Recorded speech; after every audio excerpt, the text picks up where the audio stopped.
a long journey for me. With this NEP, that what we have today, it's 2017 onwards, we started engaging with the policy panel, right from Smriti Irani time. We've done something very unique. And today we are looking at a product called Reading Comprehension Assessment. I'm sure all of you are familiar reading in the newspapers. Third class child, the 10th class child cannot read third class text. This is something, it was something that I thought we should be able to solve it. The way I looked at it is, if we start early, that is right start to school, and move it up. And moving up in the process is, our work first started with Anganwadis. There was the seed for how can we teach 2 languages. In fact, we taught only 1 language, and I observed the children were doing 2 languages. So that today's product that we're going to be, when they are launching, I see English, Telugu, Hindi, we teach are equal, on an equal footing. So that is the kind of goal that we have, and also work towards 100% literacy in this country. That is one major initiative that we have undertaken. The other one is structured assessment for learning has come. From next year onwards, government is very keen on ensuring that 5th class and 8th class students meet certain targets. So therefore, we don't have to listen to problems earlier saying that, 3rd class competency is not there in the 10th class. Now, having this 3rd, 5th, 8th, we have never done this before. The school heads, we are not used to engaging at such young age. Above all this, there is another kick at the government through, saying that we want each child to perform 60 words per minute with understanding. And we have worked and showed our work way back when Anita Kaul was in the seat.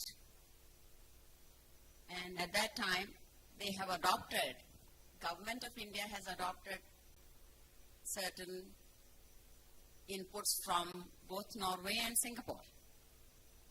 Our children start school at 6.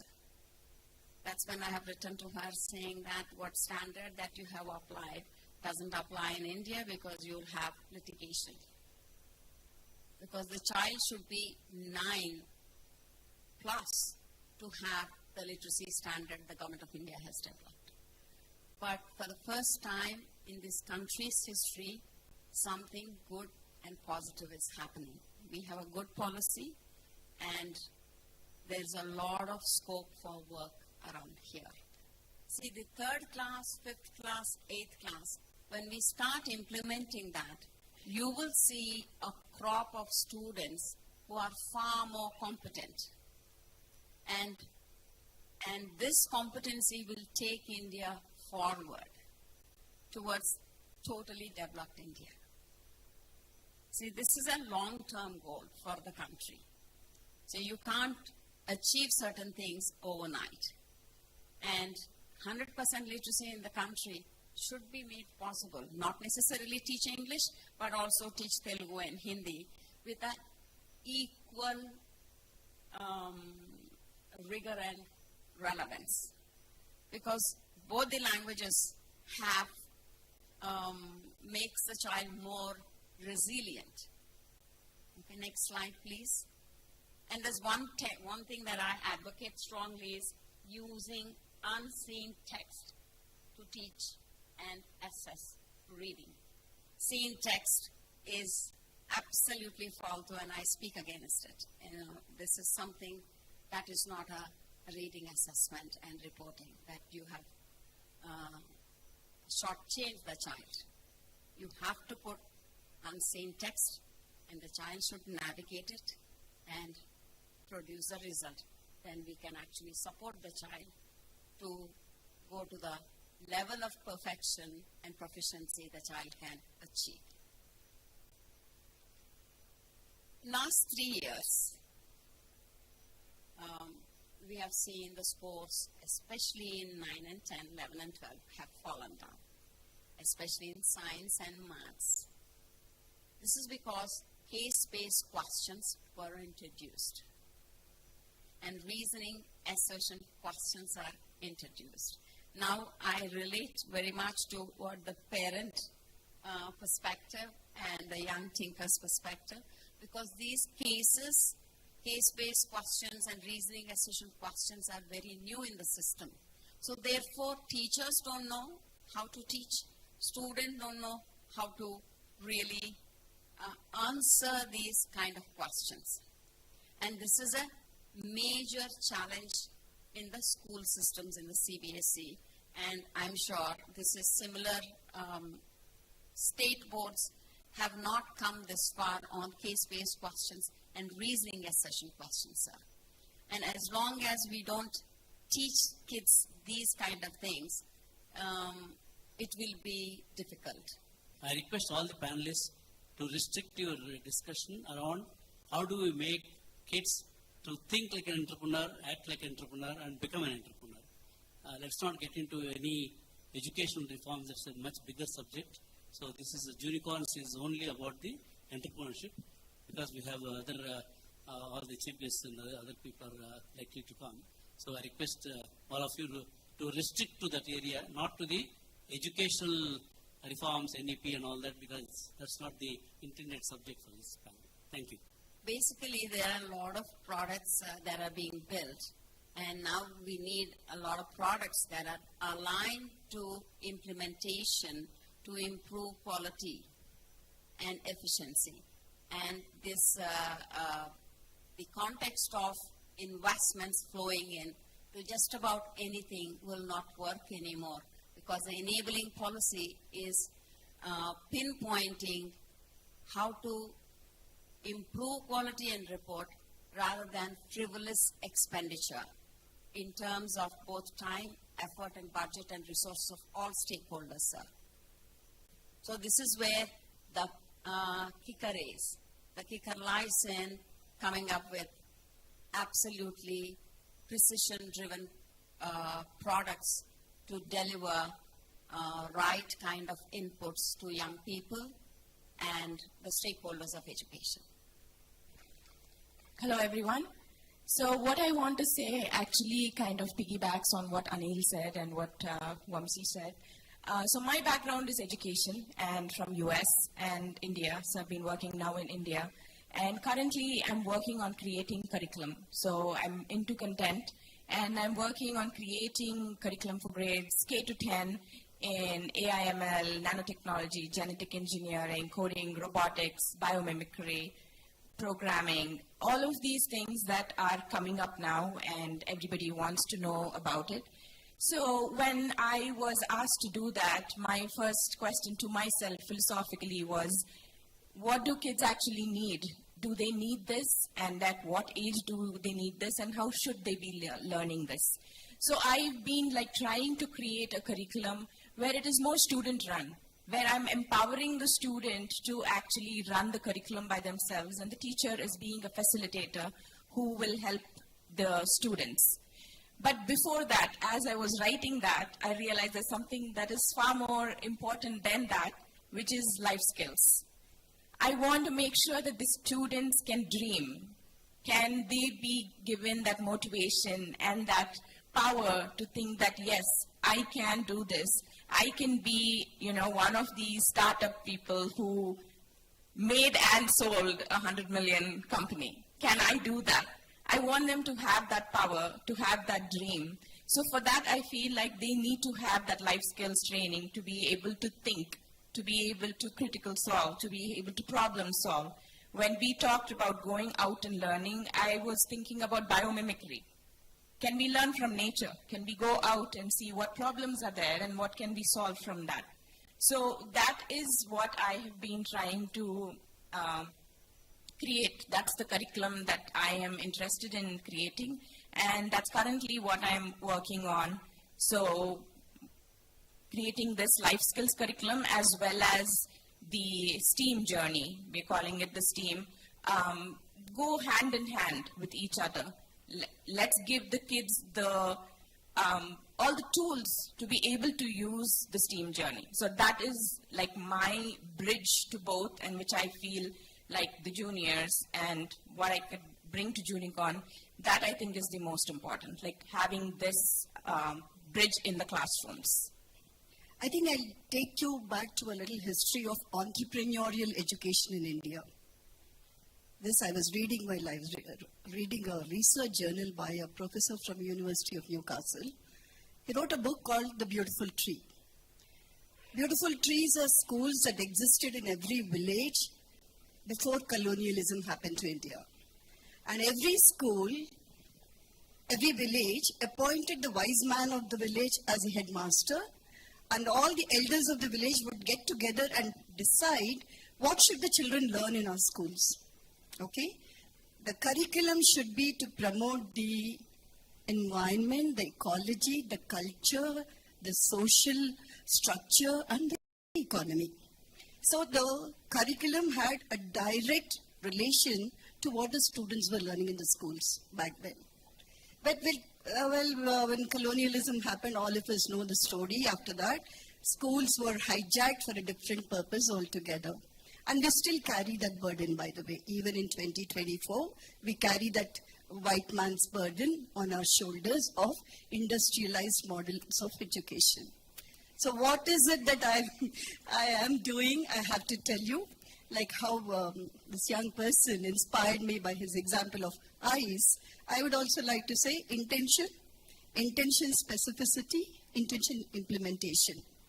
So I always look at what is my circle of influence, what is my circle of concern. I know education system, I can't change it. I'm not at a policy level. But there is something that I can change within the influence that I operate in, within my schools, with all the 7,000-8,000 students that I have. So what I looked at is, can I revamp the curriculum where the children learn how to be value-oriented? Can the children learn how to promote the sustainability, whether they're learning in science or the social studies? For me, social studies are all about sacred geography, because for ages now we have learned geography as a consumer. The consumerist approach to learning anything, like you have copper there, your iron there, dig it and use it, that's a consumerist approach. So can we reverse the thing and make it a sacred narrative that these are the resources we have? Can we make something out of these resources while focusing on the sustainability? So when I say, what can schools do to build an entrepreneurial environment? To be honest, from the time I came here, I only see an ecosystem of inspiration. But you go into any school, this is not what you'll find. There's an ecosystem of examination there. And there is an ecosystem of burden there.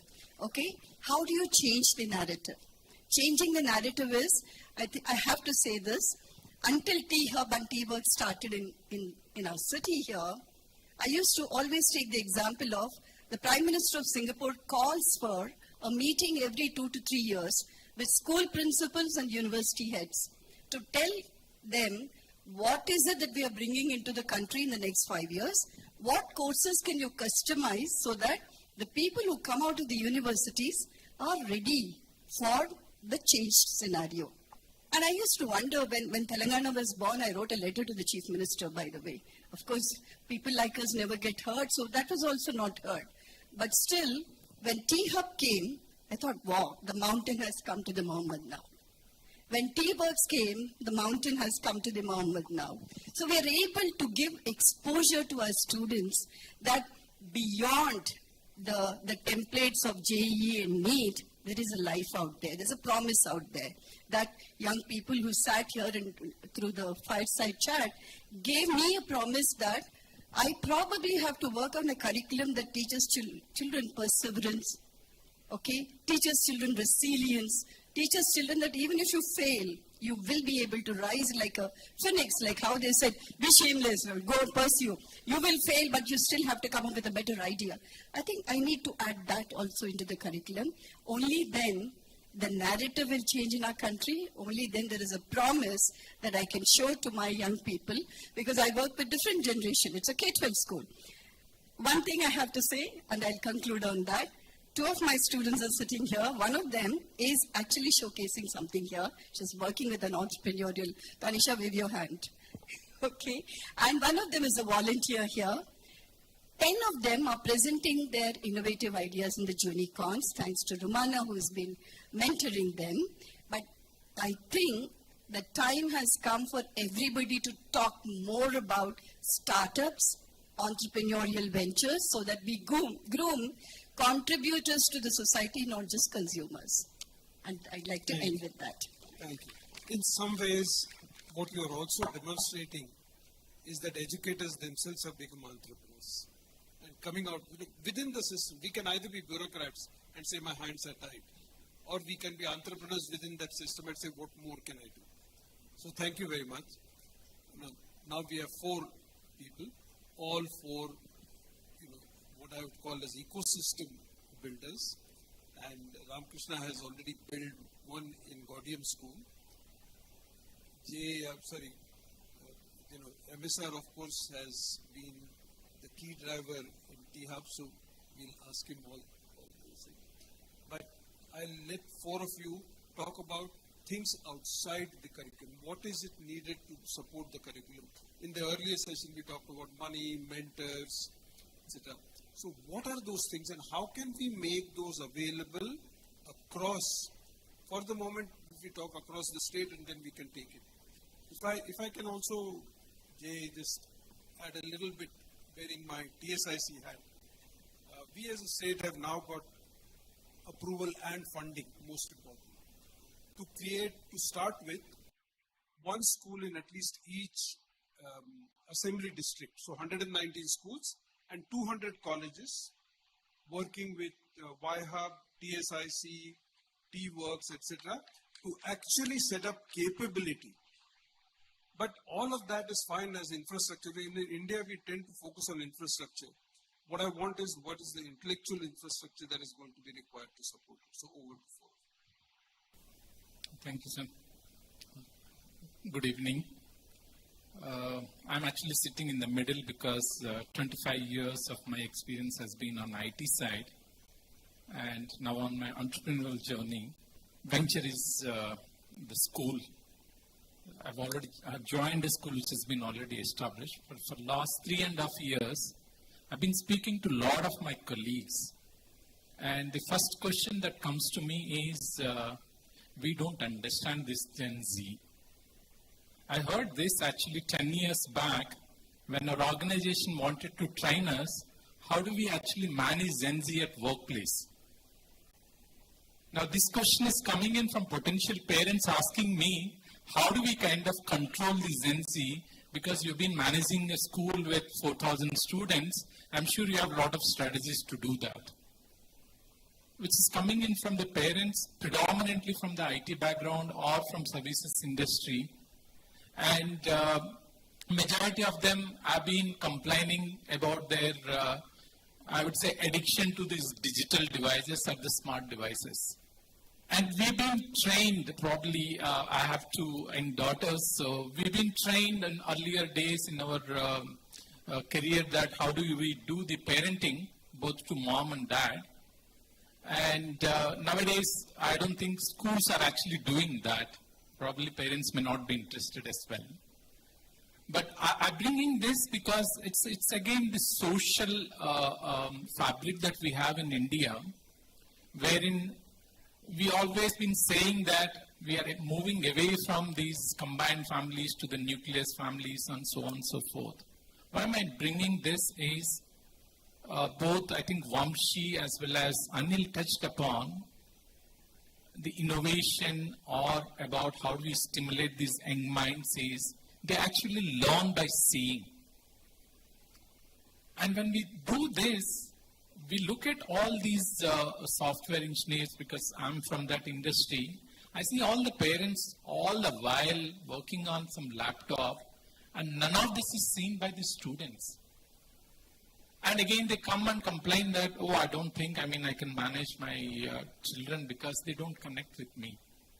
Because what they are doing is not seen by them. If you take in earlier days, if someone is being a kind of a painter or whatever skill that you take, or even a doctor, people used to see that, oh, my dad is actually checking the patient, he's asking these questions. In a while, the student just like that picks up and will gain that knowledge. Where is this environment that is available now for the children to see and do it? I would say it's an opportunity now in the era of AI, wherein students can do a lot of independent research. Only that's required is just guiding them in the right path, how to kind of get into it. And the second thing that comes is, this is about the role model. People talked about it. But what is the solution for that is to kind of help the students to identify their interests and identify opportunities where they would be able to go and see those role models, what they would be doing. And the question that comes is entrepreneurs. It's all about bringing the entrepreneurship and ask the students to open up their questions. I'm not trying to talk about what we are trying to do, but we have done this a series of discussions or the guest lectures only bringing the entrepreneurship. Believe me, we have one of the professors from IIT Mumbai. After we've been doing this, he heard about it and he came in because he's been trying to kind of help us through his PhD students to mentor some of the ideas the students are coming up with. So the quality of questions these people have been asking, or these students have been asking to these entrepreneurs is unbelievable. Some of them have said that actually these ideas did not stuck to us. And the response from, these young students is, that's the power of Gen Z. If you understand them well, and if you use their power, and if they use their intelligence and knowledge, anything can be possible. I just want to end to say that I've seen the industry, and then I've been on college board where we were trying to make those students employable.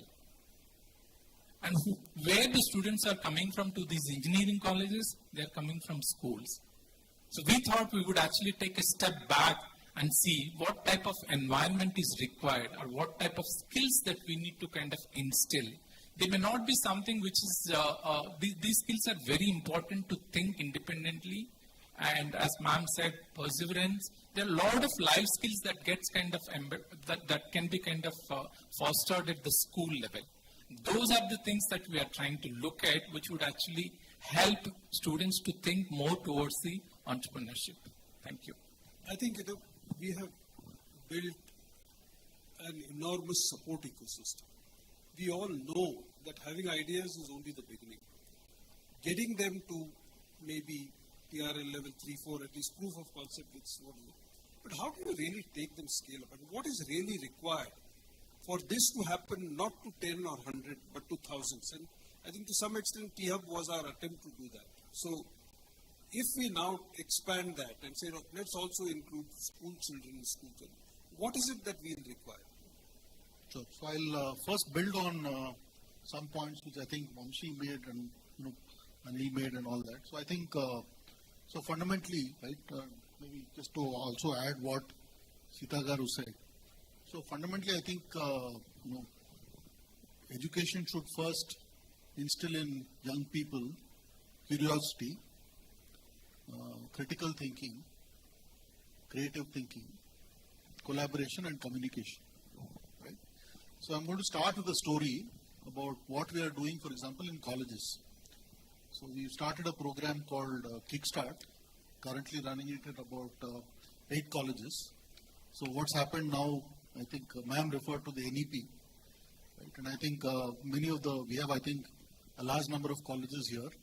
So many of them, to improve their rankings and not necessarily from any particularly altruistic consideration, have set up entrepreneurship development cells, incubation cells, with little or no idea about what can be done. Right?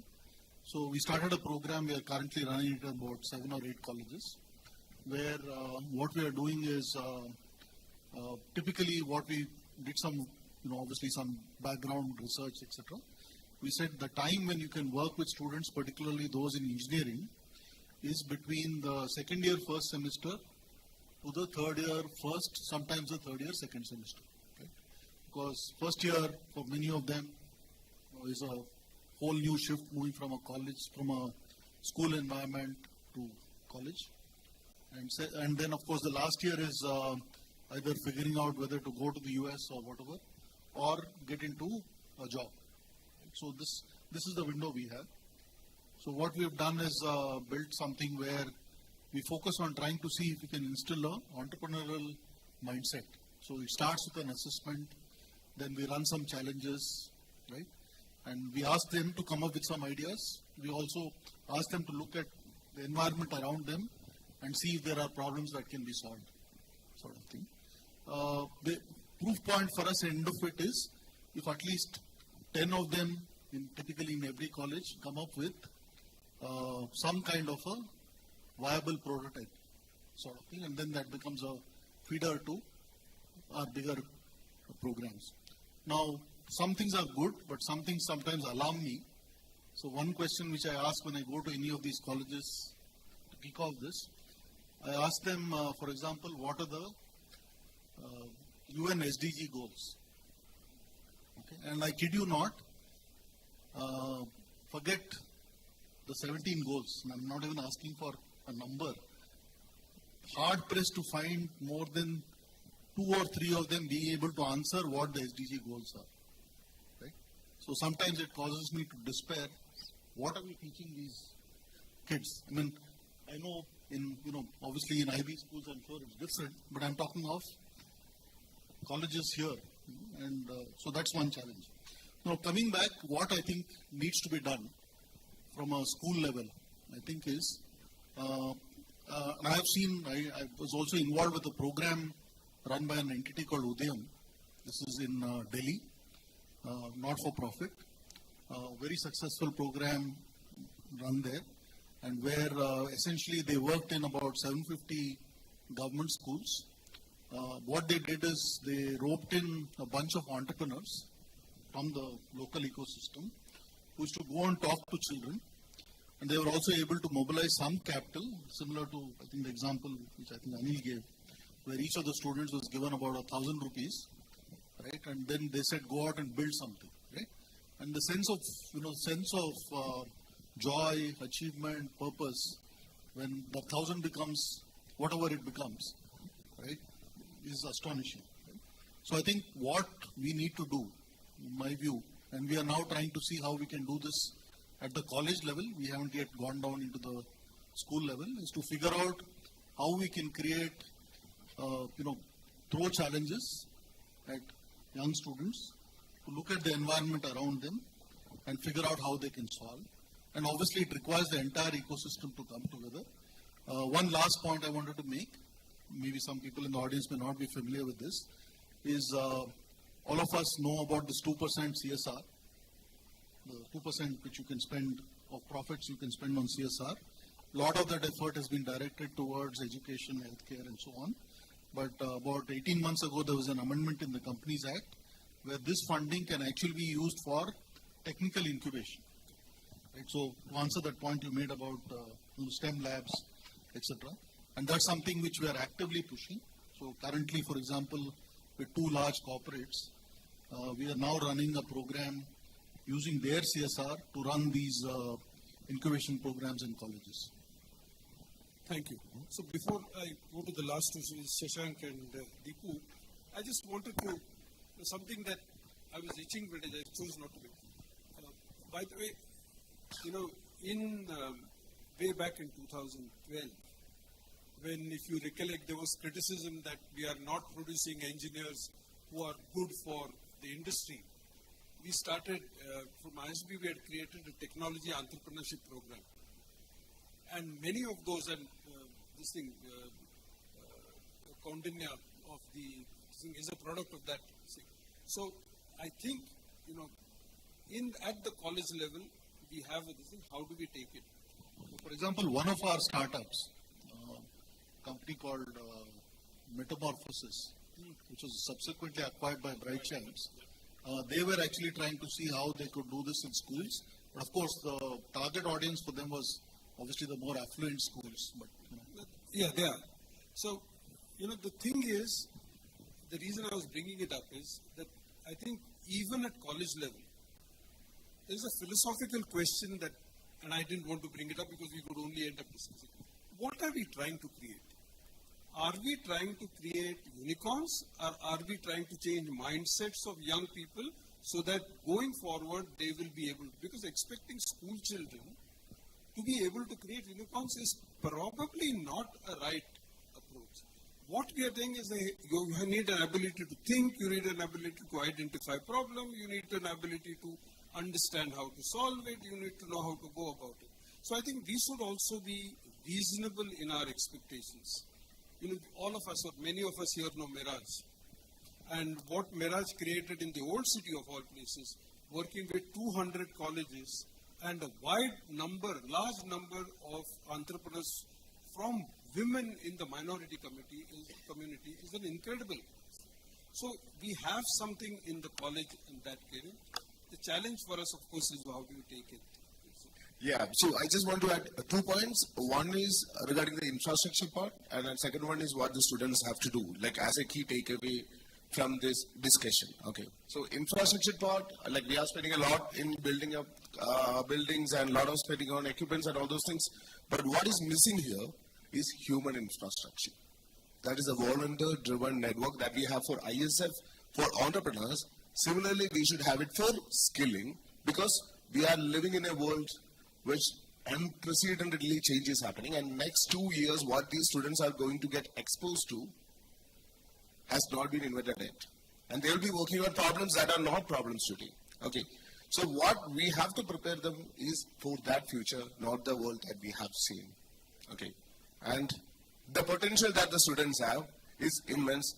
Only thing that we have to do is to give them some time to prepare and have a mindset to work on solving the problems that they have seen, and have a right network to access. Like as he rightly said, they have to find the right interest group, whichever they belong to, and learn how to learn new things by themselves.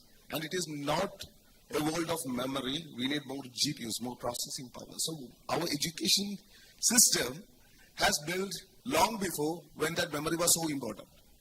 Okay.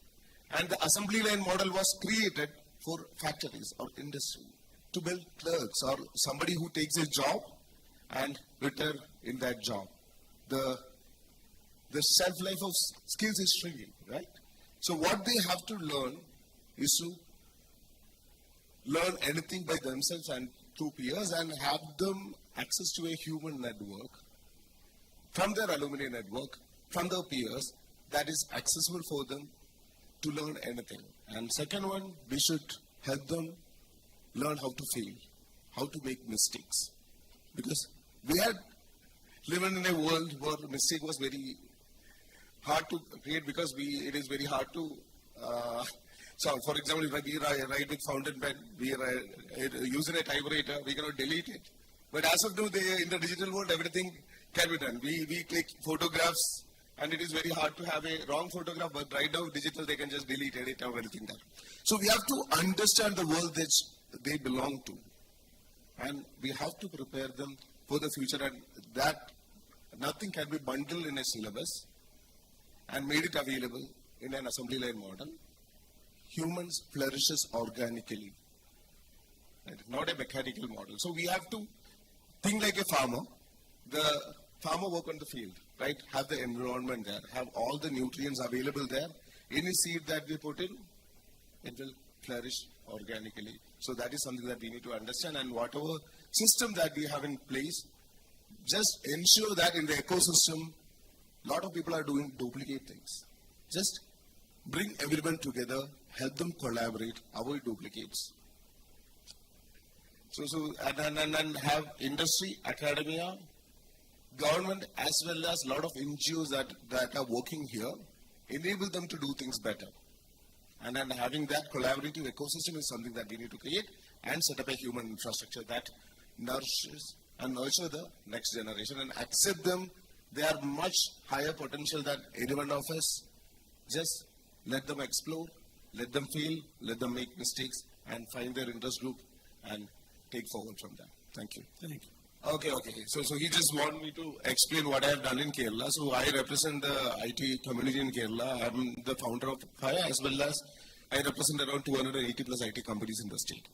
Okay. So what happened there is like people, they made me the academy and technology focus group convener as the interface to the academia and to the government to work in policies and as well as on bridging the skill gap.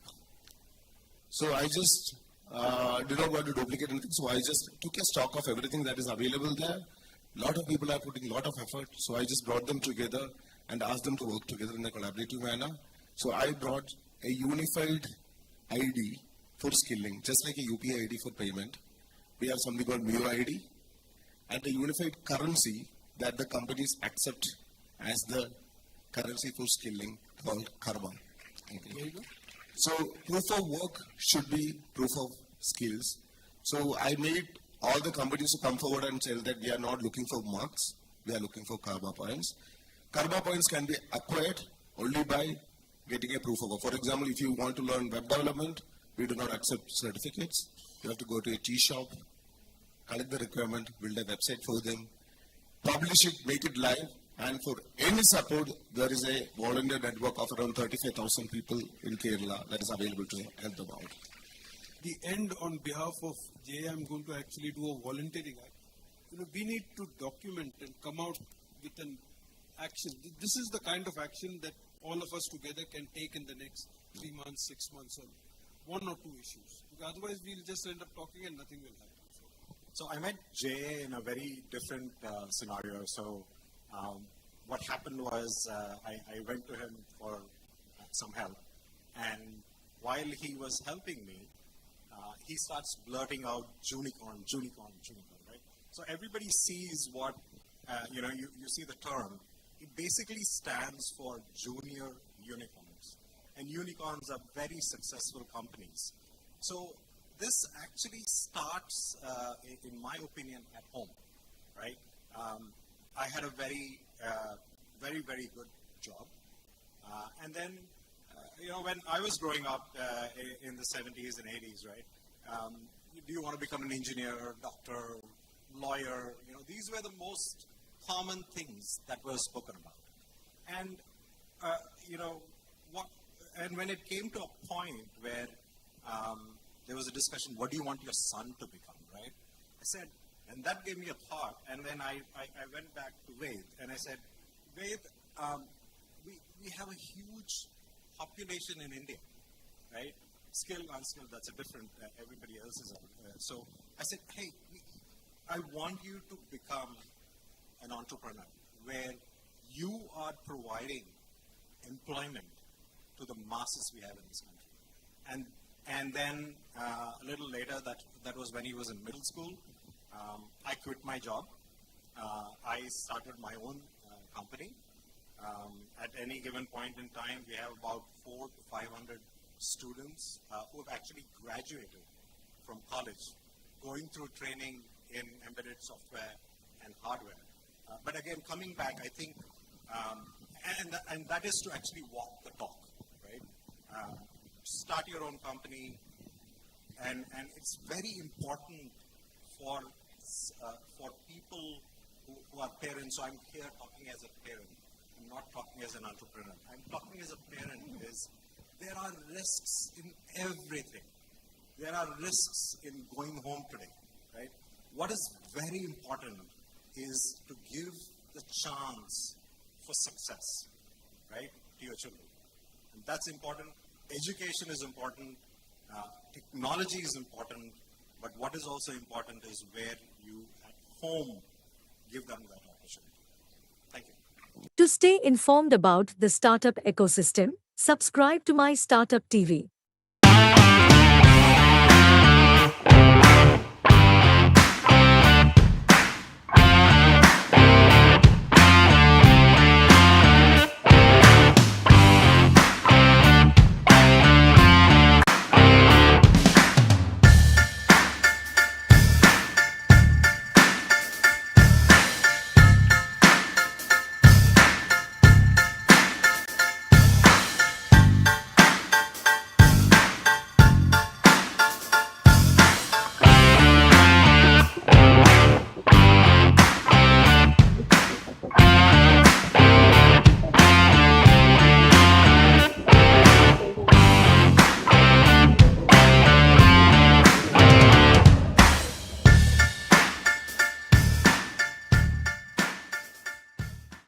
Now it is our honor to invite Dr. Jay Chaudhary Garu, founder, chairman of the International Startup Foundation, to deliver the welcome address.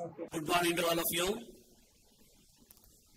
At the outset, I would like to thank our distinguished guests, Sri Jayesh Ranjan Garu, Special Chief Secretary, Government of Telangana. We also want to thank Mr. Srikanth Reddy, Chairman and Managing Director of Ram Informatics. Our special thanks to Rajeshwara Garu, who is the Director of Engineering Staff College of India. Without his help, I don't think ISF would have conducted this very conference. Thank you, Rajeshwara Garu. I know that for the last 1 week, you have been almost living in the campus, trying to see that all the infrastructure facilities are up and running. Thank you so much for all your dedicated support and encouragement for making this conference to happen this day. I also would like to welcome all our distinguished invitees who have come from different continents. People have come from United States, from Canada, from Singapore, from London, Germany, Netherlands, and so many other countries. I met them yesterday also, today also I met a lot of them. Normally, for big conferences like this, whenever we invite people, the conference are supposed to take care of their travel accommodation, make sure that they come here and attend the conference. Since our India's International Startup Foundation itself is a startup company, we started about 2 years back without any money, without any legal structure. Sir, I was just mentioning about the story of ISF. So we started as a startup company about 2 years back. As I mentioned, like any other startup company, when they got an idea, they don't have any money, they don't have a team, they don't know how to really go about. So we were almost like that 2 years back. Somebody said it's a high time for India to encourage the early stage startups. The reason why we started ISF, what we noticed is more than 80% of the early stage startup companies in India, they are actually getting into the so-called startup death valley. Jayesh Ranjan Garu, you may be aware because you are responsible for setting up the T-Hub, T-Works and V-Hub, and you may be knowing the statistics. I don't know, these statistics may be different in Hyderabad, but in general, even Silicon Valley, only 1 out of 10 startup companies are succeeding, even in Silicon Valley. So we thought, why can't we flip that model? Why can't we make 9 out of the 10 companies that we are supporting should be successful? That was the objective of International Startup Foundation when we started 2 years back. We were not knowing how to do it. What is the recipe to flip that equation? We thought, let us try because there is a need. I have seen myself, many startups, even from Ivy League, from IIT Madras, IIIT Hyderabad, they actually really struggle in the early stages of their startup journey, not having the funding in time, not having the teams in place, not having the customers who are going to support them for the revenue and all that. So many startups, they struggle. Only few startups are able to overcome these hurdles and come to the next stage. So a similar kind of issues were there for the International Startup Foundation. Though we started with a noble objective helping the early stage startups. So initially we had a conference in Bangalore, Mudanahalli. There not even hotels were present in Mudanahalli. There was a small village near Bangalore airport. And when I invited all our guests to come for the first conference, we had no email connection also. I had to send WhatsApp messages to all of them. And we had only 40 days time to invite all of them for the conference in Mudanahalli for the first ISF conference. Initially it was India Startup Foundation. We never thought that we will go global.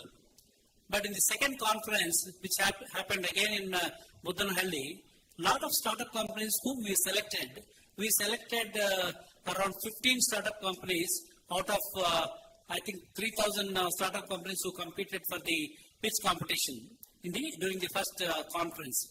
Out of these 15 companies, normally what happens when the conference is over, we remove all the WhatsApp groups and we again meet them only the next day of conference. What I told them, let us not leave any WhatsApp groups. We had a lot of speakers from different parts of the globe. So we will continue the WhatsApp group and we will have every Saturday, one of these selected 15 companies, we will give them an opportunity. Normally what happens today, for example here, today the pitch competition is going on. There are nearly 150 startup founders, 150 companies. They are all pitching. We are going to select some of the 10 startup companies out of this 150. And most of the juries and CXOs, they are all sitting in the other buildings in the same campus. That's the reason why you don't see most of them sitting in the auditorium here. And our selection process is out of 50,000 startup companies who registered, out of that we selected 150. That 150, they're all here in the campus. Out of this 150, we may select maybe 10 or 15. The same thing we did during the first conference. And normally we used to give about 10 to 15 minutes time for each startup company to explain about the product and what they're going to do. We thought that that's not enough time for them to really explain what are the problems that they're facing. That's the reason why we thought every Saturday, 8:30 to 9:30 p.m. and we requested all the global leaders, global mentors, global investors from different continents to be present in those calls. And we have more than 600 global mentors, more than 200 ISF angels who normally participate in this weekly Saturday conference calls. So normally our selection process is out of these 15 companies whom we selected during the first ISF conference, each one of them was given an opportunity to present on those Saturdays. And today, to our surprise, 99% of those companies are doing well. They got funded, they got market access, they are getting the mentorship. So we thought that yes, this model is working. So the same model we want to continue during the second conference also. The second ISF conference happened again in Mudanahalli.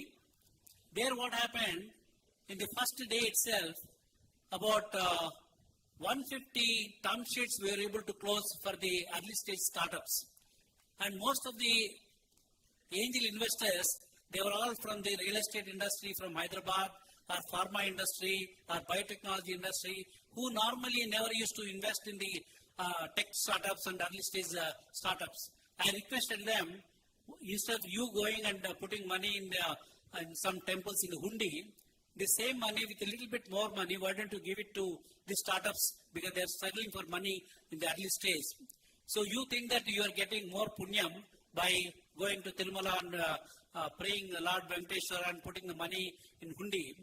If you do the same thing, helping a early stage startup, not only he is giving opportunities to many employees who is going to be employed by him, if that startup becomes a successful startup, he is going to create wealth also for the nation and also for the investors.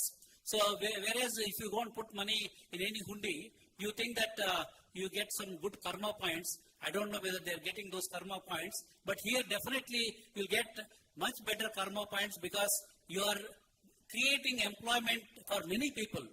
All the families you are going to help. And in addition to that, you are not giving a charity. That money is going to come back to you in multiples. Minimum what we have seen is 4 to 5 multiples of that money, whatever they have invested in those early stage startups, they got the money back. So that's what we started requesting all the angels within the country, outside the country.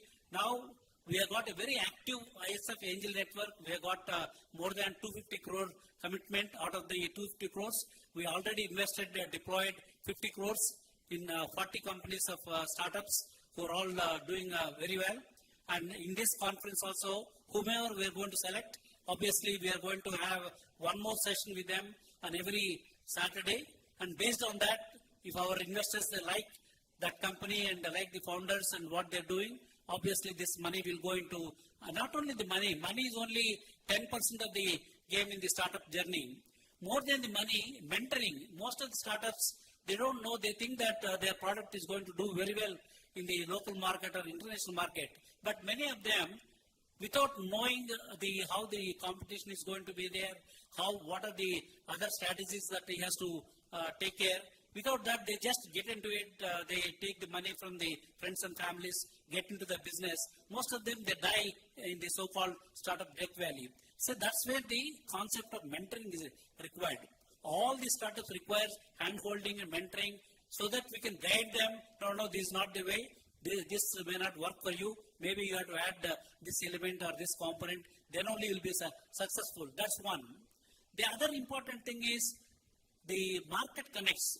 Most of the startups, they don't have ability to connect to the markets. We will make sure that the startups selected by us are going to be connected to our ecosystem, and most of them are getting those connections, and because of that, they are able to not only survive and succeed. The same model we are going to continue here. So we thought that what we noticed is the network connections is very, very important. Like I keep telling, in Sankranti festival, Pongal festival, people keep the dots initially. Then they start connecting the dots. Then afterwards, they see a nice figure coming out. ISF also, if you see our tagline, connect, collaborate, and celebrate. The first thing what we do, whoever comes to ISF, we connect them either to a mentor or to the investor or to a global CXO or somebody who can get them the business. I think that strategy is working so far. And also we are following 3M strategy. First aim is the mentoring. Second aim is the money. Third aim is the marketing. So this 3M strategy is also working so far. So in addition to that, what I thought, why don't we bring the global CIOs of large companies. They are there in North America, Europe, and all that. I was discussing with one of my friends, Manohar Reddy, who is the founder, chairman for QZ. He said, yes, Jay, I have been conducting these CIO conferences in Costa Rica and United States. Next year, we are going to bring that to Hyderabad. So next November, most probably, we'll bring the global CIOs to Hyderabad. We are planning about 100 global CIOs. In addition to Mr. Manohar Reddy's company, we are also getting the support from Stanford alumni.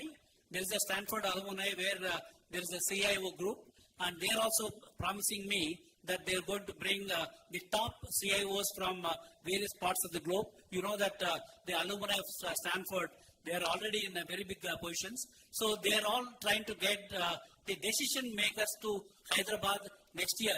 So that's going to be our ISF event. And we'll be selecting about 100 startups founders to attend that conference in Hyderabad, because they want to have a more bonding and networking during the conference. So that is the kind of format that we are looking at happening in Hyderabad next year in the month of November. In addition to that, we want to take our startups to Spain. In Spain also we are going to have global CIO conclave. There also we are going to invite all the decision makers to come to Spain, and also we'll take all the selected startups whom we have already selected through our ISF conferences. We'll get them the exposure to meet those decision makers. So we are trying to do our best. So our only objective is how our startups from India, particularly early stage startups, how they can survive, succeed, and becomes a unicorn. So that is our strategy. So far, we are very, very thankful to our global mentors, global SF angels, all the ecosystem players for supporting this noble initiative. Because of your support, we are able to do all these things. So with this, I want to once again thank our distinguished guests who have come, in particular our Honorable Member of Parliament, so he's just now come. So I request all the dignitaries on the dais, off the dais, and also the media for making this conference a grand success. Thank you so much. Next, I would like to invite Dr. Rameshwar Rao Garu, Director of the Engineering Staff College of India, to share his thoughts with us. Good morning to all of you. It is my immense pleasure to be as a guest of honor of this event, and this International Startup Foundation, a global non-profitable organization, is hosting a prestigious 3-day festival at our newly constructed Century Convention Center. In fact, is going to be inaugurated by our Honorable Chief Minister. We are expecting any time. We are very ready. As a director of this Engineering Staff College of India, it is my privilege to extend a warm welcome to all of the entrepreneurs and industry leaders and innovators and esteemed delegates who have traveled around the world to be here with us today. The theme, all of you know, already our Chaudhary sir has explained very well. This festival is the innovation entrepreneurship in the present era. In my opinion, innovation is the introduction of the new ideas and products or methods and improve the efficiency and solve the problem and create value in various industries. So innovation is driving growth by generating employability across the multi-sectors, including especially technology, and making and also playing a vital role in the economic development of the states and nationals. So, moreover, innovation helps address the global challenges and fostering creation of the more resilient and sustainable societies. It is influenced to extend across the industries and regions, making it a crucial driver for progress of today's interconnected world. So, in the era of AI era, the synergy between the innovation and entrepreneurship is the instrumental to propagating the economic growth and also society advancement. The entrepreneurship or the leveraging artificial intelligence to develop the groundbreaking solutions that address the complex challenges across the sectors such as healthcare, agriculture, finance, transportation, and education, touching every aspect of the human life. So this dynamic economic ecosystem promotes the creativity and the competition and rapid scalability, allowing the startups to adopt the changing market demands while enhancing the operational efficiency. I am confident that these discussions and exchanging during this International Startup Festival will be explore the possibilities and challenges ahead and ultimately lead to solutions that shape our future of our industries and also society. I wish the grand success of this event. Thank you very much. First of all, I would like to convey my congratulations to the organizers of the International Startup Festival for bringing this event here to Hyderabad. As Dr. J. Chandra R mentioned, the earlier editions that took place in Muddanhalli were very successful. Large number of early stage startups received support, mentors interacted with them, angel investors were in a position to provide term sheets to them. And I'm very confident that the same will be the outcomes here in the Hyderabad edition also. I completely concur with what Jay Chaudhary Garu mentioned, that in olden days we used to speak about this valley of death, how large number of startups would start but very few would eventually succeed, and a large number of them will drop out or will be forced to change their line of activity, which of course is not to be seen as a failure if your initial attempt has not worked, but if you are agile enough to pivot and get into something which is much more viable, that also is a way of life for startup enterprises. But there used to be quite a few where they would completely give up on entrepreneurial journey and get back into a regular 9-to-5 job, etc. But we have also discovered through experience over a period of time that there is lots of science and art behind supporting startups. And if we are able to do that well, the chances of startups succeeding are far more than them not succeeding. In the institutions that we have promoted, normally the typical narrative, whether it is Silicon Valley or Bangalore or anywhere else, which are considered to be important startup hubs in the world today, the popular narrative is that government has very limited role in this work. It should be left to the market forces, the enthusiasm of the private sector, the network which come up organically by themselves. And the government at the best can play a role of a facilitator. But 10 years ago, when Telangana became a new state, we decided to challenge this narrative, and we felt that instead of being a facilitator or an enabler, that the government drive that ecosystem. And I still remember 10 years ago, Hyderabad was not considered to be a very vibrant or a very dynamic startup destination. There were hardly 2 or 3 innovation spaces. There were just about 50-60 startups. But we have come a long way since then. There are 70 plus innovation spaces. The number of startups has gone up to more than 6,500, and more than the numbers, it is the quality of startup output that gives us the maximum satisfaction. And by quality of output, I don't only allude to their valuations and the amount of money they have been able to raise, but the kind of products and solutions that they have been able to bring. And we ourselves in the government use their products and solutions. In at least there are 50-60 startups who have contributed to their solution for some activity of the government which is of relevance to us.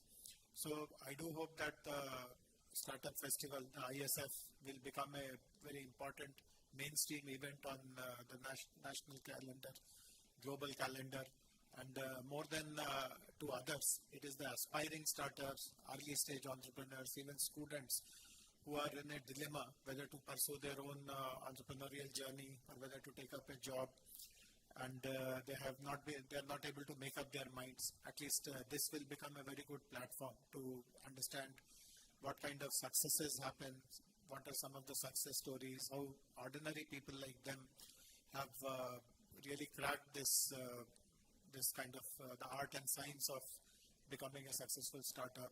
They will get inspiration. And hopefully all of us who are on this side of the fence, who are already well established in our own professions, etc., we will see this as our duty to give back to the ecosystem and to the startup world. So once again, I'm very happy that so many people are participating, and I convey my best wishes once again. Thank you very much. Moving ahead, we now come to a significant moment of the event, the signing of the Memorandum of Understanding. This MOU will foster collaboration and growth in the entrepreneurial space.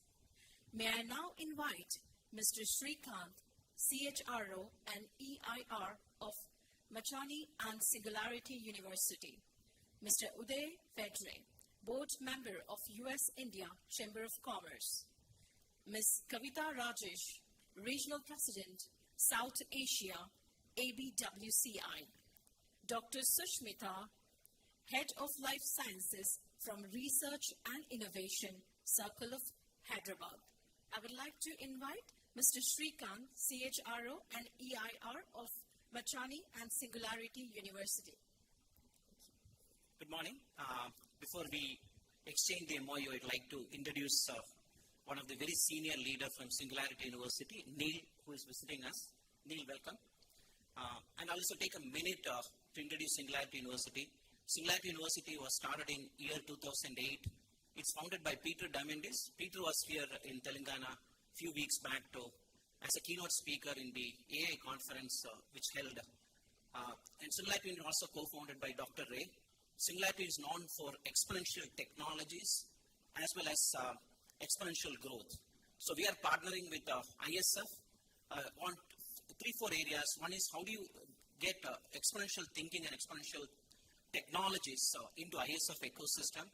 Also, how do you get ISF, the startup accelerators and mindset. So I'll also ask Neil to say a few words, then we'll get into exchange of MOU. Neil, over to you. Thank you, Sri. I am honored to be here and congratulate you all on the success of the International Startup Festival. It's wonderful to be here. My name's Neil Sogard. I'm Vice President of Strategy and Global Partnerships at Singularity University based in Silicon Valley, California. It's important that we're able to come and provide access to not only our world-class educational programs, but our expansive global network of experts from around the world focused on advanced and converging technologies. We're incredibly honored and excited to be here and to be signing this MOU to help bring some of our startup ecosystem experts, but also our lessons on mindsets, exponential technologies, disruption, to meld with the information and the experts here in India through some specific programs around incubators, accelerators, and we will have executive education here on campus. So it's great. We're partnered with Mashani Group to bring our educational resources to India, throughout India, but specifically in Hyderabad, we're also excited about this MOU and the aspirations to work on and explore the idea of bringing a Singularity University physical campus here locally. So thank you all for having us. I look forward to seeing what's possible. Thank you very much and many congratulations. We would now like to invite Mr. Uday Vedre, board member of the US-India Chamber of Commerce. Hello everyone, good morning. And I'm very grateful for Jay sir to invite me. Ours is a 501c6c organization. US-India Chamber has been promoting India-US trade relationships, bilateral trade relationships. It's based out of Dallas, and we have 3 offices or locations right now out of Houston and Austin. We are excited for this relationship and signing this MOU. This will promote companies from US to look into India and how they can establish and give us a platform for US companies to come here. And also we are looking to foster relationships in US where we met recently some of the dignitaries that have come from various states of India and especially from Telangana. Been working with Jay Ranjan sir as well. So this MOU will definitely bring some of those companies from US to look at opportunities available here. And also one of the things that we're going to be working with Jay sir is looking how we can bring the funds because there are a lot of investors looking into India and how we can promote that by this MOU we can look into how we can get those investors relationships and investors to come into India and support some of the startup companies and startup ecosystem in India. And at the same time, also looking for some of the startups to come and establish in US as well. So thank you. Next, I would like to invite Ms. Kavita Rajesh, Regional President, South Asia of ABWCI. Very good morning and thank you, Sir, Jay, Sir, and distinguished guests on the dais and off the dais. I take it as an honor because ABWCI is the largest virtual platform fostering women entrepreneurs across the globe. So we have 40 countries present with us with MOUs, and we would look forward to support ISF and take this forward for the global economic drive. Thank you, sir. Thank you so much, Kavita Garu. Next, we have Dr. Sushmita, Head of Life Sciences from the Research and Innovation Circle of Hyderabad. I'm Sushmita. I head the Life Sciences vertical at Research and Innovation Circle of Hyderabad, RICH. It's indeed an honor to represent RICH in this August platform.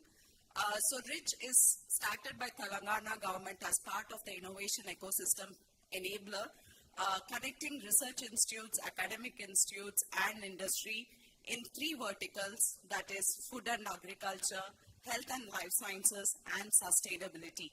So Hyderabad ecosystem has a rich presence of more than 30 plus research and academic institutes just in food and agriculture and life sciences.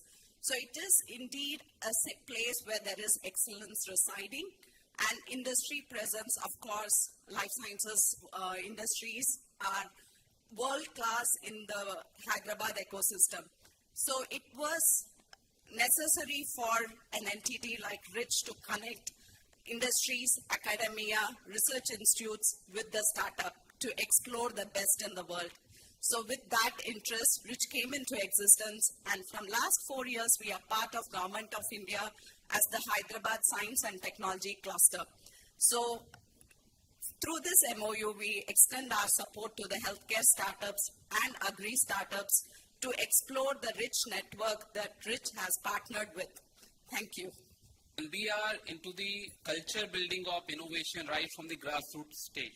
All across Telangana, we run a flagship program called Intinta Innovator, which translates into Har Ghar Innovator. So through this flagship program from last 7 years, we have been scouting innovators who have no background in entrepreneurship, right from rural level to school level to panchayat level. And we are very happy to share that we just concluded our flagship campaign for this year, and we received 500 plus entries. Those may not be very polished, very privileged class, but the idea, the problem they are solving is mind-blowing. So I'll request you to look at what the work we do. We'll be also happy to interact after the event. Thank you. We have worked with multiple startups over the course of last 1 decade, where the collaboration initiatives came forward for the startups to collaborate with large companies to deliver. What we have seen as part of our experience is many of the startups, they're focusing on the technology and the solution, but they might not have all the wherewithal and the tool set that is required to explore the opportunities in the public sector. And if you look at globally, the public sector is one of the largest procurement, I would say, like in sector, in terms of both as goods and services. And as Jason sir mentioned, 60-odd startups have actually worked with the Telangana state government delivering impactful solutions. So we felt like there is a need, with our 3 decades experience and working with the government in technology space, we felt there is a need for to create such kind of an initiative, which we are calling it as iCollab, which is an accelerator, where we will be helping the startups primarily to understand the nuances of public procurement, because the public procurement goes through a certain kind of a regulation and through the bidding process, and identify the right partner to deliver the solutions. So many of these kind of the regulations may not be understood by the startups. That's where we are coming in and acting as that bridge to mentor them, handhold them through our program and through our cohorts. And we are going to house 10 to 15 startups in a year to help them out to accelerate their revenue in this particular space. The startups whom we will be looking for are those startups who have the roadmap to work with public procurement systems, or offer their services to public sector globally. So that's where we are coming in, and I would like to take this opportunity to introduce ourselves. And it's a physical space which we are establishing in the Innovation and Knowledge Hub in Hyderabad, which is one block away from the T-Hub and T-Works, and where we look forward to collaborate with the startups so that they can able to seamlessly navigate through the complex systems of public procurement. I thank everyone for giving the opportunity, specifically ISF, and ISF has given this platform to communicate, and also it's a platform which is actually bringing the startups both, and also the mature organizations, startups, and also the companies who will work with the public sector. Thank you, sir. Thank you for the opportunity. Thank you. We are honored to invite Sri Shekhar Suresh Kumar Garu. It is an honor to be here today at this conference dedicated to the heart of Indian growth engine. Our startup, we are living in a time where the very definition of ambition, progress, and success is being redefined by young entrepreneurs like yourself. Today's startups are not just creating business, they are creating opportunities, dreams, and future that is truly made in India. When we talk about our job creations in India economy, startups are no longer a small piece of puzzle. They are the puzzle. India has the youngest workforce in the world, and the potential within this demographic dividends can only be unlocked when the harness of power of entrepreneurship. Startups have this ability to generate jobs that are diverse, innovative, reflective of the digital age we live in. You are creating opportunities in sector we did not even dream of 10 years ago. Fintech, healthcare, agritech, and countless others. ISF has been instrumental in nurturing the next generation of entrepreneurs, providing mentorship, funding, platform where bold ideas can be flight. Commitment is not just to support business ideas, but to build a better India, a nation where the youth are empowered to innovate, where entrepreneurs can thrive without unnecessary obstacles, and where we all work together toward a future of economy, self-reliance, and global leadership. As we gather here today, I am filled with optimism. The startup represented in this room, they have a power to shape up the future of this country. Through your vision, creativity, and persistence, we can create a job-rich, innovative, driven India together with institutes like ISF backing your journey. I have no doubt that the Indian dreams is not just a dream anymore. It has become a truth. Thanking you, Jay Chaudhary Garki, who invited me in the function. To stay informed about the startup ecosystem, subscribe to My Startup TV.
Today's event, organized by the International Startup Foundation, is a testament to the power of collaboration.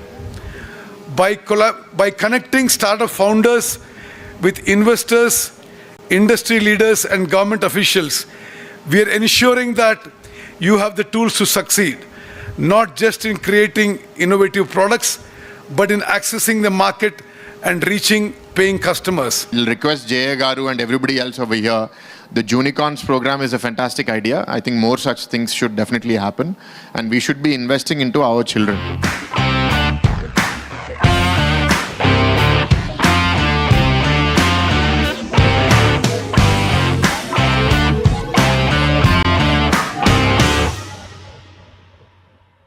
To stay informed about the startup ecosystem, subscribe to MyStartupTV.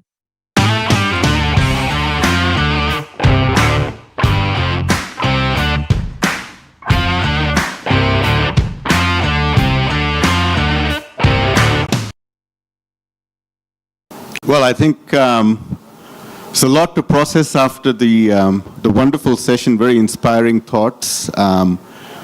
So I kind of feel like I want to continue on the theme of healthcare and health tech innovation, but I have a job to do. I was given a topic to talk on, so I'll stick to that. But thank you again for this opportunity, and thank you for a wonderful first half today.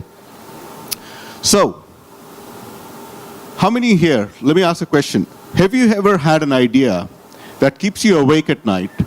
One that's excited you, it scared you, but also maybe made you feel like it's a bit impossible? Is there anyone here who's had that idea? Yeah, I'm sure if you're an entrepreneur, you would have had that. I had that the first time when I was 23 years old. And I'm going to quote one of my favorite quotes from Bruce McLaren, and he said, it would be a waste of life to do nothing with one's ability. For I feel life is measured in achievement, not in years alone. Could I request somebody to close that door, please? Thank you. How many here know who Bruce McLaren is? Anyone? Okay, one person. How many here like cars? How many here know about McLaren cars? Well, Bruce McLaren was the founder of McLaren, the youngest ever winner of the F1 Grand Prix at the age of 22. By the time he passed away testing his, at that time, the fastest race car, at the age of 32, he had already built the world's fastest automotive company, McLaren. So, I think there's a lot of inspiration to take from people. I will share a little bit about my personal journey. That's what I was asked to share. I want to talk a little bit about my learnings through the process, my simple rules, and possibly also share my thoughts on the future of entrepreneurship. So let me start with my personal journey. I actually come from a medical family. So my parents, my father is an orthopedic surgeon, a PhD, and is someone who has carved his own path because he came from a very successful business family but chose not to go in business but to serve in medicine. He met my mother in medical school where my mother was the youngest medical student in the state of Jammu and Kashmir. They actually had to change the law because she had topped the state board. She was 15 when she went to medical school. And she met my dad when they were in medical school. She also had a PhD and was the first woman to do a PhD in anesthesia from India. So when I told my parents that, look, I don't think I want to pursue medicine, and I didn't really have an idea that, in those days, entrepreneur wasn't really a term that was used that often, but I said, hey, I want to do something of my own. That's the term we used at that time. And for me, what worked was, what my father said to me was, he said, you know what, be limitless, go chase your dreams. But just promise me one thing. Whatever you do, always do the right thing. And I think that's the ethos I've lived by, and I think it's helped me tremendously. Entrepreneurship, as we often have seen, everyone will agree, all the entrepreneurs say it's a pursuit of a dream. It's often correlated with being very cool. How many people here think entrepreneurship is cool? I will tell you, there are many moments that I don't feel it's cool. Yeah, there are many things about entrepreneurship that we don't talk about. The struggle, the uncertainty, the emotional turmoil, dealing with failures. But you know what? All of those are character building exercises. All of those actually help you become a better human being, a better leader, and in most cases, hopefully find the pathway to overcome your failures to get success. So when I founded my first startup, I was 23, my first tech startup. It did reasonably well. I raised a few rounds of funding. This was in the late 90s, and I did manage an exit, but it wasn't all that I dreamt of. Because as I went through capital raise, I realized the one thing I wasn't very good at was actually figuring out how do you actually keep control of your own company? How do you actually manage money? Because I think one of my shortcomings I realized much later was I didn't really understand P&Ls. I had no idea how to read a balance sheet. When they'd put a balance sheet in front of me to sign, I would pretend like I understood it, but I really didn't. I would have to call my CPA friends and ask them, can you explain to me what this means? Can I sign this? And is it legal? They would say, yes, it's fine. And I would sign it. And that didn't help. And by the time we had generated cash, our investors forced us to acquire a predictive analytics company, very ahead of his time. It was a mad scientist who was the founder, and much to my dismay, it tanked. I also tinkered with an idea generated through my own personal challenges that I saw. And I got married when I was 25. And when I got married, I realized that for overseas Indians, there was a lot to get done when you had to get married in India. Because you had a short window, and you had to organize a lot in a week. And so I thought of creating a website. In those days, for some of you, a lot of you are too young to know what that term means, but I think some of you will understand the term application service provider, ASP. Does anyone remember what an ASP was? This was pre-SaaS days. This was before you had marketplaces. And I built a platform, as corny a name as it can be, shadivivah.com. But it was not a matrimonial site. It was a marketplace to connect service providers with consumers like myself. And then guess what? We launched, we put a lot of money in marketing, and then the dot-com bust happened. And the first thing I did was I said, well, sometimes that's one of the learnings you get as an entrepreneur. Sometimes you have to know when it's the right time to pack up. So I packed that up.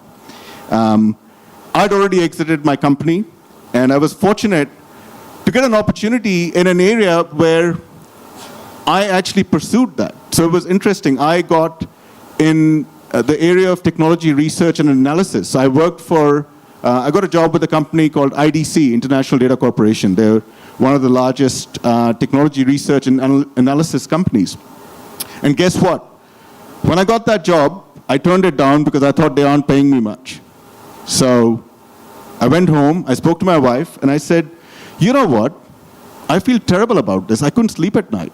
I said, having come as an entrepreneur, and I was in New Zealand, and I said, having come as an entrepreneur, there's nothing better than being in the technology research space that would give me the ability to get a bird's eye view of the market, because that's what IDC did, analyze all the technology markets. And it's a great way to build a meaningful network, because you talk to all the technology leaders. That's what technology research companies do. And I said, this would have been a perfect opportunity for me, and I actually turned it down. So the next day, I called the headhunter, and I said, I want to take that job. And she said, okay, let me speak to the hiring manager, and I'll come back to you. She spoke to the hiring manager. She said, he would like to understand your reasons. And I went and met him, and I said exactly the same thing. I said, look, I've got out of my startup. I'm starting a corporate career. This is an opportunity for me to learn about the industry, build the network. So I want to take that opportunity, and I will make sure this will be successful for me. And he did give me an opportunity. He didn't pay me as much as I wanted, but I tell you what, money is not the most important thing, and it wasn't at that point for me.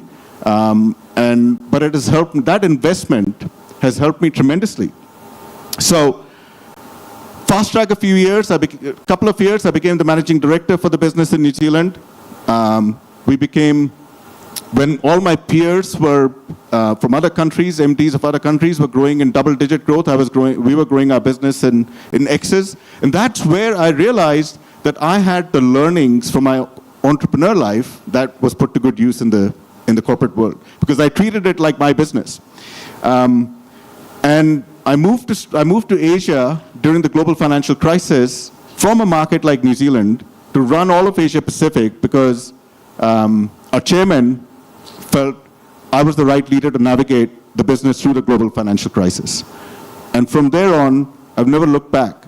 Few years, great years with IDC in Singapore, and I realized it gave me this exposure to all of these emerging markets. And I realized, though, that in the early 2010s, the market was starting to change. With the advent of public cloud, with AWS, the whole technology ecosystem was changing. All the big legacy players were getting either dismembered or they were losing their market opportunity. And you had this emergence of emerging tech companies that were coming up and growing at very, very rapid rates. And I saw an opportunity that the legacy traditional research firms like IDC, Gartner, Forrester were unable to deal with the opportunity to serve this new evolving market landscape. And that's when I thought, there's got to be a better way of doing this. There has got to be a better way. There's got to be a way that leverages technology to enable that. And that's how I started Ecosystem. And from there on, I haven't really looked back, but one of the learnings that I did get, I spoke to you guys about my shortcoming, which was not understanding P&Ls and balance sheets. One of the things I did do once I understood my blind spot, during my corporate career at IDC, I made sure that I spent enough time with the CFO to actually understand P&Ls and balance sheet. So when I started my startup again, I understood money. I understood how to raise money. I understood how to manage it. I understood the legal aspects of it. So there's always learning in everything that you do. I have a few simple rules around entrepreneurship. And entrepreneurship is simply an act of turning ideas into reality. It's about seeing a gap, a problem, or an opportunity and saying, I can solve that. It's about risk, not just financial, but also emotional risk. I think we talked about the fact that, entrepreneurship isn't always cool, but you know what? It's very fulfilling. And one of the things that I realized, it can be quite lonely too, right?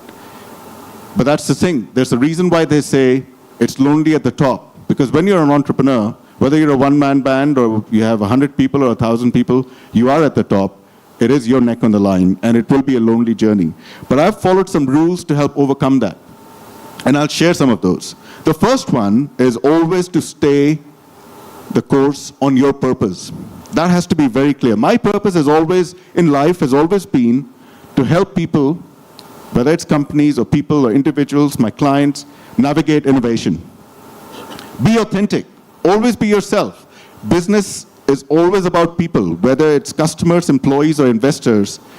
They will appreciate it if you're authentic. And I can tell you from my own experience, you can have the most difficult conversations and resolve them if you're authentic, because people appreciate that. Build relationships, not a network. Do not go build a network. Networks are meaningless. Build relationships. Make it count. So I have a rule. Don't engage with people for business unless you have a very clear sight on how you want to follow up with it. Because otherwise, you're going to have an empty conversation. No one has time for that. Create your set of cheerleaders, mentors, advisors. Even if they're not in the game with you, you know they're on the sidelines cheering for you. And they're there to give you some guidance. One of them right here. Thank you. And I've been very fortunate, and that's been one of my biggest drivers to also find a way to pay it forward as I help other entrepreneurs in their journey. When you have cheerleaders, keep your mind open. Don't let pride come in the way of asking for help. Be hungry, be humble. Yeah? People want to help people, but you've got to be able to ask for that help. And that's been one of my one of my core principles. Don't let perfect get in the way of progress, right?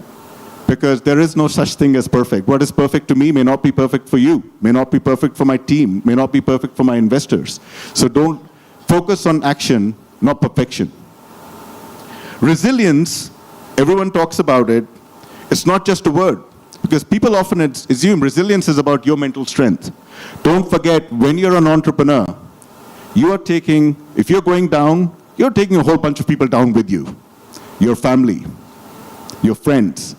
So, resilience is about being open, being vulnerable, and sharing that with people who are supporting you and surrounding you. Because when you need help, it is those folks who will be there to help you. So, and finally, in terms of my simple rules, some of you who know me well will know that I'm actually I have to pray every day. And I have my own prayer. When I was 10, my father said to me, he said, Amit, God's your best friend, have a conversation with him. I didn't know what that meant, but you know what? Since I was 10, I've been speaking to God. So, and obviously my conversation keeps getting bigger because I want to thank God for a lot of things and a lot of people around me. There are more people around me and more things around me. So, but to me, a prayer does not necessarily equate to religion. Don't misunderstand me. A prayer is a belief system. Build your belief system. Something that allows you to go out there, step outside, that, in the morning, when you get out of bed, you leave your home and you step out and you go, you know what, I'll get through this. That belief system is absolutely important. I sleep well every night, despite all the challenges, because I have that belief system. Now, I want to talk a little bit about the future of entrepreneurship as I close my talk. Are you able to imagine a better world through a digital lens? I think we heard a lot about that today in healthcare and longevity. Look, the world is changing so fast. It's hard to keep up. But what this innovation brings is the opportunities to solve real-world problems. And I think some of that we talked about today, some of that you should consider. I'm sure a lot of you are thinking about it, but the nature of entrepreneurship itself is changing now. One thing is for certain, the next wave of billionaires will be AI billionaires. It's already happening. But it's not going to be about building the next OpenAI or the next Google. It's going to be about solving for problems using AI. There is a lot of access, there's a lot of capital available for businesses looking to invest in AI, but that are solving real-world problems. Those working in AI for a long time are probably ahead of the curve, but I'll tell you what, AI has evolved so fast that anyone who starts today doesn't have a disadvantage, because there's so much learning you can take from others' mistakes. The dimension I think to touch on is the intersection of innovation, impact, and investments. Innovation for impact and the investments that are available for it. The market becomes so much more so much larger as an addressable market because you're able to target underserved markets. We heard about rural markets in India today. I think one of the panelists mentioned how you could just build a health tech business by going into rural India. So similarly, as soon as you start to address impact, your addressable market increases, underserved markets and underserved segments of society. There's a role for innovation to play in creating impact for that, and there is enough dry powder that's becoming available. You know, as we heard about this at the health tech roundtable, I wanted to share, and I'm very proud of this. So I chair the board of trustees on TIE, and one of my fellow global trustees is a gentleman called Amit Mukim. Amit has just started as CEO of a company called Immunil. They're one of the 8 companies around the world that solves for cancer treatment through gene therapy and cell therapy. It's a company that was co-founded by Kiran Mazumdar-Shaw, and Kiran Mazumdar-Shaw, I'm sure you're all familiar with her. Kiran was also the co-founder of TIE in Bangalore, together with Nandan Nilekani. And it is a business that's invested also by Vinod Khosla. So when you see those sort of opportunities and people taking those steps, you know that the world is going to change around us. You know that longevity is going to become a real thing. And that longevity has to address India, not just the Western world. So it's not really just about solving rich people problems. It's not just about making rich people live beyond 100 years. It's about ensuring that everyone, everywhere on the planet, gets a fair shot at life and gets to, gets an equal time frame that they can be on this planet. An interesting investment model. How many here are actually familiar with blended finance? Anyone familiar with that? Okay, great. An interesting investment model is blended finance. What does blended finance do? Blended finance brings philanthropy capital, whether it's from foundations, HNIs, together with concessional capital from development agencies such as World Bank and ADB, to back and de-risk private capital. Why do you do that? So for those of you who understand the investment landscape, why do you do that? What is the benefit of that? It is not about subsidizing investors. What it does, it actually encourages investors to take that risk for investing in areas of impact that may limit their ability to get the returns that they would normally get. And I will tell you, it is a great way to create impact through capacity building, through ventures that drive sustainability, longevity, solving for healthcare, and greater economic inclusion through fintech areas that can actually address needs of rural parts of the world. This is what inspired me to be a part of setting up the Blended Finance Fund, MIIM. This originated out of the G20 that was held in Bali in 2022, where the Global Blended Finance Alliance was set up. So I got inspired by what it could solve for, and this is an area that I'm extremely passionate about, and I hope that we can solve some problems together. Finally, as you all know, I'm deeply vested in the ethos of TIE. I've been very fortunate. I have a lot of friends from TIE. Of course, Jay Chaudhary Garu being foremost. He started TIE in Hyderabad with some of his colleagues. And of course, we got Kasi here from TIE Singapore, who's a Hyderabad boy. But we are the world's largest entrepreneur and investor community, where our charter members come together as a force for good to foster entrepreneurship across our 63 chapters. It was started in Silicon Valley in 1992 by Vinod Khosla and a few others with just one purpose, and that was how can we come together to help entrepreneurs through their journey. And KPMG did a report a couple of years ago to measure the impact of TIE, and they quantified TIE's impact in terms of wealth creation, entrepreneur wealth creation, at over $1 trillion US. Over $70 billion invested in the entrepreneur ecosystem. And thank you. I cannot take credit for that. I am the beneficiary of this legacy, and I hope that together with you, with ISF, we can continue this movement to support entrepreneurs. I will end with the fact that entrepreneurship is hashtag good for the world, because it solves through innovation some of the world's biggest challenges. So let's make sure that whatever field we're in, let's try and see how we can apply our minds, even if you're not an entrepreneur. Support entrepreneurs, support the innovation, support the journey. Whether you're in academia, there's a lot that can be taken from that. I thank you for the opportunity to share my journey, and I'm very, very grateful to have had so many wonderful people along on my journey. So thank you. To stay informed about the startup ecosystem, subscribe to MyStartupTV.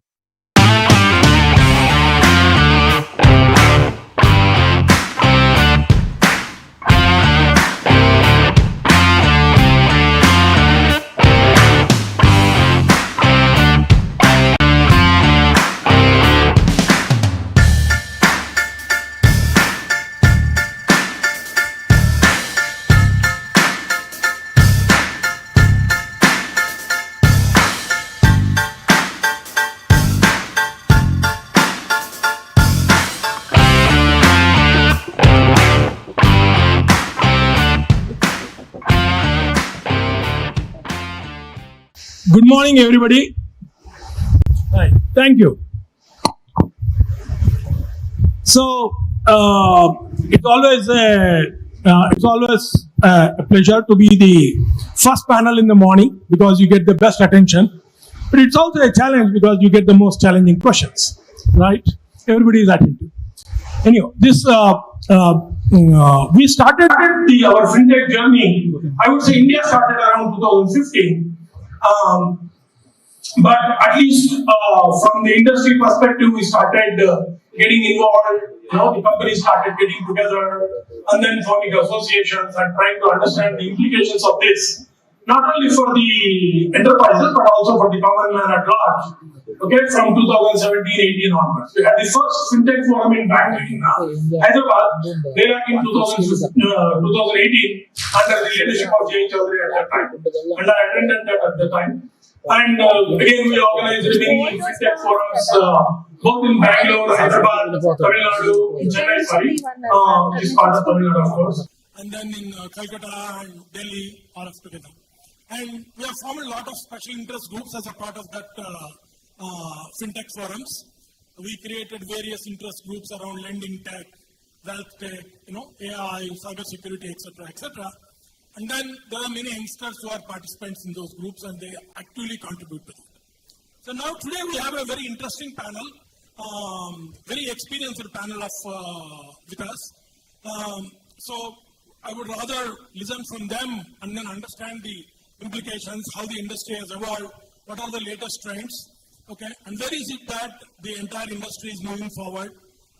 So let us start with the introductions from India. Hi, I'm Anandya Karmakar, about 2.5 decades in the financial services industry. I started with consumer lending with a company called City Financial way back in the late 90s, and cut my teeth in lending, so everything in lending which had to be done. I did some life insurance. I was, running the life insurance business for ING Life Insurance for West India. Then I moved to ICICI Bank. I started with heading their wealth management business. So lending to life insurance, to investments, then back to lending. I've been with Aditya Birla Capital for now 6 years.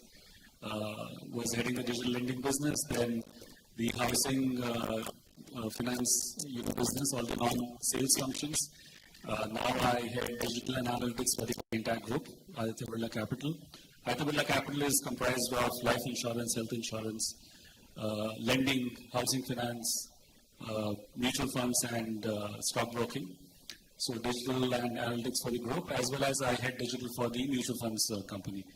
So that's about myself. I'm Ramesh Loganathan. I'm a faculty at IIT Hyderabad. I've been in the tech industry for a long time, and in US and in India. I moved to Hyderabad in 2000 to join a startup in the early days of Java. There was a Java app store startup based out of Hyderabad.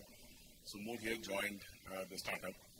And it's been here since. Part of the company got acquired by a Boston-based company and was running that lab for many years.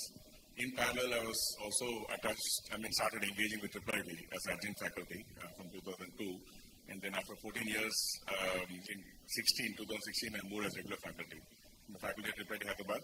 And I involve a lot with startups. IIT Hyderabad has a lot of research and research-led innovation and research-led solutions.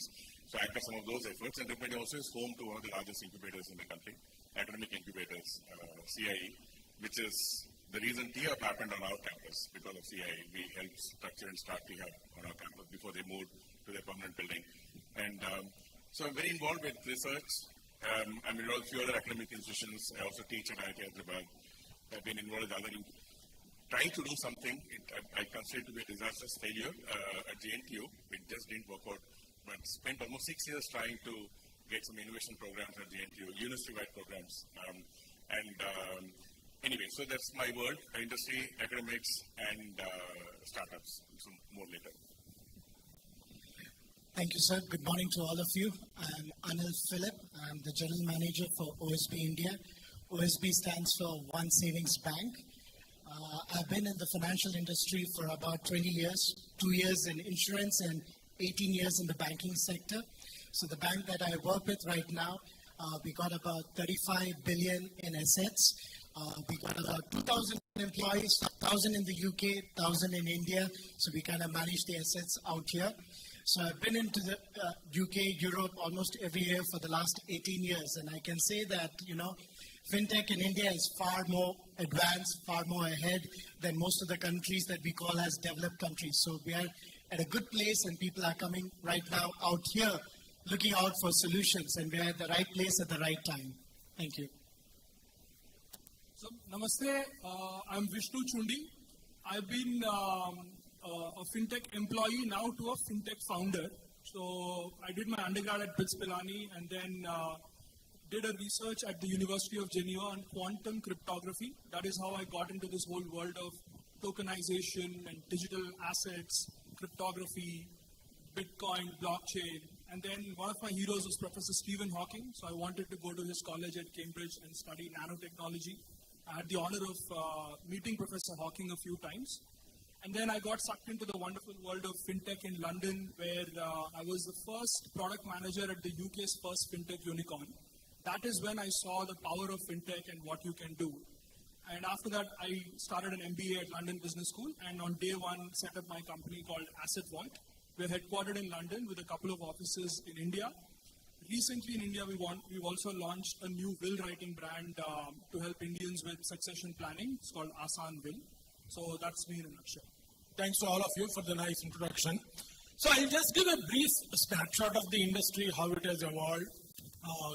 Can anyone believe that there are 23 unicorns already in the fintech space today in India and another 20 or 25 unicorns? Evolution which has happened in the last just 6-7 years. Okay, and all of us know already the impact of UPI. UPI is not only prevalent in everyone's life, but it also going to become prevalent and relevant in even the lives of other countries very soon. the way the Aadhaar, the India stack, and the entire digital public infrastructure has evolved is going to give a big fillip to the entire fintech industry in India. And there are a lot of new frameworks which are coming up, like account aggregator framework, open credit enablement network, ONDC. I'm sure you must have heard of all of these terminology already in the press and things like that. And they are becoming common adoption themes across the board.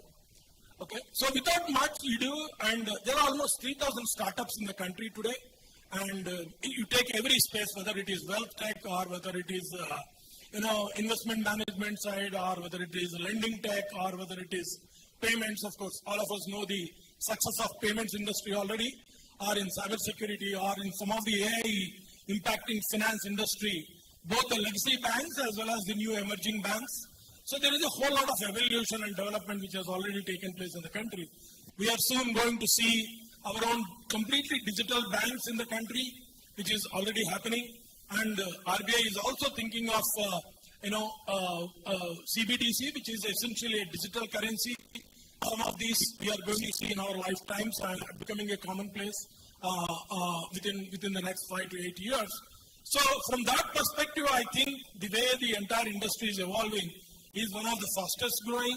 It is almost growing at 25 to 30% every year. Okay, and some of the sectors like lending tech and wealth tech are growing even at a higher pace. Okay, so what we will do is we will go around the panel, and we have got varied experience across various sectors. We'd like to hear their views on how the space is evolving, what are the challenges, what are the policy guidelines. So government is doing a lot of stuff, not only central government, but even the state governments are doing a lot of stuff. So how the government policies are emerging, and what are some of the challenges? We would like to go around the table. So first, let me start with Anindya. Anindya is a veteran in the entire fintech, in the financial services space. So Anindya, how do you see fintech emerging in the complete financial services space, whether it is wealth tech or insurance space, or what are some of the startups you see, and how is the potential? And also opportunities for youngsters to look at new opportunity spaces. Thank you. Thank you. Thank you. There is a lot in that question. It's very difficult to figure out where to start and where to end. But let me attempt to give an answer which may resonate with all of you. I think first thing to understand and realize is that doing anything in the financial services space is does not lead to an overnight success. It takes time. And the best way I can explain that is to take the example of two institutions that all of you have heard about. One is HDFC Bank and the other one is Bajaj Finserv, and 15 years down the line. So for the first 10 years, so HDFC Bank was valued at $8 billion in 2008. 10 years down the line, 2018, it was valued at about $80 billion. So it has moved about 72 billions. And in the next 5 years, it moved to $165 billion. So it kind of added the same valuation in about 5 years. And same happened with Bajaj Finserv. It was about $2 billion in 2008. It moved to about $14 billion in 18 and 32 at 2023. So you can see there's a compounding which happens, but it takes time. When you look at the fintech, industry, I think, as Ram mentioned, 3,000 plus. Somewhere I heard about 10,000 plus startups are there, and 3,000 of them are fintechs. If you look at the fintechs, they have about $100 billion in valuation, $100 billion, and that has largely happened over the last 10 years because of multiple factors, and I'll touch upon that. Whereas the banks, the big banks, all the private and the public sector banks that if you put together is about $600 billion. So 100 billion fintechs, which has happened in 10 years, banks about 30 to 50 years. Why am I stating these numbers? Because in the next 5 years for the fintechs, taken off, but it will take. But why do we feel that it will take off in a much bigger way?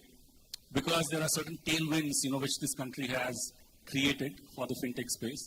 Firstly, I think, this is something which is common for, every company, every industry in the digital space, which is your smartphone penetration. We all understand that is driving, pretty much everything today. Smartphone penetration in rural India, which is kind of, doubled in the last 3 years. And of course, the number of people who are using internet. So that's one part of it. The second part is this whole India stack story that we have heard about, the digital public infrastructure. And I think three of them Ram mentioned, which is account aggregator ONDC OCIN. But of course, it started with your Aadhaar, then your UPI, and the entire India stack, which got built upon that. Now, this has created a foundation for a country of 1.4 billion people, where all innovations are happening, and of course, there are many more which are coming. There are almost 20 plus digital public infrastructure which is there in India. Some of them are work in progress. And in the insurance side, on the lending side, on the wealth tech side, many of them, right? So this is the second piece. The third piece, I think, which is going to be the story for India for the foreseeable future, is the penetration of financial services. And I think compared to some of the global advanced economies, you would find that penetration in India is very, very small, in single digits in most of the cases. And that, of course, again, takes time to grow, simply because your financial service is actually a story of how much of disposable income you have, right? So insurance, investments, it comes from the disposable income. And your per capita income, till the time it does not grow and reach a threshold and then crosses that, the growth does not happen. So we are very close to the threshold of $5,000 of per capita income. And you would see, and typically this is what we have seen in China, when you start crossing a certain threshold, things start taking off again in a spectacular manner. And so we are very close to that. So the penetration is the story which is going to drive some of these things. Right, so this is basically where we are. And now when you talk about, so this is the opportunity at a very high level. When you talk about in every space, there is an opportunity for the fintechs. And let me give you one example each: in insurance, in lending, and in wealth. So in lending, we know that there is a large percentage of population which is called NTC, new to credit. I think it is close to about 200 million, about 220 crores of people who are new to credit. It's a large opportunity again. And if we have the time, we can dive deeper into how this fintechs can enable that. But that's one clear area. Think about B2C, but that's not really the story of fintechs. In fact, in India, a lot of the fintech success stories in the B2B space, in the SaaS space, because companies need help in terms of leapfrogging, pole vaulting, whatever we may want to call it, and that's where a large play of fintechs is happening. So I just thought I'll mention that before I hand this over to Mr. Ram. That was a great overview of the entire financial services space, okay, and the new emerging spaces which are coming in that. Especially lending tech is taking off in a big way. It's supposed to be one of the biggest potential areas. There is almost close to $600 billion gap in terms of SME funding today, which can be bridged by all the HNIs who are all sitting there. Okay? And then, now let us move on to the next question, next topic of discussion within the fintech space. There are a lot of technologies which are evolving and impacting the entire fintech space. Obviously, we have all heard of AML, cybersecurity. I mean, these are all being heard of over the last 8 to 10 years already. But none other than our own professor can give a bigger glimpse into the emerging technologies like quantum computing and others, which are going to impact not only fintech, but in general, the other startups as well. But particularly with respect to fintech. Yeah. Thank you. Sure, Ram. Like you said, there's a lot of attention to AI in the last couple of years, especially with ChatGPT and LLMs and such. But like you rightly said, they didn't land from the skies overnight. Even the current technology that is so hot have been around for, right? Companies have been playing around with it. Just there's a huge hype around what's happening right now. And there's a lot of FOMO, and so everybody is clamoring to go do something. Nobody wants to be left behind. But thankfully, I think the hype is settling. There are reports already that says less than 1 out of 10 enterprise projects have succeeded in their efforts to adopt LLMs and such. It's not that magical as people think, that you just take an LLM and you can make it do anything you want, fire people. Right? It's not. Like with any technology all through the years, It enables and it kind of automates some functions, but it's expensive. And so it means that the right problems where whether it is an optimization or the improvement of efficiencies or accuracies or such, for the right problems, companies would invest and get them built because it is expensive to build. And expensive to run is a different problem, but it's expensive to build. So it means like, well, yes, in theory you can do anything, but in practice it's not going to happen. Like it didn't happen. Like we've had all the people talk about in the early days of BPM that like whole BPM industry will be fired. In the early days of RPM, we had the exact same predictions. Early days of AI, I mean like some top tier analyst firms had predicted that in India in 4 years we will lose 50% jobs. If anything in those 4 years we added 50% jobs. Right? Forget losing 50% jobs. I don't think any job was lost. And quite to the contrary, we added 50% jobs in those 4 or 5 years. And so same things. All those are all on the other side, right? Those doomsday predictions don't happen. Value is possible. Not just LLMs is of course overrated, but there are all kinds of AI. It could be simple conversation, a lot of computer vision coming into play, a lot of just machine learning coming just from data. Organizations have tons of data. Traditionally, they've been using data warehouses and such to extract insights. Now, they're replacing with machine learning techniques because with lots of data, with computing being available, now you can use other techniques. So you don't need to model, let the machine learn. Right? If you have enough data, like machine can learn the models and then whether it is identifying things, detecting, predicting, it could be fraud, it could be like an upsell opportunity, it could be any of those, right? And from being more rule-based and like kind of structured data analytics, insights-based models, which is how it used to be all these years, now there are also machine learning-based models possible. Right? So what is this on quantum safe applications? Why are people talking about the applications have to be quantum safe? So we have one of the largest quantum software research groups in the country on the software side, not the physics side, on the computing side. Very quickly it turned out like when we had about 16, 17 people in the room, around 8 of them were from banks. I was very surprised. The banks are not the ones that will go and jump at new technologies. And then it turned out it's not that they wanted to adopt, they didn't want to be blindsided, especially on the quantum crypto, right? So 2 years back, every bank and you was talking about it. Today, if you do the same round table, probably 1 or 2 will come. Reality has set in. Quantum is not going to be real. I mean, in actual computers coming and in use for not less than 10 years. So the hype is settled. I don't think there's any, yes, it's a worry. When those machines become real, it's a huge worry. So banks are all tracking it, but nobody's doing anything about it. That's what I know. My worry is if hackers get onto it faster than the providers, that's where the worry is. Yeah, but the machines I mean, it just takes one guy to invest that much and then hack into a bank. And if it is not a quantum safe application, then millions of depositors are at stake. They're tracking. I mean, like I was surprised that banks were the front runners in quantum interest. And I would have expected a technology company like a Microsoft or a Google or such to be more interested. But banks are more interested and they continue to be interested. I'm saying the fear that they had 3 years back, that it could happen anytime in the next few years, has settled down because the reality is very, very clear. Like we have a national quantum mission. We are also part of that. So there was a consultation meeting where all the quantum research groups in the country were at a meeting.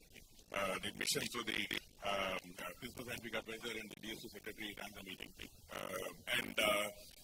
There were about, I think, 80 research organizations and 304 people in the room. Amazing, very, very good session. And they are talking about getting a basic machine in the country, maybe in the next 5 to 7 years. A basic machine. They're not even seriously usable machines here. I'm sorry, I'm extending this discussion a little bit more. Yesterday, the Prime Minister inaugurated Param. Right? I'm sure you must have read about it, right? So, I mean, it's not that, India as a government or as a thing, we are not investing in it. This globally. It's a little behind. Okay. Globally also, like the machine that IBM has is super expensive. You can't do anything with it given the cost. It's more a technology demonstrator. Even that is like at least 5 to 7 years before it can evolve into something usable, cost aside. Then the cost factor comes. So it's not about us being behind or ahead. I was referring to it more as a state of the technology globally. We are probably a few years behind. Not that far behind. Thankfully, quantum mission is a good initiative. Like the same, like many other technologies, they have leapfrogged us before even we understood, like they went off to the next generation. So idea is like, let's not be the same with quantum. We may or may not get the machines ourselves, but let there be understanding, let us be in the front lines. Like 5G we've done, we're not in the front lines, but 5G we're not doing catch-up game. there's so much of investment. We've been a 5G hub for several years. IT Hyderabad is a major hub. And so while we couldn't create the technology for 5G, we are earlier on to the 5G. Today, probably one of the largest rollouts in the world is 5G. Not just application sector. The idea was that you can't roll out the technology and not have anything using it. So they invested a lot of effort in trying to build solutions, how to use 5G, but the bigger mission was 6G. Now, the government's idea is that we should not be now even just catching up, we should be creating those technologies. So, quantum vision is similar. Maybe we can't create, all the others are much, much ahead of us, but we are not going to be left behind. We're going to have our own computers and even if it's behind, it's going to be only a few years behind, not that we're suddenly caught unawares when suddenly somebody says embargo, we're not giving you the technology. We won't be caught completely unawares, so we'll have our own technology. Thank you. So let us move from, say, technology to a little bit of real world again. We have Anil from the OSB Bank. So Anil, can you please educate us on neo-banking a little bit? What are some of the emerging spaces? And how is it that some of the fintechs can work with GCCs, especially in some of the fintech areas across India, especially in banking? Yeah. Thank you. Sure. So first I would just like to touch a little bit on GCC, and then I'll go to fintech, and then I'll go to the neobank. I've been working with the GCCs for 20 years now. I mean, 20 years back, if you asked, was there a word called GCC? No, it was not. It was contact center, call centers. You had MNCs or foreign companies setting up their operations in India purely because of cost to get cheap labor. But gone ahead, we have seen that from there they started, investing in some niche roles, starting from processing and calls. Then they went into risk analytics, finance, chartered accountants, IT hubs. They started seeing the development centers coming up. So 90s was call center, contact center. 2000, there was some research and development happening. Further ahead, they became center of excellence. Now today in 2024, the word is GCC. That is Global Capability Center. What is so different today? Today, what is different is that they're looking at their centers in India to tell them how to run their operations, how effectively they can run their operations, what are the new emerging technologies, what are the ideas that they can incorporate in the banking industry, in the finance industry, in the IT industry. Because most of the startups are right now in India. They're coming with solutions. They understood the problems of traditional banking. They understood the problems of, where the cost was there, how much time it would take to open an account, what were the hurdles for the customers, what are the regulatory expectations. They kind of understood the market really well, and they start coming out with solutions. And that's why we call it now the Global Capability Centers. So interestingly, I work with, a lot of startups. Very recently, I remember when I was in the UK, I was told that, there's a particular area, lot of work, they want to cut costs, they want to see value, how can you do it? Very simple. We had RPA in India with our IT team, so I told them we'll connect, we'll do it. We were able to cut costs by almost about 30 to 40% savings. RPA is what? Robotics process automation. You have a bot that does all the work that, a manual person does. It does your calculations also. So a lot of banks have this requirement where you sit, do calculations all, but robotics does that for you. But now moving ahead, AI has come into the picture. What are the banks doing today? Now, when you talk about neobanks, what's the difference between a neobank and a traditional bank? A traditional bank always has a building. You go there, you do your work. I remember, say, 25 years ago, if my dad had to send me some money to college, he will go to a bank, take a draft, post it, it'll come to me, I will take it, I will go to the bank, give the draft, wait in the queue, get my money, happy with those days getting your allowance. But today you don't do any of those. Today you call your parents or you call somebody for money, it's instantly transferred in a matter of few seconds. That's how digital bank has come into the picture. Now, something interesting that has come up, is the neobanks. Neobanks don't have a physical center as such. But what they do is you have a, what you call a web space where you interact with, the virtual reality, and you try to, tell them what is your requirement. And you will get a response, you will get transactions happening through that. And artificial intelligence plays a lot of role in this. It is evolving from traditional bank to digital bank, now to neobank. Neobank is mainly, I would say, the interest of millennials and Gen Zs. who don't like interacting very much with people. They just like taking their mobile and getting things done very quickly. They like to see everything happening, with the touch of a screen. That's what our new age generation is coming into, and that's what Neobank is actually catering to. Where you want a loan, you don't want to talk to somebody, you don't want to do anything. These days, even loans, all of you, if you have a good credit note, you have been told time and again that you got 10 lakhs or 20 lakhs waiting, and a click of a button, the money is into your account. That means there is some kind of a data that they have analyzed you. They know your income, they know your assets, and they know what you're capable of paying, and they know what kind of loan they can give you, which you can repay back. They have all the data. So data has become very important. Now with that data, they know each individual what they can give to, how they can do things. Neobank has come with something more interesting right now, is that people travel a lot in the world. Indians are known to be big-time travelers, not like what you used to see maybe 15 years back. It was our first trip. Today is like, 100 trip you're going. People are traveling. The airports are filled with, students and people moving across. They all need foreign currencies. Some of us still rely on our traditional bank, pay a higher charge and get it done. Neobanks are coming specifically for people who are traveling, saying that, you can use this money, come back, they'll give you the same money back, balance, conversion charges, everything set and recorded. You're not going to have any problems with, the rates going up and down. So neobanks are coming up with too many ideas. One of the risk factors is basically knowing your customer.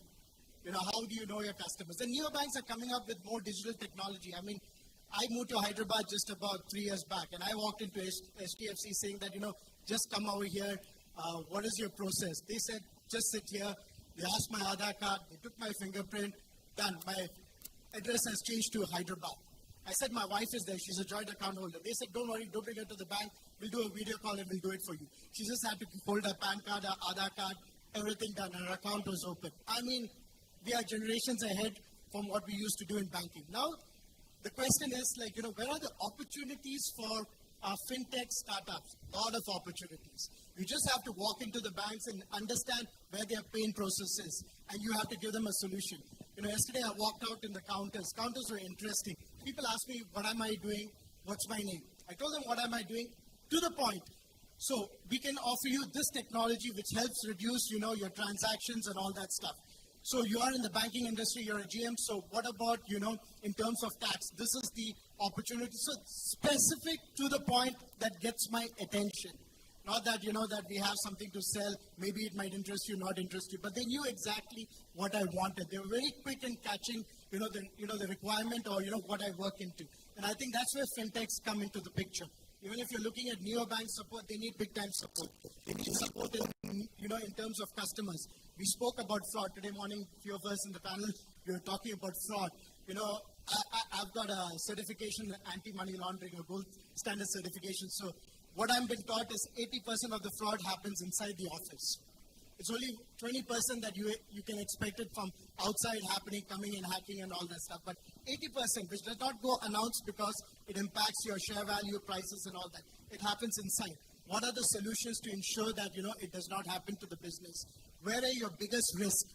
What is it, that value that you can reduce the time? If it takes me 10 minutes to open an account, can you make it to 1 minute? What are the technologies? Have you run through the whole process? What are you going to bring into the table? So that's where neobanking is coming into the picture. And as I said, it will take a little more time. It is more for the younger crowd that's coming up who will not go and visit a branch, who does not want to, connect with people. They just like to do it on the touch of the screen. We'll go to the Vishnu. I had a very interesting conversation with him today morning. So on digital assets and Finternet, etc. So Vishnu, can you please throw light on the entire space of digital assets? The way they are emerging. What is this concept of Internet, which is emerging in a big way? And even Nandan spoke about it very recently, including his chief architect, Pramod Verma. Go ahead. Yeah. So, as a founder, I try to live in the future. So, obviously, there are companies exist to solve solutions, make money, maybe improve convenience a little bit, and then there are companies that try to completely disrupt the way we look at the world. So let me paint a picture. Imagine a world where you don't have to carry your debit card, your credit card. You are just walking. There's no phone. You are the person, you are your asset. And you are the one who's carrying your real estate. your car, your bank balance, your mutual fund, your FDs, everything. And imagine a world where you can borrow against it, not from a bank, but from other people using a technology that happens in the background. We'll call it some magic technology. We don't have to get into the boring science of it. Now that is a world, like if you are 20 years old today, you will not be going into a bank and asking for authority where you trust one institution or one country or one brand and say, okay, I will borrow from this because it's safe, or I will lend to this because it's safe. You will want to interact with the crowd. You want to maybe lend to somebody in America, in China, because you already trust the magic technology that is happening behind it. And guess what? You're already doing it today. Everybody on your phone, you're using mobile internet. You don't know what's happening behind, but you're communicating with the world. Just take that same magic technology, use a little bit of cryptography, and that word is very, very important. Oh, I see digital twins here, so he appreciates what we are saying. And that's it. You have essentially built on the internet to create and unlock possibilities which will be immense. So now let me bring it back to 2024 and what we are doing at Asset Vault. One of our clients is in China. He wants to get an exposure to a $1 million apartment in Los Angeles. Unfortunately, he cannot afford $1 million, but there are 10 of his friends that can afford 1 million divided by 10. So what we've done is we've tokenized this real estate, this house for $1 million. We've broken it into million pieces using something called blockchain. And it's a good application because now suddenly somebody sitting in China can benefit from real estate growth in Los Angeles. They don't even have to go to Los Angeles. They don't even have to show KYC, nothing. We take care of it. When I say we, it's the blockchain. So my only word of advice to some of the young founders or possible founders here is try and become very multidisciplinary. Learn a little bit of physics, learn a little bit of cryptography, learn a little bit of mathematics, learn some law, because all of blockchain is law. Because how will you enforce, let's say I own a piece of property in Los Angeles, but I'm not there. Who is the custodian? How do I trust that the custodian is not a bad actor? So all of this, the world is getting more and more multidisciplinary. So the more diverse points of view you have, you will be able to benefit from this futuristic world. So tokenization is another word that I want you guys to take away with you. Cryptography, tokenization, finternet. So what Nandan Nilekani was mentioning the other day is he's already thinking like 20 years ahead. Imagine the Aadhaar ID that we have. Similarly, there will be another kind of an ID that you will have, which will be on the blockchain, protected by cryptography and hashing. And this is where again quantum computers come in. So let's say 30 years from now, somebody builds a super strong quantum computer, then the current mathematical protocols can be broken. I'll give you a very simple example. If I ask you what is the product of 23 and 37, anybody here can take a piece of paper and do it. 23 and 37 are two prime numbers. It's 851. I just did the math. Imagine I gave you a product, the final answer, and then I asked you, now tell me the constituent primes. There is no algorithm for that in the world today. You will literally have to start at 3, 7, 11, 13, 17. And the larger the number I give you, computers will take age, the time will be like the age of the universe. This is the problem with classical computers. Whereas a quantum computer uses superposition of bits. So zeros and ones at the same time. So it reduces the time to a few minutes. Doesn't exist, as Ramesh said. Hopefully, inshallah, it will come in very soon. Then all our secrets will be out in the open. Because I will capture the secret today. I'll wait for 20 years until somebody makes a quantum computer. AWS is making a lot of progress.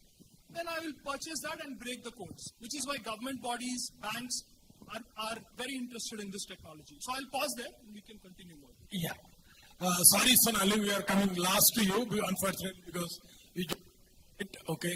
So I couldn't really accommodate in the flow. Okay. So Sonali, I think you have a lot of experience with public policy, government, all of that. So what is the government policy on regulating the entire fintech space, especially around emerging areas of lending, payments? So we have seen a couple of hacks recently. We need not touch upon that. but essentially, what is the government policy of this emerging? Thank you. Thanks, Ram. Couple of points. Firstly, I did a lot of policy work. I right now work a lot with startups. So very interesting discussion on this panel. I think just by way of introduction, I look after various businesses at the bank, startups and the gig economy being two new areas that we are focused on, in addition to deposits on the government and institutional side, as many of my friends on this panel have spoken. So let me just give you perspective on how the landscape banks vis-a-vis fintechs is changing and what the future looks like, right? So firstly, I think banks and fintechs have had a happy marriage right from the time fintechs were not even known as the word fintechs, because banks have been powered by technology historically. Jargons changed, but technically it's the same thing, whether it was earlier the core banking platform or today they are stacks sitting on top of payment gateways that we call startups and fintech. So the marriage of startups and banks goes back to as long as banking has existed and technology came into banks, starting with your core CBS systems. As far as I see the government policy, I think we all know that India's fintech story is something that is known globally and is actually a part of India's soft power now, much like China took its culture as part of its soft power globally. So India's fintechs, whether it's UPI, etc., is a big part of India's story that's being told globally. And we've seen payments being disrupted in a big way in the last 10 years. I think right after demonetization, the kind of changes we saw in the payment ecosystem have been quite phenomenal. As far as the next 10 years on fintechs goes, I think let me just say that as a banker sitting here, I can tell you that the next 10 years will belong to cross-border payments. Because if you look at the new regulations that have just come out by the Reserve Bank, and we are building out various strands of those businesses, is not just how you travel, which is what my colleague on the panel just said is about. That's really one small sliver of LRS. But if you look at the government's perspective on exports, and it's true that unless India supplies to the world, in addition to supplying to its own markets, India's growth will not leapfrog. And therefore, to take exports from 200 billion to 500 billion, you are going to see cross-border technologies emerge and cross-border fintechs emerge. I don't know how many of you are aware, but the new regulations are opening doors in ways that the world has not seen before. And it's going to disrupt cross-border payments in many ways. You're going to soon see Indian banks competing with global banks for large players across the world, and that's going to be a phenomenal opportunity that will unfold when you talk about global payment processing. So I think the next 10 years in fintech are clearly cross-border, in addition to, of course, a lot of work that is happening on blockchain and the digital currency. Coming to neobanks, as you spoke about, I think there are lots of neobanks in the country, and lots of banks themselves, as my colleagues on this panel have mentioned, are moving down the path of digitization at a pace that has been unprecedented in banking. So today, as HDFC, we've been the first bank to really focus on the gig economy, because if you look at the spectrum of gig, I mean, frankly, this is the whole self-employment space, right? Today we use fancy jargon because there's a platform there which is around gig, and it's true that banks have looked at self-employed people opportunistically, but now at HDFC, we are taking a very systematic approach to the self-employed, because the future of India will be powered by self-employed, and small entrepreneurs have actually contributed to the nation's growth. And now it's the technology platforms that are aggregating work which are actually going to contribute to the future. So you will look at banks coming up with digitization when it comes to account opening, like you spoke about it, when it comes to lending, when it comes to new to credit. In fact, our whole gig program is designed to enable the new to credit people to participate in the economy fairly quickly, within just a few clicks. Like you mentioned, your wife got her account. So I think, lots of good things are happening, whether it's on insurance, whether it's on credit, whether it's on banks. And I think the banks and the fintechs will grow together. So whether the valuations will increase for banks or for fintechs, I think it's both one stacked up on the other. Because remember, at the end of the day, the money sits in a bank. How much ever digital currency might change, the banks continue to remain the backbone. The technology players build on top of that, and I think that's where there's a happy marriage. And that's something we should all remember, because I think the discourse in general always goes about banks being monolithic institutions and the fintechs being the future. I think one cannot survive without the other. So we should recognize that in the discourse as it's talked about. And yes, banks have a higher degree of responsibility, because remember, while there is a happy marriage, I've also been at Meta, where I was there for 8 months. And if you look at pure technology and pure banking, it's a marriage of incompatibles. That's one of the reasons why, Google has scaled in payments and Facebook couldn't. So there are ways to do things and marry technology with a regulated industry, which I think Google has done well. And I just leave it here to say that, fintechs and banks will be the future, hand in hand together, because like you said, quantum computing is something where we will look at it as banks. Whether it's digital assets, banks will look at it, because obviously as the custodians of the nation's wealth, banks do have the responsibility to ensure we provide our customers with the best possible services and technologies. So hopefully we'll engage with a lot of you in the future. Thank you. To stay informed about the startup ecosystem, subscribe to MyStartupTV.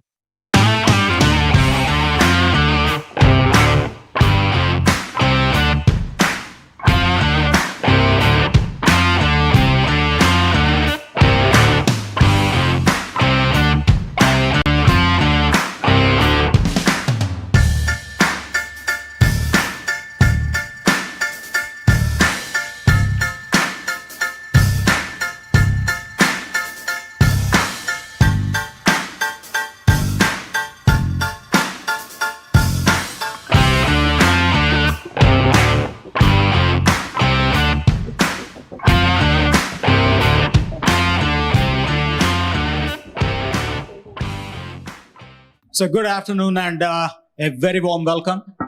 I really hope that people had a very good lunch. My name is Prakash. By the way, the title is actually little inappropriate. I was the ex-managing director for Career. I have recently actually come out, and I was planning on sitting in one of those chairs as a startup company, because I'm starting my own company. And then they have actually said that, no, Prakash, you need to be sitting on the panel.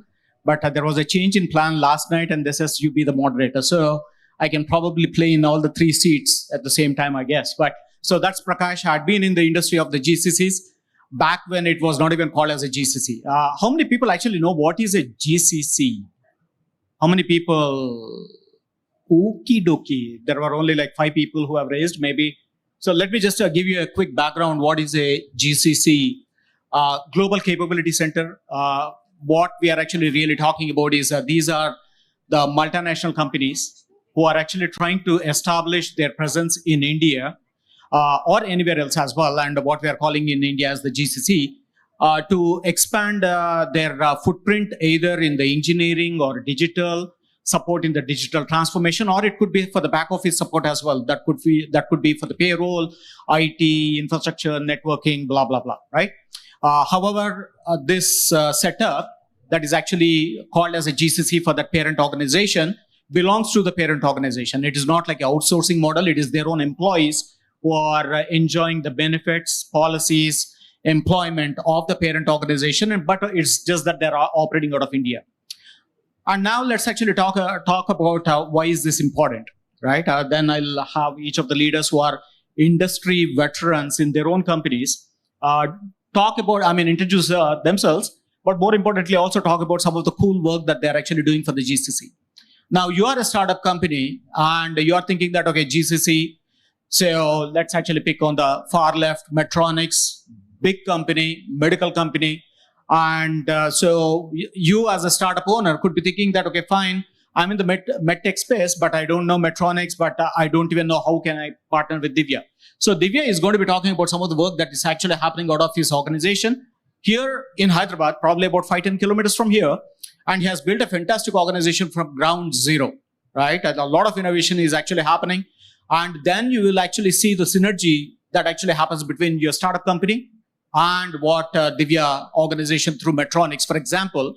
Of course, we have other veterans here as well, and how to actually partner. So just going back to the GCC world, I had been associated as a part of the GCC over the last 2-3 decades, helping establish for my parent organizations in India and scaling those organizations with various functions. That could be engineering, that could be R&D, that could be digital, that could be finance, HR, payroll, etc., etc. So various functions.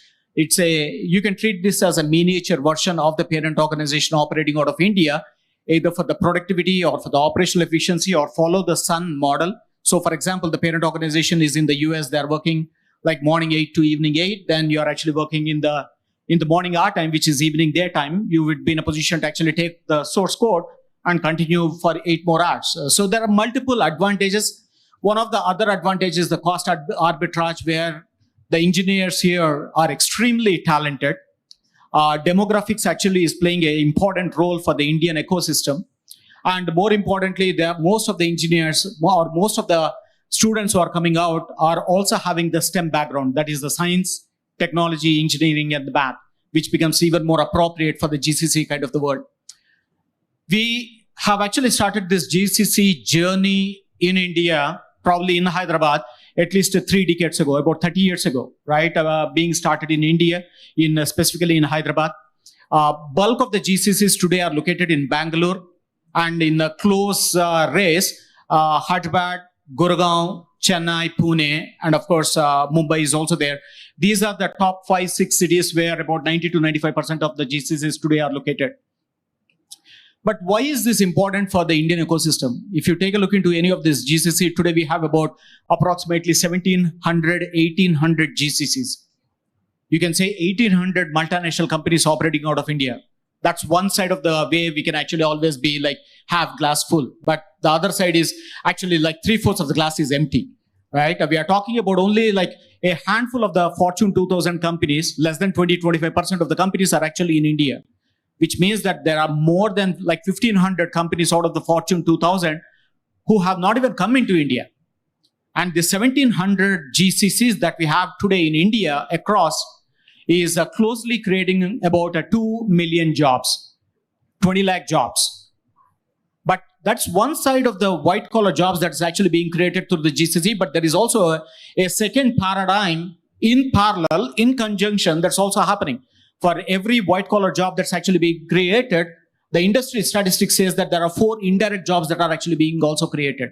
That could be a maid, that could be a driver, that could be going to the cafeteria, that could be going to a restaurant, that could be going to a shop, mall, theater, blah, blah, blah, right?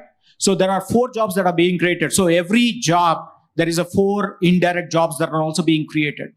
Today, we are talking about $65 billion export revenue from this GCC alone, and half of that is coming from the ER&D kind of a space. The CAGR is in double digits. That's the growth rate of this GCCs is going to be in double digits. So net GCCs are going to actually play a vital role in terms of not only creating the employment, but creating the disruptions within this our entire ecosystem. 1, from the talent. 2, from the innovation. 3, from the overall employment. 4, actually also doing a whole bunch of CSR activities. And some of these leaders will also talk about some of the CSR activities that are actually happening that will actually uplift our entire society. So there are multifaceted impact that the GCCs have actually been doing. At least now you should know what is a GCC and what's the impact being made in our overall ecosystem. People feel excited.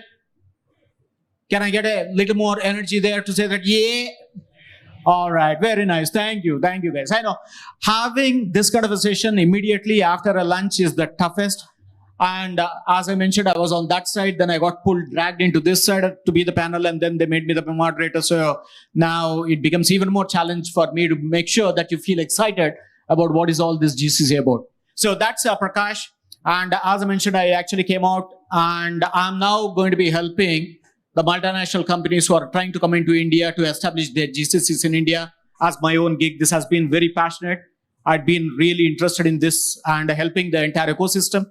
So I thought I'll do this as my own gig as a startup and help in the AR in this space. So that's me. I will actually go to Divya for a quick round. Hi, good afternoon. And first of all, a great opportunity to interact. But before I go there, my interaction with Prakash, we are part of the MChem XCOM, and he said, "I'm Prakash," and I said, "I'm Divya Prakash." It's like I'm Bond and I'm James Bond. So that is where we started. So little light humor. So my name is Commander Divya Prakash Joshi. I have served the nation in Indian Navy for 21 plus years. Thank you very much. And had the opportunity to be part of the missile system, and had opportunity to meet a lot of senior scientists like Dr. Abdul Kalam and others.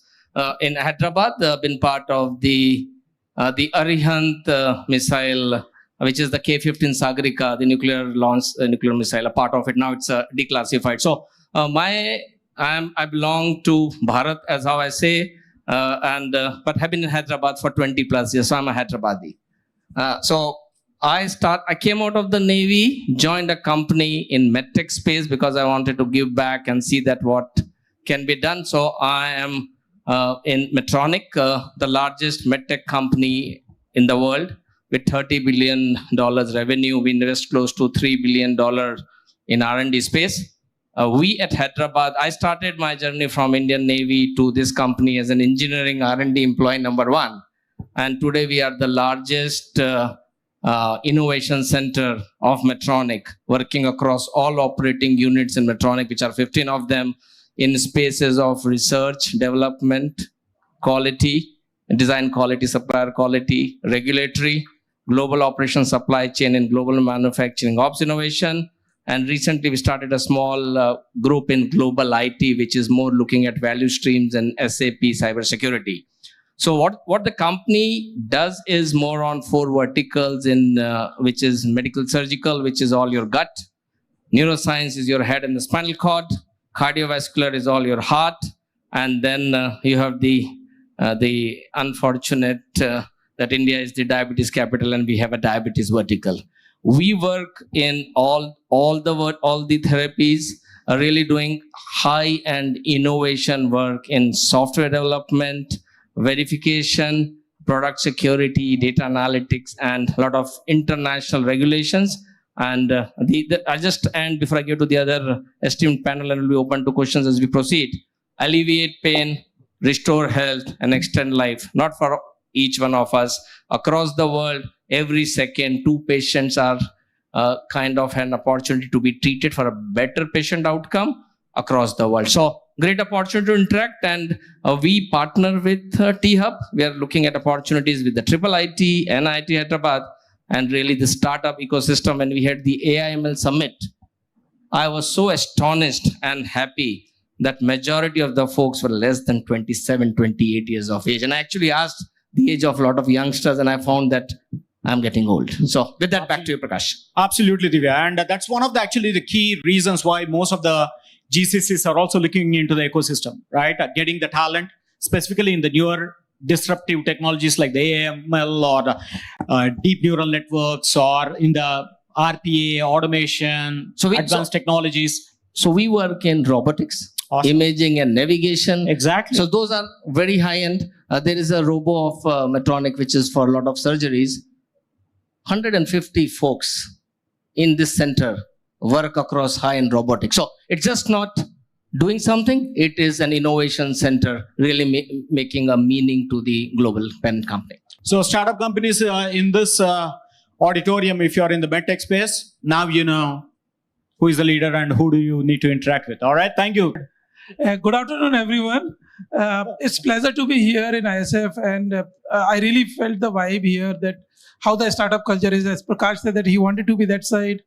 He happens to be this side, and then finally he became moderator. So this is called the agile culture. Be humble, be nimble, and be ready for any job that comes our way.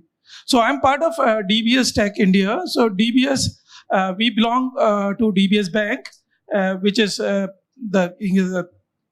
premier bank of Singapore, almost $100 billion market cap.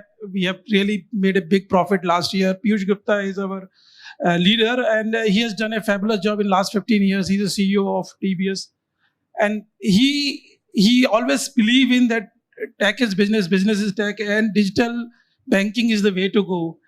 Whether the bank will survive or not, banking will survive, and that will be that has to be individual banking.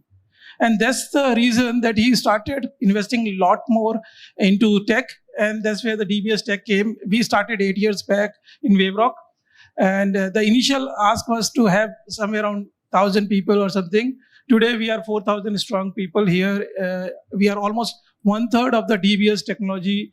And in fact, DBS as a whole now have almost 40 to 50% of the entire workforce is a tech workforce, and we play a large role there. And it has been a startup culture in DBS whereby while everybody in the Western world, in a developed country, they all were on mainframe, but DBS took a first leap of faith to get into open system, and that to OpenStack. And the last, like when we started in 2015, when this idea came to start GCC in Hyderabad, that time 80% of the workforce was through the partner system. Today, we enjoy 80% in-house development. We are doing development right from retail banking solution to corporate banking solution to treasury and marketing. We invest a lot more into our data side. The entire data lake that we have built, it is on completely on, you can say, open source and completely built in-house. So this center is a driving force in Hyderabad, which build multiple product solutions for the entire bank.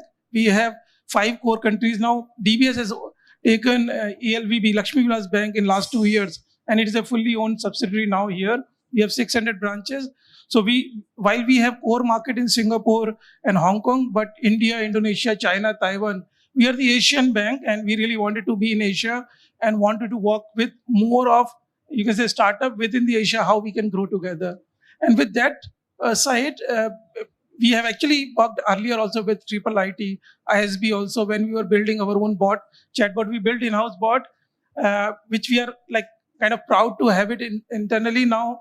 There's a lot more investment as everybody is doing on the AI side and in fact Gen AI side.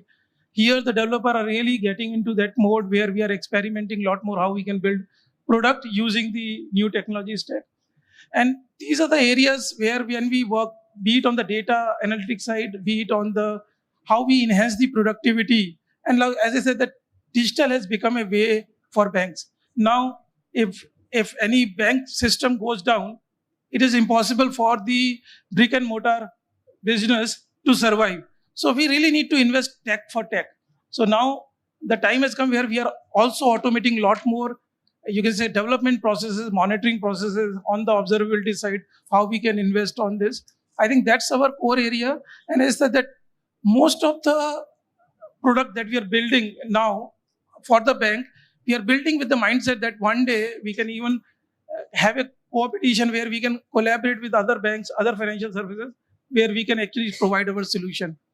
And Hyderabad has actually played a large role in that, because now, as I said, that we are 4,000 people, almost 3,500 our POM staff, and all of us work as a startup whereby we really feel that how we can add more value to DBS. And actually, even yesterday, based on our interaction, SMBC Bank, who really wanted to start their development center now, they visited us. So we are becoming a reference point. And yesterday only they came to our office and they wanted to say how they can start the ecosystem here, because the Japanese bank now looking India as a place where they can also build their GCC. So I think the success of GCC, as Prakash also touched upon, while we are still, you can say 10 or 25% GCC we have covered, I think if we can grow here, the chances of you be part of our journey will be high. And as I said that for our side, it is more on the data analytics side and on the how we can automate the entire DevOps process is what we are investing now. On domain side, anyway, we are covering quite a bit. So that's about us. Thanks a lot. And I'm really happy how the DBS Bank has actually grown in Hyderabad. I was fortunate enough to, like, for example, work with Divya when the Medtronic was actually being established in Hyderabad long time ago, along with the DBS, on the same lines with the DBS, sitting with your CIO, CXO, CFOs, talking about the potential in Hyderabad and how do we actually set it up? What are the ways we will be in a position to actually bring more value addition to the parent organization? And it's great to see how Medtronics has grown. It's great to see how DBS has grown. So fantastic jobs. Kudos to both of you for leading those charters and leading the teams. Thank you. Thank you. Good afternoon, everyone. My name is Sidhu.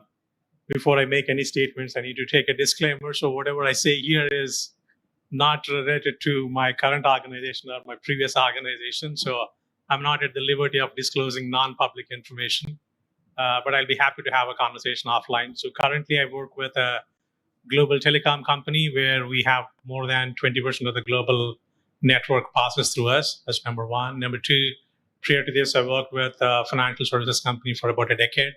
And prior to that, invested about 10 years in management consulting. So I've been on both sides, both in consulting as well as an operator working in a financial and non-financial institution. So happy to have conversation. Thank you. Thank you. As you know, AT&T, I mean, pretty much everybody should be knowing about the AT&T. If you are anywhere with a computer, with a network or anything, you should have already heard about this one. Great opportunity if you are in the telecom, networking, router, including cybersecurity. Of course, there are other leaders in the cybersecurity space as well. But probably if I were to take some public information, the company which actually built the first computer, first phone, the coining of the word artificial intelligence, everything came from our organization. AT&T. All right. Thank you. And that was 75 years ago. So artificial intelligence is not really new. It has been there for 75 years. 74 years precisely. Okay, 74 years, 6 months, 9 days. Done. Perfect. Thanks a lot. Nilesh? Well, thank you, everyone. Basically, today, right now on the dais, the exact number of how the GCCs are distributed in this country is the representation. 3 from Bangalore, 3 from Hyderabad, and 1 from Pune. So we are catching up. I come from Pune. I work for a company called Pattern. Pattern is the fastest growing e-commerce company in Silicon Slopes. Before I start talking about my current company, I would like to say, generally people who sit on that side aspire to come here. I have a different thought process. I am aspiring to be on that side because I want to be a startup. And I'll tell you why. In 1994, when I started my career as a startup. I started my first company then, ran it for 10 years. I started an edtech company in 1999. The name was rightstepahead.com. Maybe 16 years before Baiju.com. I had my other company, which was similar to Shadi.com, a matrimonial market, which was mangalghatika.com, kind of 3 years before Shadi.com. Well, I always say that my failures were much bigger than my successes. And I'm proud of those failures. But I'll tell you something, the learnings that I got from my startup, I was really able to apply it across my career and build my career of 30 years. I'm happy doing what I'm doing right now. And just to tell you, right now I'm a managing director and general manager for Pattern. Before that, I used to work for a company called Schlumberger. Schlumberger is a 100-year-old company. It's $350 billion company, 1 lakh plus people working into it, working in 85 different countries. And when Pattern came to me and said that, would you like to join us? I said, what's your valuation? And they said $500 million. And at that time, I was head of quality, governance, and technology. The cloud was with me. My budget for my team was $672 million. And this company was valued at $500 million. I said, come on, I'm not going to join it. Before joining Schlumberger, I used to work for a company called Allscripts. I used to work for Microsoft. And I used to work for a company which was, that was a startup, Image Point, which was started by CDAC people. I have worked with Dr. Vijay Bhatkar. And I'm very proud about that, the person who helped in building our first supercomputer, Param. But when Pattern came to me, I said, why the hell should I join? And then I realized that this is the right time for me. Pattern is one of the fastest growing company. It is making a product. So basically the product that we have is, we have a complete platform which helps you to sell or accelerate on e-commerce. So leaving a company like Schlumberger, which is $350 billion company, I joined this company, which is $500 million. And it was only 20 people at that time. And right now, today, we are 400 people, just in span of 2 to 3 years. And by the time I come next time to Hyderabad, we would be 700 people. It's not only about number of people, but it's also about the revenues. So we have the revenue of $1.8 billion. And we are growing at a very fast speed. Of course, e-commerce is the fastest growing domain right now. So I understand the startup world. I understand the scale-up world, which is a company which is cash positive, but having a startup culture. I have a GCC world, which is a grown-up company, completely a mature company. So that's the reason I say I aspire to be sitting on that side, because once an entrepreneur, always an entrepreneur. Thank you so much. Hello, everybody. So this is a wealth of experience over here. So I'll try to add a perspective from my side also. Everybody is able to hear me, right? Just wanted to make sure. Yeah, thank you. So similar to Sidhu, actually, like there are certain things that I cannot disclose from a company perspective, but I'll try to be as abstract as possible. So a little bit about my background, and then we'll get to what I currently do, and a little bit about the organization as well. So I'm an engineer at heart, of course, with an IIT background and then an Ivy League background. And after that, tried my hand at different types of technologies across different types of business domains, finally landing into the financial services domain. I've worked with a couple of GSIPs already, currently also with the GSIP. And probably I will focus on, and at the same time, I'm also currently actually like a part of a core leadership group for a foundation called as the Quality Engineering Foundation, which is actually the aim of that particular foundation is to actually bring together the global engineering community, especially quality focused, and make sure that we can actually collaborate, innovate, and empower each other in this testing times as well. Of course, my focus is not going to be on that today. It's going to be my experience with some of the organizations that I've worked with. So coming to GCCs, of course, right? So where did the need for these organizations or GCCs come into the picture?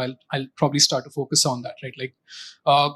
The need was actually to create these global competency centers with aim on certain types of competencies. Like it could be R&D, it could be in terms of operations, it could be finance, accounting, human resources, etc. All these different aspects of the business for running a business together, and they wanted to actually develop organizations like financial organizations like the ones that I've worked with.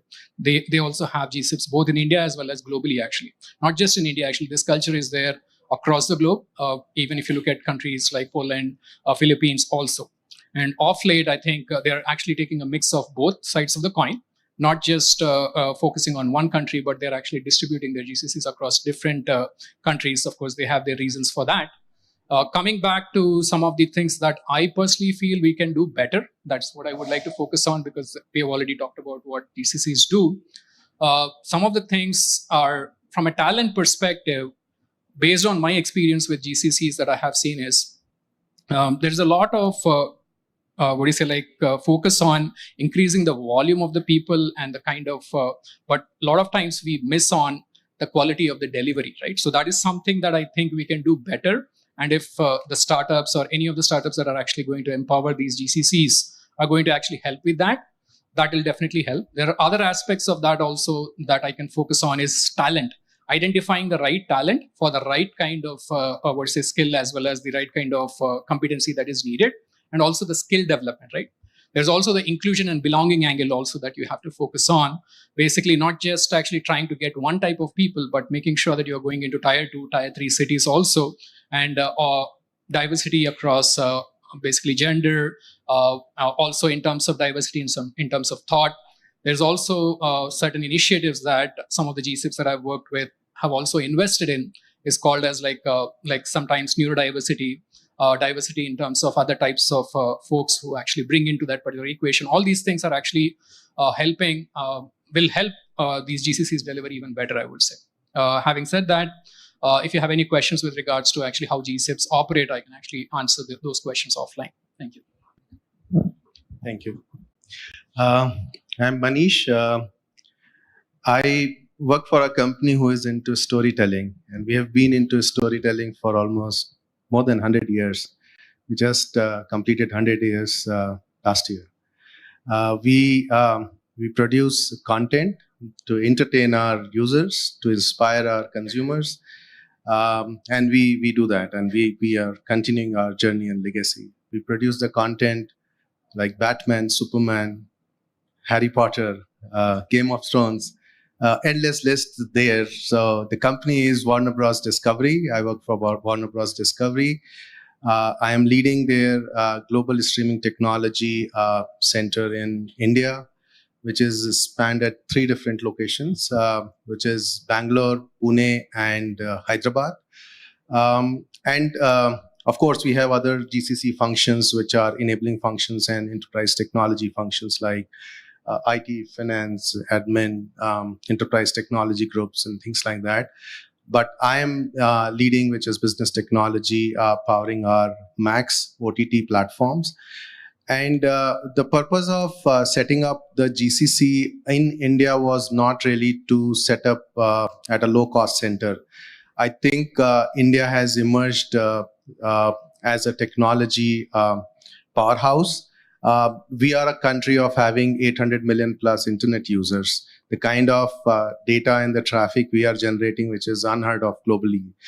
You might have seen various sporting events happening and breaking the record of concurrency every year. And that has unlocked the immense talent in the country, which is in around machine learning, around data, around building the scalable systems and the platforms, low latency, high concurrency systems. So I think our idea of building the innovation hub here in India, which is powering our Max OTT platform, is to leverage the immense talent we have in the country. And that is the reason we have set up our center at 3 different locations. In Pune, primarily because of the acquisition of the company. So our GCC is not only enabling function. We are, and as Prakash was mentioning, it is all about innovation. It is all about creating value for the business.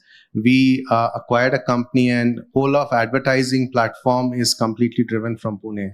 I mean, we are running that platform. And in fact, we filed our first patent out of Pune, which is around advertising, and that too in the last 2 years. So our GCC is pretty new in the country. We started during COVID. And since then, we have been ramping up in different functions. So advertising is one. We developed the player which is catering to more than 60 to 70% of the global traffic out of India. There are other functions around machine learning. There are other functions around analytics, and plenty of, practically pretty much around all the technology functions. What we do is to create the self-sufficient and empower functions here, which own and drive certain technology verticals and start creating values and building values for the organizations. And that's how we are set up. Little bit about myself before moving to Bangalore. So I was in Bombay, which is West. Prior to that, and there I was working for Sony and Viacom and a couple of other media companies who are into the business of streaming. I've been into North Delhi, working pretty much for the similar type of companies on the internet. So as Div Prakash mentioned that he has been into Hyderabad and Hyderabadi at heart, I see myself, and I have worked in Calcutta as well. So I think I've pretty much covered all North, East, South, West. So I can say I am Indian at heart. I've worked pretty much across all the four sides of the country, and happy to work with you. And just to add on the startup side of it, we pretty much work with academia and the startup ecosystem, because we feel that some of the talents which is not available to the enterprises like us, because that's a core domain expertise. And what we feel that some of the areas which are around business technology, the guys who are talented and niche in that area, they've started their own companies and they are pretty much domain experts and SME in that area. We partner and want to kind of associate and see that how we can incubate or fund some of these startups who can work with us and join hands to create value for the business, what we are doing. We've already tied up with one of the academia in Hyderabad, and we are already working with them to on one of the research problem around the speaker diarization, which we want to solve when it comes to the captioning and subtitling. So I think a lot of work is happening around research, academia, and with the startup ecosystem, and happy to have the conversation offline if that really helps in any of the startups or anyone here. Yeah, thanks. Thanks a lot. Thanks, Manish. I mean, this has been fantastic. Leaders, including the entrepreneurs in this particular room, you have actually seen the kind of the expertise and the kind of the work that each of these veterans through their organizations are actually doing. This is very, very important for us, right? And now if you are now getting into the shoes of the entrepreneur, or if you are getting into the shoes of the startup where most of the people are here, they actually bring a lot of value. They are bringing disruption. They are bringing innovation. They are bringing technology. They are actually thinking about places where, though we are veterans in our own space of the GCC, we have our own blind spots. We might not be in a position to see them or move at their speed. Absolutely. We have our own policies, what we can speak, what we cannot speak. We have our own in terms of what we can do, what we cannot do. There could be a 10 different, 100 different approval process before even, say, $100,000 has to be invested, but that's not the case with a startup. Boom, the CEO actually or the owner actually decides at 9 a.m., 9:01, the execution is on. It better be on, right? That's the speed that they can actually bring in. So now, leaders, you know the strengths what the startup companies can bring it to you. And you know how your organizations are actually operating, right?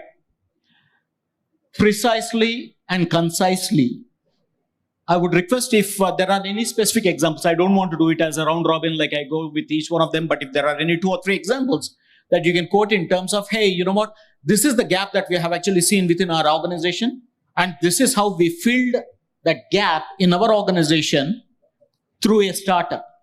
That could be a research work, that could be a solution, that could be a product, that could be anything, I don't know, right? Whatever you can share, because of course there is a lot of confidentiality, blah, blah, blah. So I do respect all those things. But if there are any specific examples that you can actually talk about what exactly was the lacuna gap that you had within your GCC and how a startup was able to fill that, it will be very useful for the startup companies to start thinking on those lines if they have not already thought it through, and then they would be in a position to connect. So anyone here, please. I mean, without taking much, private details, I can speak to it. When I was working for financial institutions, obviously every financial institution will also have investment banking arm too, right? So one of the areas was particularly in cybersecurity, the importance of timely threat intelligence is very, very key. And then the threat intelligence comes from various sources, and it is not easy to assimilate, correlate, and have a comprehension around what intelligence is relevant for your organization in terms of vulnerabilities, right? So my previous, experience was one of my prior bosses has looked at it and then looked at very unknown kind of a startup those days, which was probably around 10 years ago, and which became probably now one of the top 1 or 2 cybersecurity firms today, which is public. But, he called in, we had conversations, and we used their threat intel feed for us to analyze how we are looking at from our organization standpoint. And incidentally, when they were going public, we actually ran the book for them and we made money on it at the same time too. So that is one thing. It's not necessarily from a GCC construct standpoint, Prakash, but it is from a broader, mothership, right? That's one example I could tell. And the other one, potentially, that we could see right now with whatever is happening in the last year plus on the so-called, generative AI, right? Every organization, each of us predominantly over maybe 50, 60, 100 years, some of us more than 150 years. So the amount of data, that insights, and the kind of inability at probably not the right word, inability, but the timely ability to have an insight that either can be monetized, or either the risk can be reduced, or maybe a better decision making can happen. And these 3 common use cases are for every industry, every sector, whichever you take it. As long as, we were talking about some of the people that just now Manish mentioned, that these startups are their own business domain expertise people. So if they have that kind of a background and then they can come in, I know large organizations will all have challenge to, take them along quickly because of whatever the underlying policy and related matters are, but that's one I can definitely see any good data insights company can provide. At any point of time, I think speed, quality, and then also what was the other one? Cost, right? So basically, these are the three things where like they can play a role, right? Nothing else. Like it boils down to speed, quality, and cost. So you always have to have perspective across these things. So a couple of examples I can quote, like my previous organization, like another GSIP that I worked with. So it ventured into consumer banking side of the things, actually. It was never into consumer banking, but they had a very aggressive, timeline in terms of getting into the consumer space. So buy versus build kind of a concept over there at that point of time. So there were certain things that they were willing to build on-prem, basically customize it to their needs. But at the same time, they were also willing to actually get some capabilities from outside as well. One of the capabilities that I can name is basically when it comes to it, even though it was a small capability, but it is a startup that actually played a big role over there, was with regards to managing your the way you actually deal with your mobile SMS and OTP related kind of things, actually, right? So that is one place where we actually tied up with Twilio, right? So to actually deal with that as well. There was also another place where we actually took the approach of actually buying a startup also, like for example, to get that capability integrated into the ecosystem. So those capabilities built in-house, actually, right? So they decided to actually go to a startup to actually integrate faster. So again, what was the reason for that? The speed of basically getting those capabilities integrated into the system was the driving factor over there. Of course, quality of the service also mattered. But of course, those speed and quality were the two reasons that they went over there. Yeah. So basically, I'm going to talk about the example of what we did in Patent recently. And this is example of Patent started in 2013, and we were growing, and we were taking some different steps for it. And there were two instances where we really wanted to take this decision, and I'm going to talk about that. Patent is an e-commerce company. But when we started, our CEO and our CTO, they were looking at the entire e-commerce industry through technical glasses. What should we do to enhance through the technology? So the entire conversation used to happen on technology. But after running it for 3-4 years, our CEO realized that there's a lot of creativity that is required in this business. And they wanted to hire some creative people. Now, a technology hiring a creative people is a very funny scene, right? People who are most logical are trying to find out people who are most artistic. It didn't work out. And then they decided that instead of really looking out for people and building the in-house team, they went for a startup, which was called Enlisted at that particular time. The owner of that particular startup had the vision on a creative side, which was a big time. And we went ahead and bought that particular startup, and Pattern, which was leapfrogging, the growth was there. We started doing pole vaulting because that was a huge gap. So a startup coming into a growing company can really do a pole vaulting and not go on a frog leaping kind of a thing. And we did this 3 times. There was another time when we really look at our books, and there was a software which was for digital asset management or product information management called Salsify. The kind of money that we were paying to them was so huge, and we wanted to be fiscally very prudent about what we do. Of course, everyone has to be.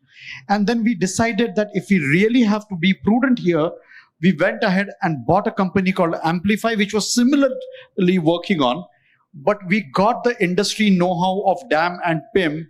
And again, there was one more pole vaulting, and that product now we are also coming up as a SaaS product. So I think startups coming along with this GCCs are really helping big time for us to do the pole vaulting. Awesome. I think that these are extremely important, right? I mean, not to give in one-to-one kind of a comparison, but treat a GCC like a huge elephant, and maybe a startup like a nimble rabbit or any other smaller agile kind of an animal. I think there is a value addition in this entire ecosystem. What an elephant can bring, a rabbit can't bring, and what a rabbit can bring, an elephant can't bring it to the stage.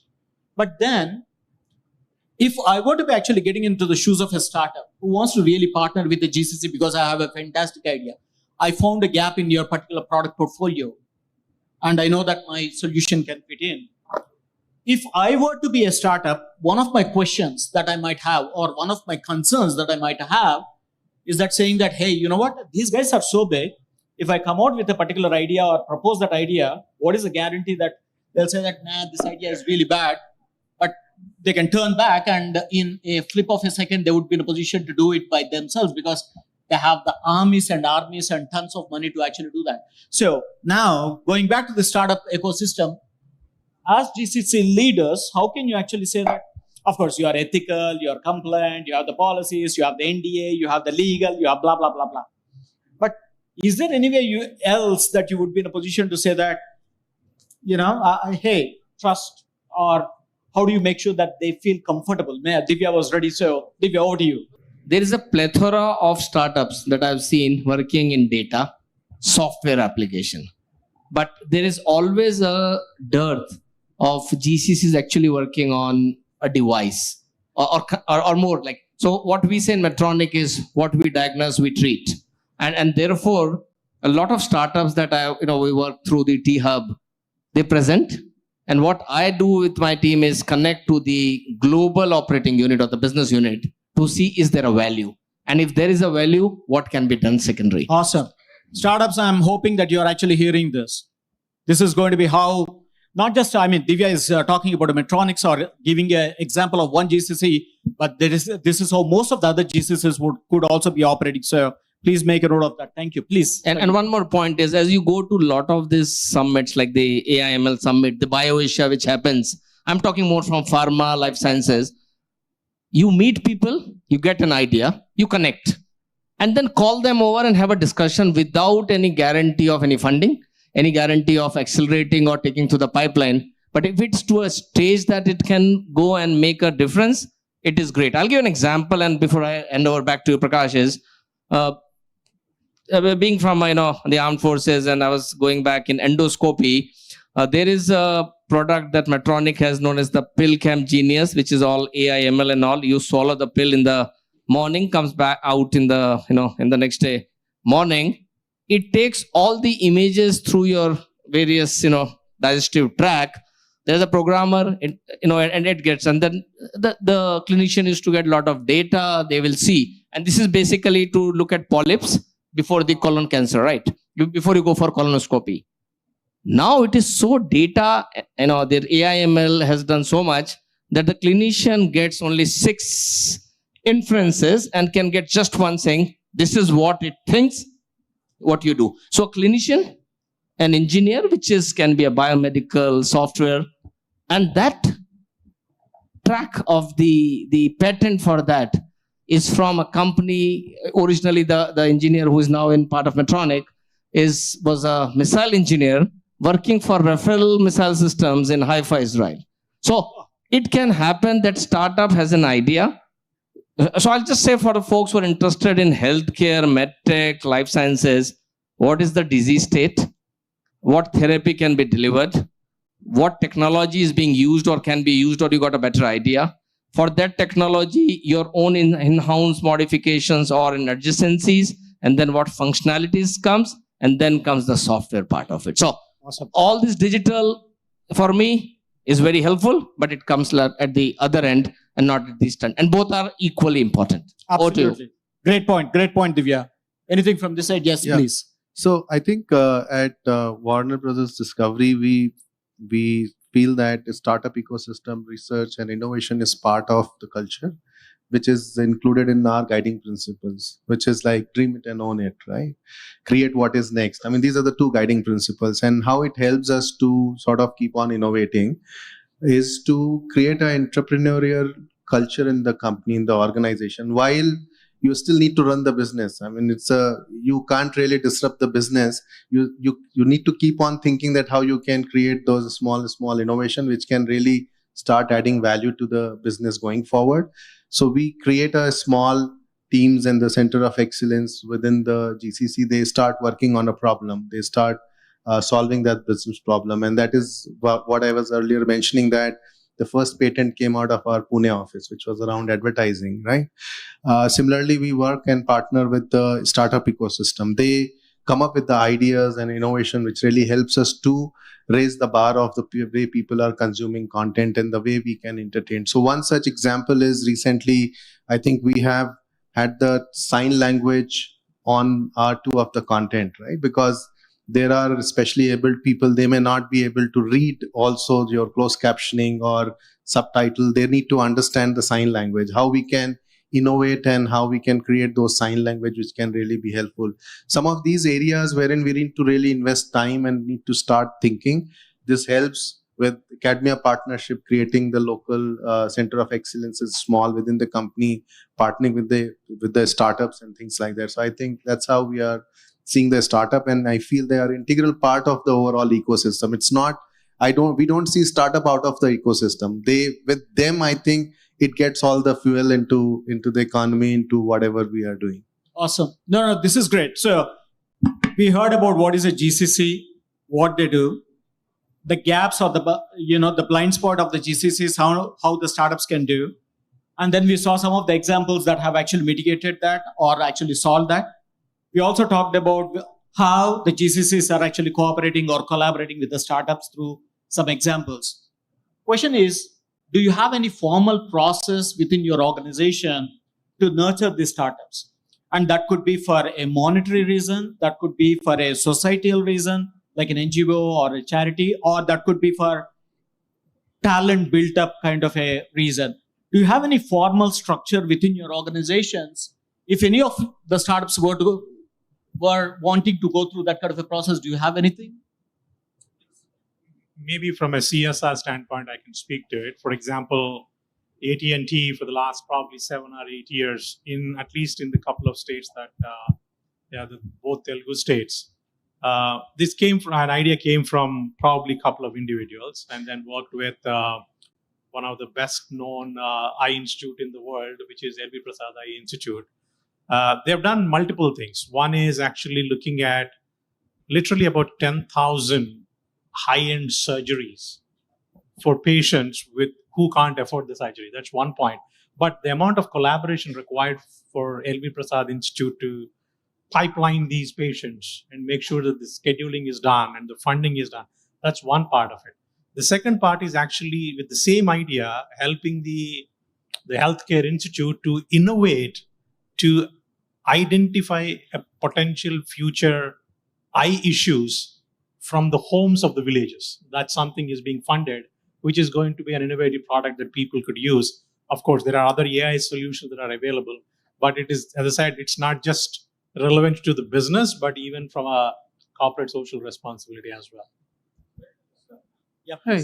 Yeah, Prakash, if I want to add few things, like I said that DBS Tech is a technology arm, but DBS Bank is also here, which DBS Bank India Limited, which is wholly owned subsidiary, is the first multinational bank who has a wholly owned subsidiary in India, and we have 600 branches. So one of the things, like what we are looking as part of the impact beyond banking, even our CEO has committed a $1 billion for next 10 years to invest in the area of where we can go for the underprivileged side, people for the needy, where we are actually connecting with these startups who work on the financial literacy, who work on taking care of the people with aging and how we can help. So there are multiple stories. You can even go to our site DBS Spark, where you can really see that how we are actually connecting with the ecosystem partner who are really making an impact into the society. And there is a huge amount of funding is there. While we, from a CSR side, all of the GCC invest, our vision is more on the sustainability side, more on the financial literacy side, and for the, you can say, aging population across Asia and India. Also, we have a good presence, and we are working with the startups there in the area of when they're really making an impact into the society. So that's the other way we can connect, not only on the technology side, but also on the well-being that they are taking care in the society, and they want to work with us on that area. So that's also there. To stay informed about the startup ecosystem, subscribe to My Startup TV.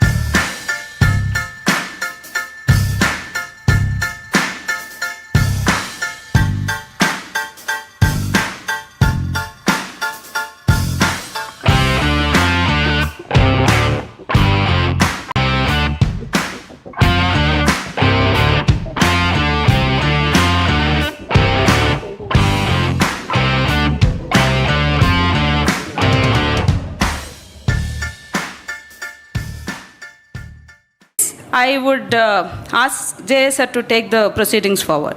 Thank you, Vishala. So why REF we are starting as a first roundtable? I know that you have the reason why REF is our first roundtable.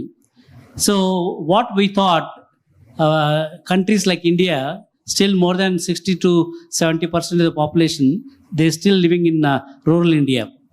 If you see last 20, 30 years or maybe 40 years, I keep telling when I was a small kid, when I used to live in my village, those days farmers, every farmer family, early in the morning, 4 o'clock, they used to get up and go to the farming, and they do all the agricultural activities and all that. And all the ecosystem, in every village, barber community used to be there, dhobis used to be there, and they're all barter kind of a system.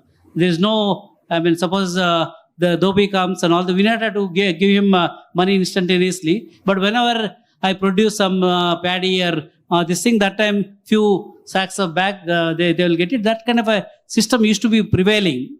Priests used to be there, temple used to be there. Today, I constructed some temples in my village. Temples are there, but priests are not there. So the same thing, you see the ecosystem, all of them, they left the villages and they've gone to the cities and urban towns and all that. So when I was trying to do organic farming in my village, I sincerely tried with my, whatever the might, I spent a lot of money thinking that I'll be able to do a successful organic farming, including my government journey. So I left the government and started Portal Player. We took the company public, NASDAQ, and sold it to NVIDIA. Then second company, Talent Sprint. Srini was one of the investors in the Talent Sprint. And that also recently we sold to National Stock Exchange. And the third company, which is agriculture company, I miserably failed. Then now I started donating those lands to such site trust and all that, so that at least they will do some meaningful activities there in that land. So why I failed? Mainly because of the labor shortage. So particularly for vegetable growing, orchards and all that, you can't automate those things. You have to depend on earlier we used to get labor from other states. So it seems there also government started giving incentives, sending money to the home like a salary every month, and all the ration free, everything is free. So for them also there is no incentive to come all the way to South India and work in those farming areas. That's one data point.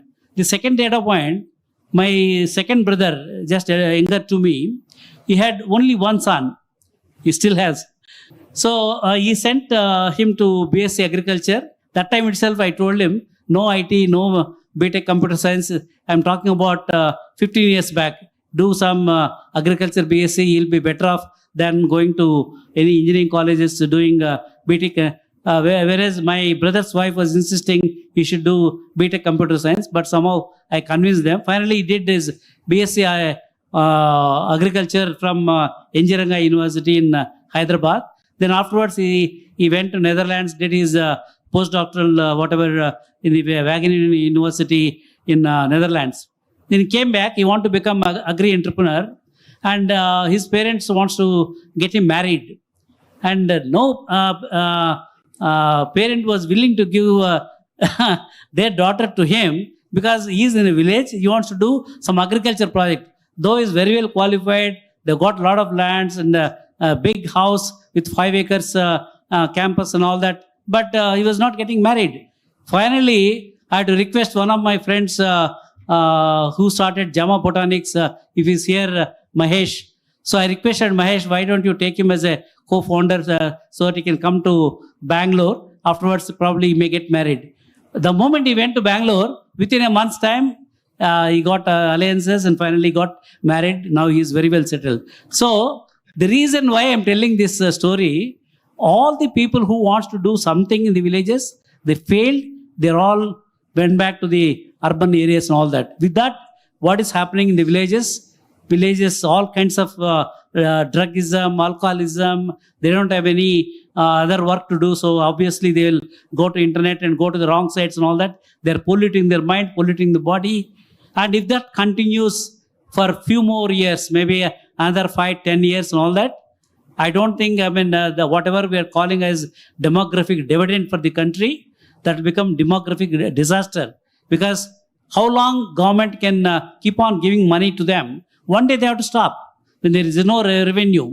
When they stop, these people, they don't know what to do because they become so lazy. They got accustomed to taking all the free money and all that. You just imagine 10 years fast forward, what will happen to the rural India? That will be disaster. Whatever happened in Bangladesh recently, that kind of revolution may come from the rural India. And whatever good things that we do in Hyderabad and Bangalore, if some thousands people or lakhs of people, they come and do, whatever we have, they will take away because for their own existence. So for a high dense population like India, we cannot leave our rural India neglected. Already we are neglected. I think we have to follow Mahatma Gandhi's principle. He wanted to empower the rural India. Then only rural, urban, there will be proper connect will be there. Then whole country will be a sustainable and successful nation. So that was the idea why we thought of having this important roundtable called Rural Economic Forum. We want to empower the rural people either through the startups or through the whatever the agriculture mechanism, whatever they produce. We have to make sure that they are able to sell the products in the global market or Indian market and all that. Once they see that that kind of a success, maybe instead of going to the other route, probably they will all come into this kind of economic activity. Then automatically they will start looking at. So that was the idea.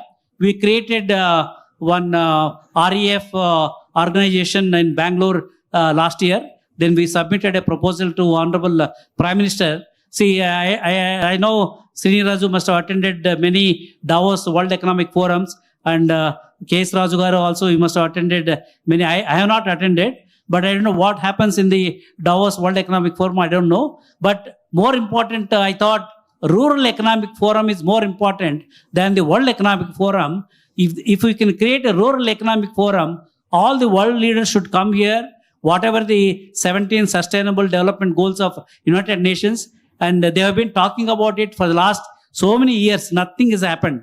So at least we thought that we'll pick up some of the 17 Sustainable Development Goals of United Nations and pick one or two and experiment in India and see that all the SOPs are properly designed and all that. Then we can take it to the next state or next country so that this can be replicated in other places. That was the idea, and we requested KPMG to prepare a report on that. We recently had a meeting with Pemasani Chandrasekhar, Dr. Pemasani Chandra, who is a Rural Development Minister from Andhra Pradesh.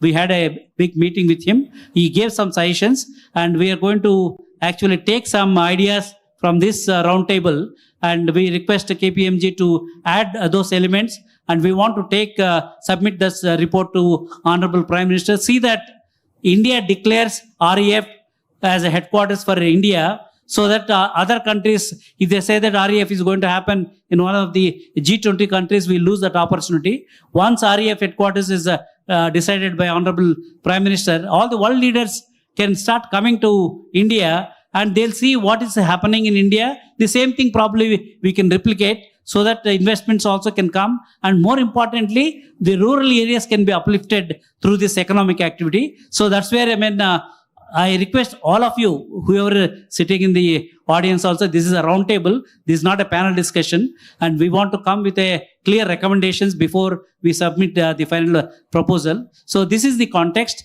Now I request each one of you who are assembled here, and also from people who are in the audience also, can give your thought process. What is doable? What are the low-hanging fruits? Theoretically, we can do so many things. But immediately what we can do, how we can prove that, yes, this is a sustainable, doable model, so that our government of India also will see that, yes, it is doable. We can start a small experiment. Like I keep telling, India started one pilot as an experiment, which was in 1985, creating software technology parks of India. It was a pilot. They don't want to continue. They don't want to give all the powers to one officer. So this pilot was given to only one company called Texas Instruments in Bangalore. Then the committee of secretaries, they were asking me to send the report every month. Oh, we have given a lot of powers to you. Are you misusing the powers or using the powers? But that experiment today, every IT industry all over the country, we created a lot of economies. So similarly, we have to create one such experiment for the Rural Economic Forum. If that experiment succeeds, probably we can replicate whatever IT has done for the country. The same thing through REF, we want to do it. Maybe in technology terms, last in, first out. So since Srini Raju came, the last person to come, I'll ask him to give his thought process to start with. Good morning to all of you. I don't want to make it like our friends thing going on here. As you said that, I've known him from 1992 and how he has helped shape first Bangalore and then Hyderabad, then the journey that we followed. So my observations, let's look at the Indian economy as primarily into three different categories. Actually, there are four of them, but one is agrarian economy, other one is manufacturing economy, the third is the service economy. In service economy, again, there are two parts. One is Bharat, the other one is India. So very often we tend to mix them up. We just say India means everything, isn't it? I'm just only to make a point, I'm saying it. The Bharat is that 1.2 billion people who make less than 15,000 rupees or whatever, that 144,000 rupees per annum average. And India is what, we combine Mukesh Ambani, Adani and all of them and say that we are doing very well. Okay. So that's about 200 million. This is a reality of life. So when we talk many things like the other day, if you saw the speech by the Prime Minister for the NRIs in New York, that is all for the 200 million Indians. Okay. So people like us, I have been to his house quite a number of times in Anantapur, and we all come from the first generation people. His father was a teacher, but my father was a 3 acres farmer. 3 acres my father had when he started his thing. And at that time, they were able to send the child to school with 3 acres. So I'll give a small example for you, not to criticize anybody, small example to you to drive the point. 40, 50 years ago when I was in the village, somebody has 100 acres of land, he was considered to be a very rich man. Somebody who has 1,000, they were considered to be jamindars. Now, let us compare today 100-acre landlord, 1,000-acre landlord with a job here. The income out of the 100 acres is 25 lakhs rupees, approximately. Little bit more, little less, as 25 lakhs. That's the salary of a startup engineer here from IIIT Hyderabad. And 1,000 acres multiplied by 10, 2.5 crores. If there are any professionals around this thing, it will be salary of that professional. The CXOs. So what happened? What happened is that we created these two societies. The larger part of our population, which is agrarian, we kept them poor by keeping the food prices low. Everybody says, no, food prices have to be low, so that all the money can be spent for telephone, TV, Netflix. That's why these companies become trillion-dollar companies overnight. They're not becoming just because of that. Because the money you give 4,000 rupees pension to a family in Andhra Pradesh, first thing they do is they have to pay 300 rupees or 320 rupees to the telecom company, otherwise they'll disconnect it. The second thing is they have to pay to the TV fellow, otherwise they'll disconnect it. Then finally, how much they're spending for food? Almost nothing, because they get free rice also, 5 kilos. So as long as you do that, saying that food has to be free, we are going to keep, by design, we are going to keep half of our population poor. That's the reality of it. So we keep talking with the lawmakers saying that, why people have to pay so less of their income on the food? Let's put it up slowly. Overnight we cannot do it. If you don't lift that thing up, they'll remain poor forever. And then, like he said, his nephew, the same problem will come. Nobody will do it. Of course, people still live there because not all of them can come here. But they live a poverty life. If you have to take care of that population also, the urban consumers have to pay a little bit more to the food. By the way, this is not only India, most of the countries do the same thing. The poorest of the people in every country is the one who is actually producing food for all of us. Okay, it's just a conflict, it's a kind of a contradiction of life. Now, we're saying that, okay, fine, how do we uplift their incomes? A lot of people worked on various things. He has also given a lot of examples kind of thing, all the way from we say that we'll grow, the crops that give higher higher income. We do the food processing units. We do this, we do that. Some people went all the way into saying we'll create a rural shoring kind of thing. We set up actually service, low cost service businesses there so that remotely they can work. It's all nice actually. I have seen some people have done wonderful jobs around it, but that's not sufficient.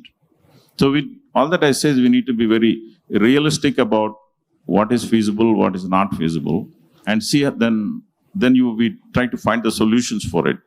The solutions for quite a few of our problems that we have today, the higher end of it, which is the technology, AI and all, yes, there are challenges there also, but we will find, the business people find solution for their business people, the well-educated people find solution for themselves. It is the middle one which has not happened. That's, as I talked about two of them, that is agrarian, service, the manufacturing. The manufacturing, all these, the hard work of Mr. Chaudhary and all of them, $200 billion exports, every month we send it to China. We import everything. Probably if you see here, most of the things must have been imported here. Because we make very little here. There's a reason. We started 10 years ago saying we'll do Make in India, didn't work out. We'll say Atmanirbhar, didn't work out. And I looked into it. It's not, I'm not talking from general thing, and Mr. Chaudhary knows that I have funded another thing called Sri City, those of you who would have heard it. So we do that as an experimental place. It's really the farthest place you can go in Andhra Pradesh. From Hyderabad is the farthest place you can go, fully neglected, reserved constituency. So that's why we were, but good thing is next to Chennai. This is just the bordering with Tamil Nadu. Then we started learning a lot of things there are 220 companies today from 30 countries. So we have data. What works, what doesn't work for these kind of thing. What I have realized talking to them is very interesting how you think. Somebody I met there and said, why didn't you make in India instead of making some of those richer economies? They said, we have already invested there in CapEx. We can't move it. But if you make CapEx, we'll move operations. So these are the challenges. So we reached out to Government of India. I said, slogans won't bring business. Please. They're all business people. If you just say that, please come and invest in my state, please come invest in my district, they're not going to do that. They want to see the value for that. What is that you're going to get it? So we should have done a hand-holding. Like any business you're all running, isn't it? $1 billion will have a president, vice president, very structured to achieve that. So we were suggesting to the government that every $1 billion we import in consumer goods, I'm not talking about capital goods and high tech, just talking about consumer goods. You make an officer in charge of it and ask them why it is not happening. What is that we need to do to make it happen? Finally, with PLI scheme, we have semiconductors happening, isn't it? That's because somebody focused on that. If we focus at the Government of India level, which has to happen there, state governments, all their money is gone into that scheme, this scheme. There's no money available, please. It's only Government of India, because they're also saying our money is also over, but luckily they can print it. State governments cannot print it, isn't it? They don't have it. They have to stop it at some point borrowing. With the Government of India, they have a little bit more leeway. So if they focus on each of them, like what we are talking about it, then start. Some of these consumer manufactured goods, consumer goods, can be done in towns and all of them. They don't have to be here in Hyderabad and Bangalore kind of thing. They can be done a little away kind of thing, because they don't mind, and also consumers are also there. Most of them are very close to the consumers there. But there is a structural problem. When the Indian economy is few $1 billion, we had one secretary, one additional secretary, 2 joint secretaries. Today, these $200 billion or $500 billion, we have the trade, same people. Where do they have time? They're all very busy with their work. Half the time they get called by the bosses into the meetings kind of thing. So they have not yet resolved the issue of structural issues. It's to be able to focus. And my personal belief is that if you focus like we have done in other things, he gave an example. They focused on saying, I want to make the IT work in this country. They said, go figure it out, thanks to Mr. Vittal and the people that existed then. So then they came up with various suggestions and all of them, it has happened. And I have seen myself few of them. In 2014, we suggested to the government that cell phone manufacturing is not happening in this country. You know why it is? The duty on the imported phone was less than the components, which we normally call it as inverted duty structure. So we went to the government, represented to them, they fixed that problem. Still 10 years gone, we still only assemble. We use a wrong word called manufacturing. It is actually assembly. No manufacturing has come to this country yet in that segment also. Though we say we are exporting iPhones, it's actually mostly they're all made in China because America is putting some restrictions there. They bring to India, do little, assembly, export from here. So it's kind of circumventing some of the other issues. But a time will come that we have to start making the components and all of them in this country. So there's still a huge potential, but it all requires the focus. So now I request Dr. Nimagada Ravishankar from New Jersey. Though he is from Krishna district, I adopted him to Anantapur districts. So I attached Nagabhushan Razu, who is doing a lot of rural development, rural innovation, rural startups. So I attached him. Can we create any success stories in Anantapur using Atal Incubation Center where a lot of agri and rural startups are this thing? So what is your experience? How can you think that we can create quickly few examples of success, low-hanging fruits? So first of all, thank you so much for having me on this roundtable. The main challenge in the rural places, as I see, is the lack of engagement. So lack of engagement in terms of identifying the problems can be their own problems, or the problems can be the Bharat's problems, or the problems that could be of international domain problems. So it would then lead to a question of how do we provide mentorship, how do we provide a structural thought process, how do we give a business wrap around it.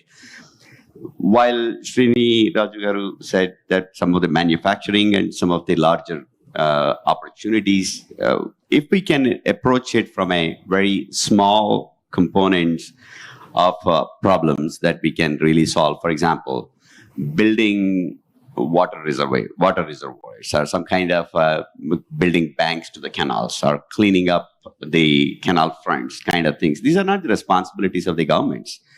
In the times that you mentioned, that when we were all children, government was not doing all this. These were all done by the cooperatives. The kind of cooperation between the members of a village were very different. But that kind of a fabric was broken as a result of the urbanization. I think we need to really go back to building that kind of a fabric, that kind of a mindset. And we need to give a business and opportunity and problem solving to the youngsters who are really coming in. The youngsters don't have the same kind of factional issues that had in the transitional times. But the younger people, they want to really solve problems. They want to learn things. They want to really build and set up. Once we can address some of the capital side of the issues and investment side of the issues, which is an external intervention and assistance needed, but from an operations, from a skill sets, from enablement, there are a lot of things that are possible.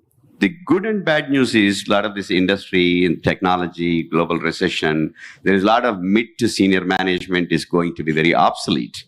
So that there is going to be a problem of employment from those places.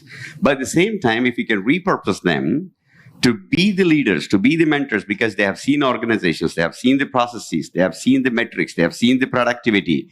If we can apply some of that to our rural places, it would make a lot more sense to build small and micro enterprises to be able to lift this up. And the problems that we can identify can be varied in nature. They can be agricultural, they can be very basic consumer durables, consumer products, logistics, healthcare. You just take it any different. Sometimes I wonder that we solve many problems for the Western community, but we never thought about solving our own problems. And we under-recognized our problems. We under-invested into our problems. Sometimes we don't even have not seen that these are the problems because we are so conditioned to really looking at things in a certain way. So we have to really take a slightly different approach. Yeah, Ravi, I have, you are mentoring one person who used to work in the Accenture in Bangalore. Now he has returned back to his village and he has got some agri products and all that, but he was not able to scale up. So now you're trying to make him successful. See, the reason why I'm bringing this to you, I see that in the next 5 years, thanks to automation, a lot of people who went from villages to work in the IT industry, all the services industry and all that, many of them are going to be, laid off or we don't know because of the automation. Do you think there is a possibility that we can bring them back to the villages and whatever Partha has done, and that model can be scalable and structured? Absolutely, sir. It is not only scalable, but it's also repeatable in other segments as well. It's not only on the natural farming of agricultural products. Ananta Naturals is one of the companies that I have interacted. The model is great. The effort has been phenomenal. The dedication, it's none to the second, right? So it's a phenomenally dedicated effort. Srini, I just wanted to see this Partha, sorry to interrupt. He worked in the industry in Bangalore and came back to his village. He is now growing whatever the organic products and all that. He has got a market because he used to live in a gated community in Bangalore, his friends and all that. He is able to use that network and able to survive and all that. So what Ravi is trying to, you're able to sustain and survive, but there is a possibility for you to go up in the ladder, export them. That's where people like you have to step in.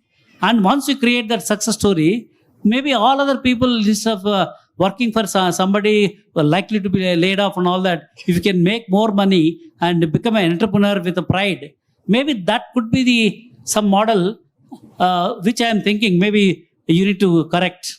So no job is a superior job or an inferior job. It's all about what we have really created as the kind of constructs, right? Like the example for your nephew that you said that he was that he's not able to get a marriage alliance is because of the kind of the constructs, the narratives that we have created. A lot of times we are locked in our own narratives. So it is time for us to really push some of the narratives that are more relevant and meaningful and that are going to be useful in constructing the India that we want, the Bharat that we want. And there is a role that we all have to play in that process. And what I have observed is it is not as difficult as we all think. It's all about doing a focused experiment for a little bit of period. You just need to put them from that orbit to the next orbit, then they'll be on their own. So all you have to do is you have to change that narrative a little bit, get them to the next level. That little track change is what is real. Yeah, if this reverse migration from cities to villages, if that is going to happen in scale, a lot of things will happen. Once they come back, they will do something, then they will take the local people. I think that is a doable. I'm also thinking that, we need to enable a structure where whoever is coming, give 5 acres on lease basis and provide all the assistance and take the products and process it and export whatever it is possible. If that is a reality, Raju, since you have been supporting a lot of rural startups, particularly agriculture startups, do you think this is possible for us to experiment, take who are working in the IT industry, because Anantapur is closer to Bangalore, and if you can provide an alternate mechanism, they're getting not only monthly, not necessarily income as a salary, but his own income. And plus, he's becoming an entrepreneur. There's a model where he can scale up, like what Ravi is doing with Partha. Is that a possibility with your experience in Atal Incubation Center at Anantapur? Yes, sir. Anyway, first of all, thank you very much for all the panel members. In fact, it's a real news, the difference between Bharat and India. In fact, what we have been doing, in fact, Partha, the example which we are taking is Anantapur. Ananta Naturals is the startup with us some 3 years back. And when we were interacting with him, and he came from Infosys and then Accenture, and then Upanesanpalli is the village, very close to SK University. Where our incubator is there. And probably we told them then, why can't he utilize the opportunity of networking his contacts to sell or whatever he is doing as the agriculture. And then, he concentrated, and then we connected him with a number of mentors. And over the 2 years, and we could not bring him back. The feedback that I got, Mr. Ravi, is he's gone into a loop, kind of a software subroutine, and he's not able to come out of it. And he has to be brought out of that in order. He's comfortable. Maybe he's happy with that. He's happy income. with that. But he required next, if he has to go to next orbit, he probably will require. That's where mentoring is required. Exactly, sir. And that's what exactly we are doing at Atal Incubation Center. In fact, the very purpose, the business plan which I went to Niti Aayog some 6 years back in 2017, when there were 3,650 applicants for getting Atal Incubation Centers in the country. All the other applicants were, they were pitching for so many startups, so many mentors, so many all these things. But I went with a different business plan altogether, because I am coming from a tier 3 or tier 4 town, predominantly rural population, rural students. And my business plan basically was, my startups will be only little, but I will be sensitizing 50,000 students over a period of 5 years. Rural students towards entrepreneurship, and 5,000 faculty towards innovation and entrepreneurship, and 1,500 entrepreneurs who will be really trained on the job, because there are startups coming parallelly on the incubation center. So in fact, this has really caught up the selection committee of the Niti Aayog. When I focused on my model was really, workable. They thought at the end of the 6 rounds in 2018, there was no Zoom, only Skype filtering was there. At the end of the 7th round, Mr. Amitabh Kant, the CEO of Niti Aayog, was telling me, Professor Raju, where is the Sri Krishna Deva Raya University? Entire board supported you. And of the 3,600 applicants, they selected only 13 incubation centers all over the country. And Sri Krishna Deva Raya University was the only state-funded university in the entire country for that year to get it. Congrats. It is only because of the business plan and the concentration on the rural population, sensitizing of the rural students, because they are there living with the day in and day out with problems. That's where the society problems are there. Problems are there in societies, in communities, in municipalities, in agricultural fields. Because that's where we need the sensitization to happen. So what I suggest, Raju, between Ravi and Raju, both ours, you need to come out with what are the models. Structurally, we have to give it to KPMG, taking example of Partha or this thing, so that it's a low-hanging fruit. It's already happening. Maybe we have to give it a little bit more better structure, more mentors, and see that they become super duper success. Once that happens, all others, they will say, oh, my son also wants to do that. And people who are working in Bangalore, instead of working in Bangalore with all the high costs and all that, they rather go back and help their parents and all that. Somehow we have to start that reverse migration at scale. Then automatically things in villages will start showing up, and this whatever the taboo, this thing, people not getting married because of they're staying, all that will become this thing. I think I request both of you to work on that. Then I'll go to Captain Bobby. You have something else? One closing point on this, sir. So years ago, when we all started the computer programming and software engineering, the skills of COBOL and technology and all any languages, they were all to be trained, and companies really spent a lot of time. I was an alumni of Infosys, alumni of Satyam. So I've seen the amount of effort that these companies have really spent in training people. But are we really putting that kind of an effort for the rural folks to be able to solve? They don't need to learn COBOL, but they need to know how to use an internet, how to use ChatGPT. These tools were not available before. Now they are democratized. So we are at the Amrit Kal. We are at the golden moment. So we need to really look at the tools as the tools for the rural and the people who earlier otherwise erstwhile didn't have an access. That's number one. Number two, the automation is eliminating jobs from the traditional corporate, is reducing the need of the real labor. But if you can really bring that automation back into the rural place, we can actually solve the problem of labor shortage that we have in the villages, but bring light automation to be able to lift up the productivity from the agrarian communities. That's number two. Number three is what Professor Nagbhushanam said, is the sensitizing. The sensitizing from an incubation center is a great example. I spent a lot of time with Dr. Mauly to understand the historic work done. And the learnings from that sensitization process now can be expanded to a greater scale, not only in one location, but also can be in many areas, and use the technology as a medium, as a tool to be able to do that. If we can combine these pieces together, then the reverse or the de-urbanization, reverse migration will happen, because that will become a mainstream natural phenomenon. Thank you, Ravi. Now, Captain Bobby, since you came from Adilabad, from a small tribal family, then became a commercial pilot, now you are helping all the northeastern states, working with the chief ministers and trying to do something. What do you think it is workable to help those northeastern states? I know that many of those girls come all the way to Hyderabad to work in spas and all that. I feel very bad about them. They are very good communicators, very good looking, but still they do all kinds of these things. Is there any possibility for us to focus on northeastern states and create some opportunities for them in their own states, instead of they traveling all the way to cities like Hyderabad and all that, so that you can create a rural economy and also they can work with pride?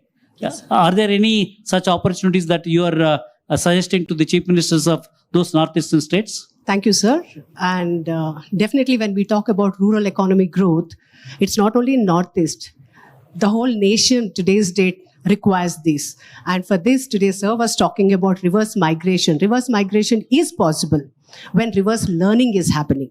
Reverse learning is happening only when the bureaucrats in the top level, the policy makers, the regulator makers, don't make the policy based on their expertise. They should make the policies based on what is fit for that particular state, because every state, every district has a different occupation, different culture, different mindset. So this is it's not an easy task as we talk about rural development. But yes, to be very open to you, sir, before I could say something today, I stand over here and share a dais with Srini Raju Garu, because he was the one who mentored me to be a pilot for my aviation. Oh, fantastic. And I'm really, really thankful for Srini Raju Garu. Thank you so much, because today, not only I'm helping myself, I'm helping a lot of people to become pilots. And also with the mentoring of Jay Chaudhary Garu, I am doing a lot of awareness programs in terms of startups. So government has a lot of schemes, sir. You talk about Atmanirbhar Bharat, Startup India, Stand Up India, Mudra loans. But these are the policies which are only lying on the paper with black and white. This is not actually reaching the bandwidths, the actual people. So here what ISF can play a role, Srini Raju can play a role, Srini Raju sir, because he is having his SEZ. We have to kind of go identify one district, one product. Because in Araku I have visited, there's a lot of organic agri products. And I have identified 22 organic agri products. Today, most of the agri products they use for themselves and they just dump it and they go, sir. And you talk about Paderu and Araku. So if at all we kind of create entrepreneurs in the local candidates who has little bit of leadership qualities. We need to see the person who has the knowledge, the leadership qualities. Because when I knocked at the Srini Raju sir's door, he has interviewed me, I still remember, for 30 minutes and he said, I am there for you. So that kind of a confidence gives you the belief in yourself that you can march forward. And that is where ISF and all the organizations and the stakeholders who are sitting over, I expect everybody to handhold one person and make the difference. Today, policies are there, ecosystem is there, but the mentors are not there, and the mentor should be very, very focused, because there was one program which was run by Facebook called Gold Program in integration with Tribal Ministry, and I was one of the mentors. that was a big flop because they identified the mentors and the mentee was given. There was a mismatch, conflict of interest in these startups. So what I feel over here as an ISF platform, I would say that coming to Andhra Pradesh, sir, what I realized in Northeast, we export eggs. And all the fish comes from the Andhra. And it takes 5 days over there to reach. And the local people eat a lot of fish over there because it is Northeast and even the Bengalis are settled over there. So these kind of things we need to identify, talk to the government and create a SEZ over there. We be the command center by creating the forward and backward linkages to them because the major concern is the forward and backward linkages and the capital capex. So now, in order to start a small SEZ, we can use of the Mudra loan, which is up to 20 lakhs right now without collateral. So in integration with the government, in integration with the ISF, SEZ stalwarts and the industry stalwarts, they can recruit or ignite by giving the awareness program, identify the first batch. Automatically you will see, because today I come from Adilabad, Dandepalli village, and there is one village called Dharmapuri. They saw my article and one day I received a call saying that, Bida na koduku kuda pilot chestava ani. And today, that guy is flying with Air India and his first wings, when he was wearing, his father said, call Bobby Akka and tell that you have become a pilot. So this is the satisfaction we all can have. But we need to be really true to ourselves. We need to be honest with what we are doing. So there is everybody involved. It is an ecosystem. One person cannot change it.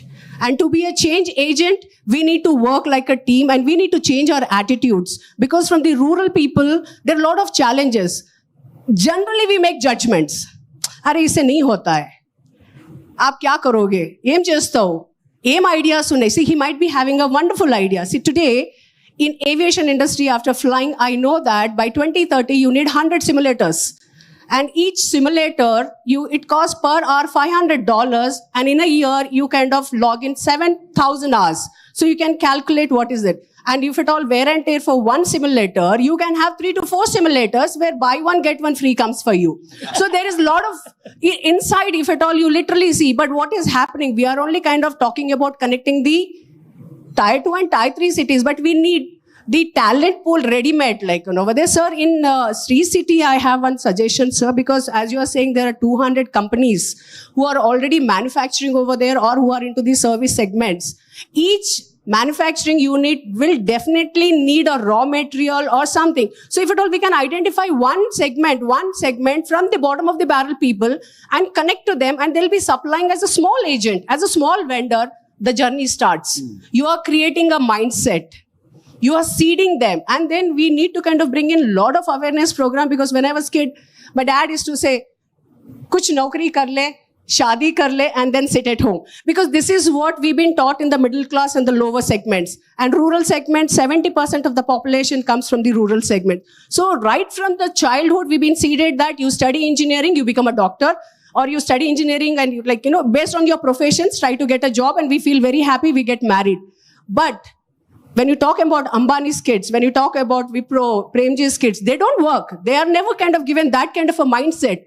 They will say that you be a CEO of an organization. So whenever as a TEDx speaker, I go to the universities and I talk to the people, I say, don't think of doing a job for somebody. You be a job creator instead of being a job seeker.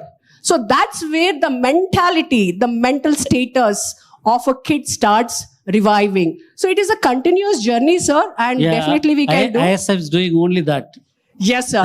And in Northeast also, there are a lot of organic products where you can talk about ginger, you can talk about turmeric, and there's a lot of bamboo shoots over there.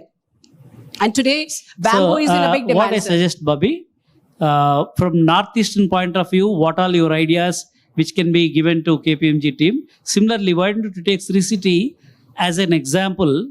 Whatever you suggested, I think is doable.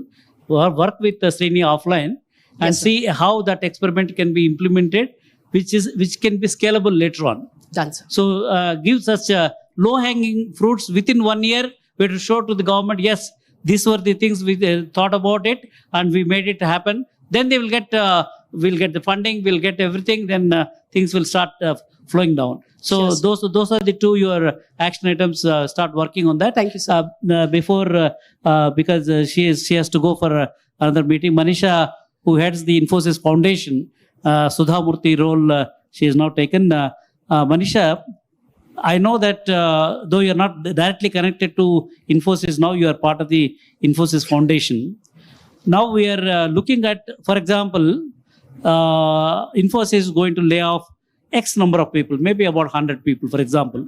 Not lay off, say they're not properly performing and they are in the pink list. That's not layoff. Okay. If they're going to be in the pink list, instead of you may be having a severance package. Normally in the corporates you have a severance package. Apart from the severance package, can Infosys Foundation, you have a lot of money. I know you have thousands of crores money sitting in the foundation. In addition to that severance package, can you also propose to make them as an entrepreneur, because most of them come from a rural background, agriculture background and all that. Okay, this is your package and this is the money, supporting money from the foundation. This is the seed money. You let us know, ISF will do the matching contribution for them, and we will also give some idea when they get back to the village. We are working on the model so that we'll make sure that they become a micro entrepreneur going back to the village and creating a new economy. Is that a possibility? I wouldn't take that as a good example at all. No, whatever example I'm thinking, I mean, so I would say it's more like this, that I give only disruptive examples, disruptive ideas. The major thing is that from CSR money, we cannot do anything related to employee benefit. However, keeping that aside, I understand the essence of the question. So you have to innovate there. Yes, the point is that can we use the CSR money to help people earn livelihood? Your own employees. You are not helping others. Your own Infosys employees. From CSR, we can't do anything for employees, but we can do for the larger community, and that's what we want to do. Okay. So we are spending lots of effort on helping rural people get livelihood, and we've observed that there are three types of gaps we have. One is skill gap, another is aspiration gap, like many people mentioned that they don't even have role models. And what I believe in is that if you can see it, you can do it. So the aspiration gap. And the third is awareness and the knowledge gap. So that these three things, that is what we are working on. And when it comes to the CSR, we, instead of going into, because there's so much that you can do, at least with now with the foundation, I have certain mechanisms in which we can steer the decision making. So we're saying let's focus on livelihood, employment, or livelihood, one of the two. And what we observed is these are the 3 points we need to do.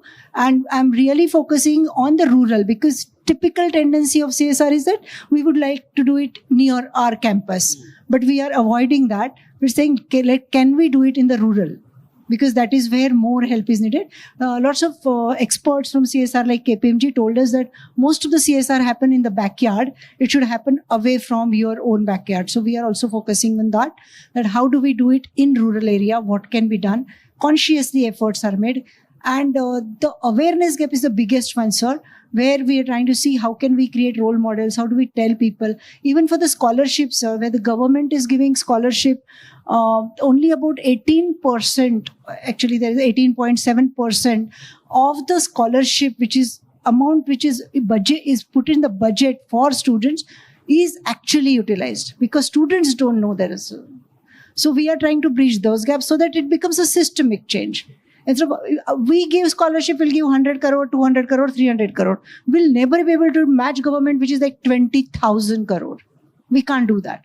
So we are trying to work on such gaps. So if when the KPMG report comes and we understand what are the gaps where we play, we call it working with the system and bringing in systemic change. Instead of doing my 1 rupee goes to one person. No, my 1 rupee should multiply by 100 and help. That's what we are trying to do. So that is one aspect.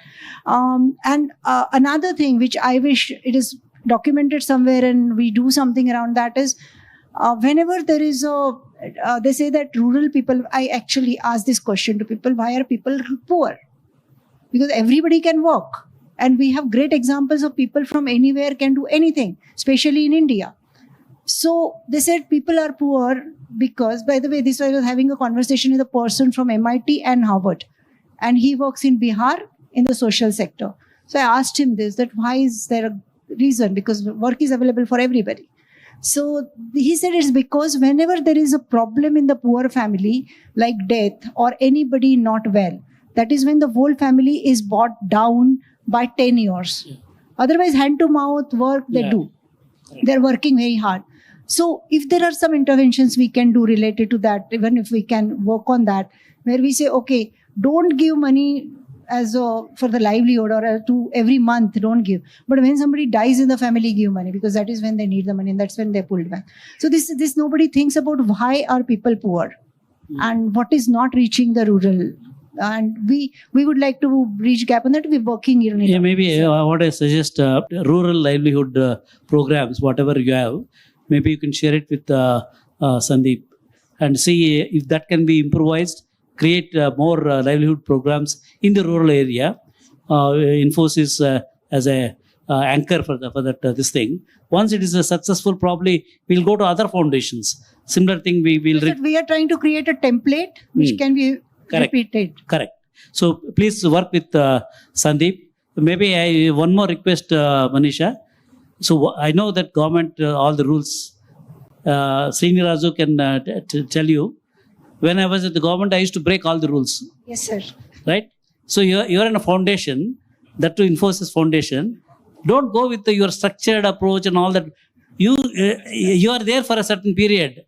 You try to break and say, no, for the country, this has to be done. You have to be bold and we can help you. What are the to really bring in the change, I wouldn't even say that let's wait for somebody to be laid off or performance related. No, laid off is let's reach out to the best of Infosians or best of the corporate people and make them mentors. Sure. And that should be done today. We don't have to wait for some. Excellent session. I would like to do that, sir. Excellent session. Yeah. So I request you to work with Sandeep. What are those 2-3 things in the next 1 year? How Infosys can champion, Infosys Foundation can champion those things that can bring some light in the rural area. Now I request Professor Siddharth, in your academic journey, you must have given a lot of ideas and so do you have any such innovative ideas, not a theoretical ideas, which are easily practically possible for us to implement those things in the next 1 year? So you are from SRM University. That's correct. Yeah. So just a little disclaimer. I'm not an academic. I'm an entrepreneur since last 21 years. I have 5 life ventures as we speak, customers in 71 countries. And, prior to that, I was, like normal for many of us, was a corporate animal, engineering, MBAs, went to Harvard for studies, large MNCs. But so I see this opportunity of working with an academic, institution. When it came about, I felt that in this entire system that all of us are working with the output. This is one segment of the society that works with the input. Okay, the students were there at that stage, at moldable stage. So whatever productivity, efficiency outcomes we create is with the output. If it can be really brought in at the input stage, there's going to be a sea change in terms of the outcomes. That's what brought me into this space now parallelly. Now the things that we just talked about, I'll more than ideas, just share a live experience that which is exactly on the space that we are discussing. So when I came into SRM University, one of the interesting thing I observed, there are about 1,200 plus universities in India and 60,000 plus other colleges, which are not yet universities, or deemed or etc., standard engineering colleges. All of these 60,000 plus, institutions, very interesting, outside of some standalone institutions like TISS or XISS, we did not have a single Center for Social Entrepreneurship in any university across the country. This talks of IITs, IIMs, and everywhere. Somewhere there are, like sir mentioned, some experiments of using existing ones and steering them towards that, rather than actually having centers that are only motive is for that. So because largely entrepreneurship worldwide has been a self-serving mechanism. It's making individuals richer. That's it. The design came from there, rather than society-serving mechanism or changing at that. So I think the first thing that I've done, which I think as a policy level, Sandeep, perhaps you would make a note of that, is we created India's first university-based center for social entrepreneurship, because we said just doesn't exist. Somebody has to take and say this is to be there to talk about it. Now, when we did that, that's where perhaps a second policy intervention could come, which all of these actually happened to us. So I'm just, more been, I would say, fortunate in that. This is a small company out of Chennai, a corporate. I think Manisha could, see how it works for Infosys in that context. Very small, unknownish company called Polymedia. I met their CEO in some of the interactions in one of these forums, and I said, I have a program which is going to actually make entrepreneurs within next quarter, and in hundreds of them, purely from rural, that to women micro-entrepreneurs. I'll give you a count, and from where we start, and on the 100th day, we will have an entrepreneur with a venture, with 10 people being given livelihood, okay, besides she herself being an entrepreneur. So the CEO was pretty excited with this. He said, make a proposal. So he sent, literally 2 weeks from then, exactly 2 weeks from now, we're talking of moving fast and, breaking some rules. 2 weeks later, into the university account, they sent, not even in parts, the entire amount of 2 crores of CSR money on March 31st is landed into our account. Okay? Yes. No quarter-wise telling and etc. saying, if I feel this is the direction, I'm going to back it, here is the full money, we'll talk 100 days later. So today where we stand, I just came back from the 6 months review, which I did, So the program in this 2 crores, I'll just give a little math here because all of us can almost participate in that math. 125 micro-entrepreneurs we are creating. These are rural women. These are women, of course, they do not know English. So we created a tool in vernacular, in Telugu. And so this tool was particularly designed, and this is a tool long back, I had worked when I was at Harvard, to map entrepreneurial potential among, university graduates. But I said, we need to flip this. It has to be repurposed, remade to map entrepreneurial potential among rural women, because their mapping is different. I will not be asking them standard questions like that. So through this tool, we did mining. We captured around 2,500 of these women, and all of them had a first level pre-incubation sort of program. There's a boot camp created for them. Subsequently, we said, it has to happen parallelly for them. An incubator, an accelerator, these are all urban constructs, so to say. I have to fuse them together. On day one itself, they have to think of how to accelerate while incubating, put all of this together, and 30 days later, the ventures got created. How did the venture got created? You were mentioning, for example, sometimes do you have ideas, they ask. And they get discouraged. They think, I don't. I said, well, you don't need to have ideas. Here is an idea pool.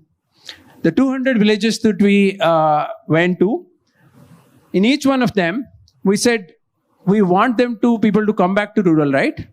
When they come back to us, if I go back, my wife is going to have the biggest concern is their child care. Okay? My parents are going to have biggest concern is their elder care. So very simple. 2 ideas, every village, 1 child care, every village, 1 elder care. Like this, we created 20 themes. The themes are created. You don't have idea, this is not an idea generation event. This is a venture creation activity. So we gave it ideas. We worked with them, create the payment gateways exist. They don't know how to connect with it. I'm making neem toys, but I'm never there on Amazon because I actually don't know how to even make my profile there. Okay. All of these end to end. Now, the example that I want to give here is this is designed in a way to replicate it across the state further. There are more villages than the 200 that we have just touched. Okay. Like we do the entrepreneur in residence, for me, these are entrepreneurs in their own residence, in their own village. They're not going anywhere. And each one of them is an example. And when a woman is made, the kind of contribution she has to the rural economy and to the agriculture value chain in variety of ways, sometimes not even counted the way she is. She's doing the cleaning, the filtering and all of that, not even added as the value chain. When she comes in as an entrepreneur, it is an entrepreneur with a completely different E. It is empathy-led entrepreneurship. Her focus on both the family and the actual environment around her, all of that is going to be so different. So we are seeing in the next batch, out of these 125, have we spent money on them? Only 75,000 rupees per entrepreneur. I had the math saying, out of the 2 crores, this is how I'm going to make 120. 75,000 rupees spent on what? Never on machineries. Because I said, those are your assets. As an entrepreneur, I taught you that you must own your assets. Only on the gaps of things like, how to do the training that you're doing, how to do marketing, how to do brand building. And you're doing neem toys, but your biggest customers could have been, actually not in villages, but in urban, who are thinking, what is my kid putting in my mouth? All of these things. So my point of view is that this is a completely actioned, not actionable, it's an actioned, ready-made template. Can policy-wise, out of your CSR, government says that X% should go for rural CSR.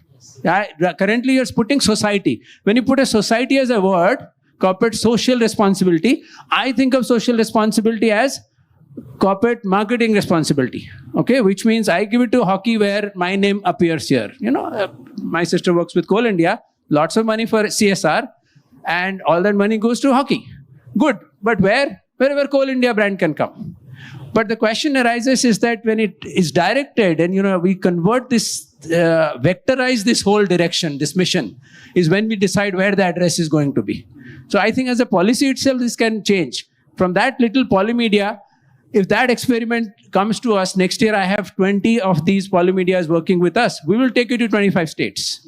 And we'll guarantee. So in fact, anyway, we have taken this mission that, within this thing, we must have 1,000 product. My dream is to have a museum very soon, in 3 years, of 1,000 products created from the rural environments with this woman itself, from variety of this thing. All the material that they're using also, we are saying it should be something that gets created here. Make in India doesn't have to come from anywhere. India is there. We just have to make it at our home. So I think this program is called Aditri, because Aditri is a other name for goddess Lakshmi. And all these people are, they used to do design of Lakshmi. So I said, from drawing, you draw the energy that you want from there and you start making it. So actively, we can really, from Jay Chaudhary's formula, I really like that, typically in education, we have all this model of there's learning, then thinking, and then acting. So mostly by the time acting chance doesn't come, too late, right? So a lot of learning and then a little bit of thinking and no acting. So we just flipped it and said, acting, thinking, there'll be some learning will draw out of it. There's no theory out there. So I basically think that we want to flip this model, and by design, we fuse these three things together and really go out there, really make this happen. Our students, 6,000 of it, there was no course, which was all courses in the university, was for different degrees and different things. I said, I'm going to make one course, which is going to be mandatory, whoever is on my campus. PhD scholars, postdoc scholar, MTech, undergrad, anybody. And what is that? Faculty, staff, everybody. So it's called CESE. It is community engagement and social entrepreneurship. So we have created 2 teams there. One, we talked about how the rural or India got transformed because we used to have PCOs, right? So I call them that, they are something like that. So we created these two teams. One team primarily goes, keeps visiting the rural district, and only like a sponge capturing pain points. Its job is only come back and offload. I brought 200 problem statements. Fantastic. I love it. Then I'll further see how to clusterize it and find out the 5 top ones. But there's a team that works on just pain point gathering. Then there are another team which are the pain relievers.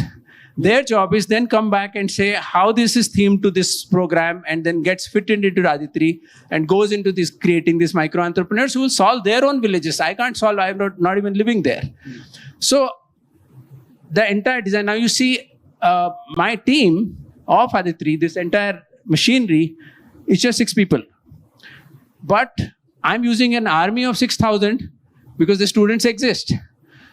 These students itself, at some point of time, then when the venture is created, are pro bono working with these ventures. So my best CSC students are telling them, I'm going to design your site. I'm going to put you up there. My best students in my biotech are working with them to put honeybee, these things in all the fields. The farmer doesn't mind because it's increasing his productivity. And now you're telling them how you brand that honey for it to be selling at the right price. They were selling it as a commodity. All of this is my business school team works on that. So the whole university, just one example, and this is an example, SRM itself has served 7 universities, different parts, including in Northeast, in Sikkim as well. But this is just one in which, and we are the youngest of it. We're just 7 years old. Decided to do it, and all of this experiment is not even 7 months old. So what I am saying is that we would really I'm happy to share as much insights that we are drawing from it. What I suggest, we'll have a separate team, our ISF team and KPNG team will sit with you, which can go into the report also. And some of this will, good, excellent. Thanks a lot.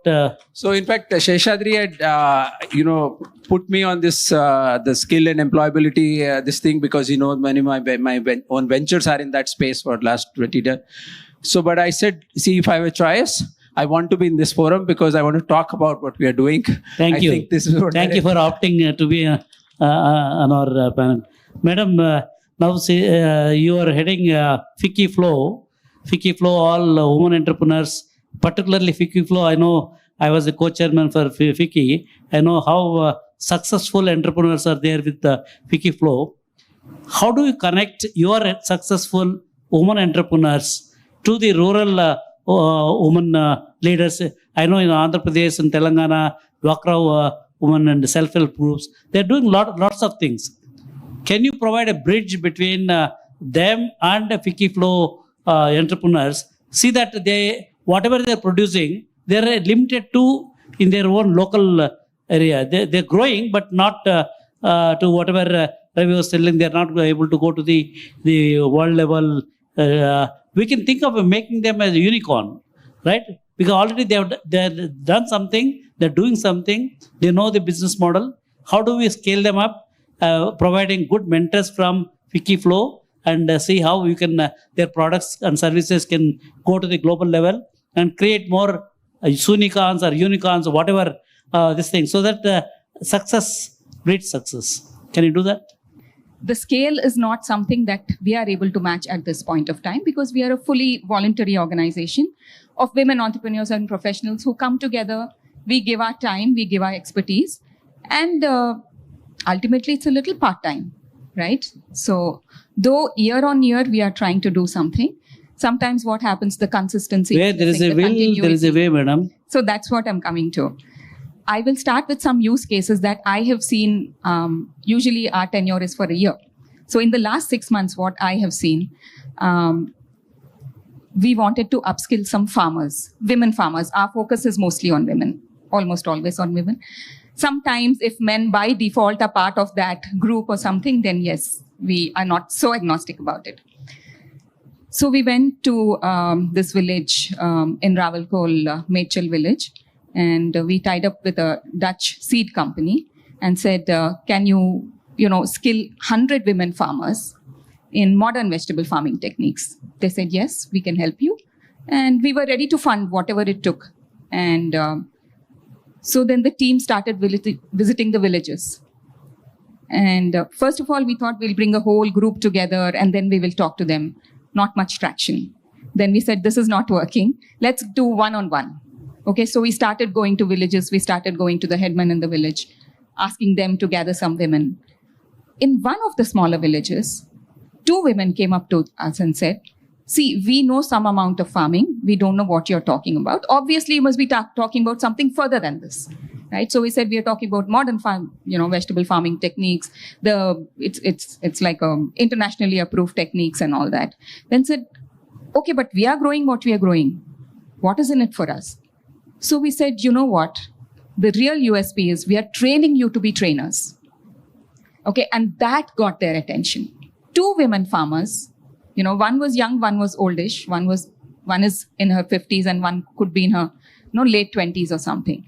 That caught their imagination. And from there, in the next 1 week, we were able to get 100 women farmers.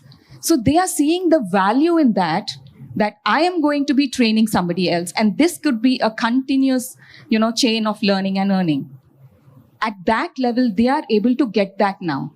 It is not, I do resonate with you when you said that all these SOPs are making them lazy. I've seen that 100 days guaranteed work kind of situation. I have seen people not, we have a resort in the, near Siddipet area. And I have seen for 100 days, people don't come to work. They are very happy. They are gathered in these tempos and all that. They're brought to some place, maybe a roadside, and they just move some slabs of stone from here to there. Then they're given tea, then they're given lunch. Then again, and they get all the NREG funds diverted to them. Manrega funds, and that's it. So for 100 days, nobody is bothered. But when we went and told these women that you can train other women and then this can be a continuous process, they were so, they're very enthusiastic after that. So now, unhindered, that project is going on, and we'll have a first product showcase on October 21st and 22nd, where we are expecting the ambassador for Netherlands to come and visit. And that is a success story that is palpable, that is on the ground, and we are doing it. We will continue to do it. There are so many stories like that. We work with Weaver clusters in Siddipet. So there, the government has given them some amount of training, but the women are not actually working on the GI tagged product, which is the Golabhama sari. They are getting livery, which is plain cloth. So the men folk are only giving them that, and the women are very unhappy. They know they can do better. They know. Can I suggest one thing, madam?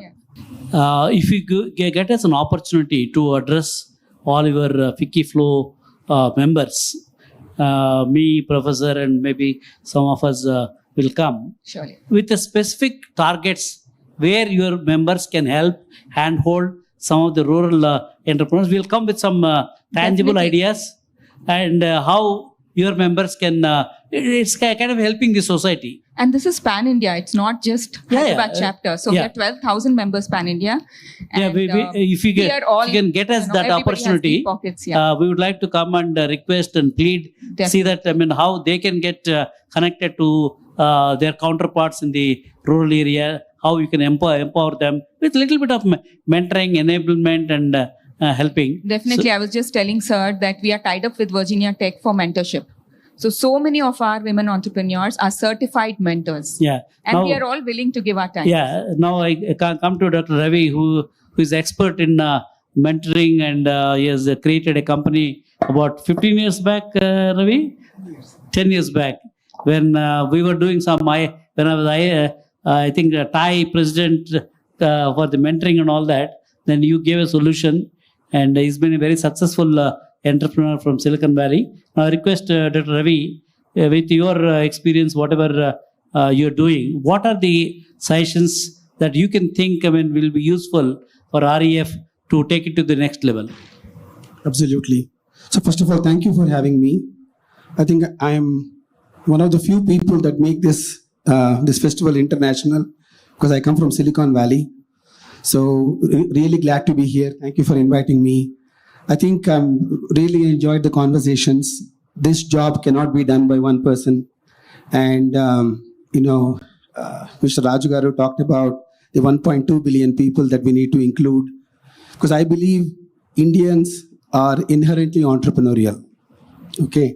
And in fact, as I was listening to everybody, the entrepreneurial word itself has the five letters rural in it. So we have to extract the entrepreneurial spirit in rural India that has been subdued over the last 400-500 years. In fact, I call entrepreneur as a word that came from Sanskritam as antar prerana. If you say antar prerana 10 times, it becomes entrepreneur. So that prerana exists in every Indian across the country. Having born here and having lived in Silicon Valley for the last 30 plus years, I see that spirit across the country. I've been traveling across. So our role is really to bring it out. So in terms of a framework, I was thinking of two that everybody talked about. I think there should be a movement called Return to Roots. Let's create a Return to Roots movement. And I know of cases where people went back to their roots, which is their villages. And then I have a framework, which I'm calling it SMART, because we are at a startup festival. We want to come out of a very specific, action. So everybody mentioned it, and I'll put it into a framework called SMART. So when you have somebody who is extremely inspired to go, to their roots, S stands for seed capital. You mentioned about Mudra loans. So let's make sure that is available. Everybody sang the song. I used the word mentor. So that makes my life so joyful because that's what I made as my life's calling. So M stands for mentorship. So let's extend mentorship. Let's actually guide them. And we also talked about access to markets. Not seen any other country have a vision called Viksit Bharat 2047. In fact, I'm visiting India to actually work on that. And on Independence Day this year, we launched a new initiative, which, Bobby, you mentioned, each one of us cannot do it. So we launched something called Amrit Kal Mentors. Indians within India. I see so many retired professionals. I'm an IIT alumni, did my PhD in Michigan. And there are so many Indians that say, what can I do for the country? When Mr. Modi ji was in New York, every Indian got excited. How can those 200 million really empower the remaining 1.2 billion people? So Amrit Kal Mentors, I invite you all to sign up. It is essentially what everybody talked about. India has money. And Sri Rajaguru said we can also print money. So money is not the shortage. It is the guidance. So Amrit Kal Mentors is an initiative we started. So I would be happy to expand on it because that prerana exists. We just have to unleash it. And the prerana is inside. So you have to really, as entrepreneurs, I know the itch is inside, however difficult it is. And India as a nation is entrepreneurial. We went through so many setbacks, occupations, colonialism, but still look at where we are. Number 5 in the world, on track to become number 3. So India itself is inherently entrepreneurial. Indians are entrepreneurial. The word rural exists in entrepreneurial. Let's all come together. And I'll be happy to share more information about some of the projects we are doing. And don't copy the Western model. Western model is about top line growth. Just go top line, somebody will buy it and you get out. We should really teach as part of our mentorship, think profitability from day one. At least keep that in mind. So really, ensuring that people are able to return to their roots, ensuring we have a smart framework to empower them, and ensuring that they think profitability from day one, so that inherent prerana is fully unleashed to make India a fully developed country by 2047. Thank you very much. Thank you, Dr. Ravi. So one point really came up as a result of the prerana that you talked about, that we have seen Indian Institute of Technology, Indian Institute of Science, Indian Institute of Statistics, but we don't see Indian Institute of Development. That's the need of the hour across the nation. And we copy the Western model, like Ravi just said. The economics, the kind of numbers, the metrics, everything is different in those countries. We have a big population. Our average income levels or the poverty levels are very different. So we need to have our own model And that model can be driven by an initiative, something like an Indian Institute of Development. Maybe that goes into the recommendations. In fact, one comment if I can make, even CSR is a Western concept. Let's create a new one called CRR, Corporate Rural Responsibility. That will change the game because India is not short of money. So we should learn from the West. That's why in my last week's keynote, I said, modernize, Indianize, but not Westernize. Thank you. To stay informed about the startup ecosystem, subscribe to MyStartupTV.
Ideation is the fastest mortality rate if we don't incubate.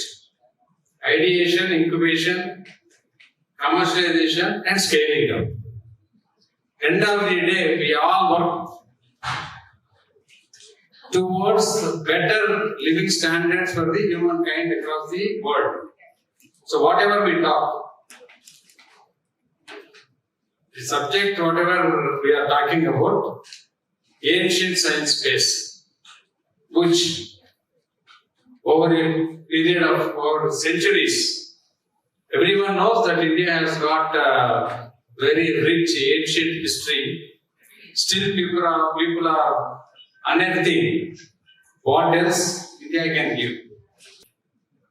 Today when I saw some of the nanomaterials what this institute have developed, as a layman I don't understand how they were produced and all those things, because it has got its own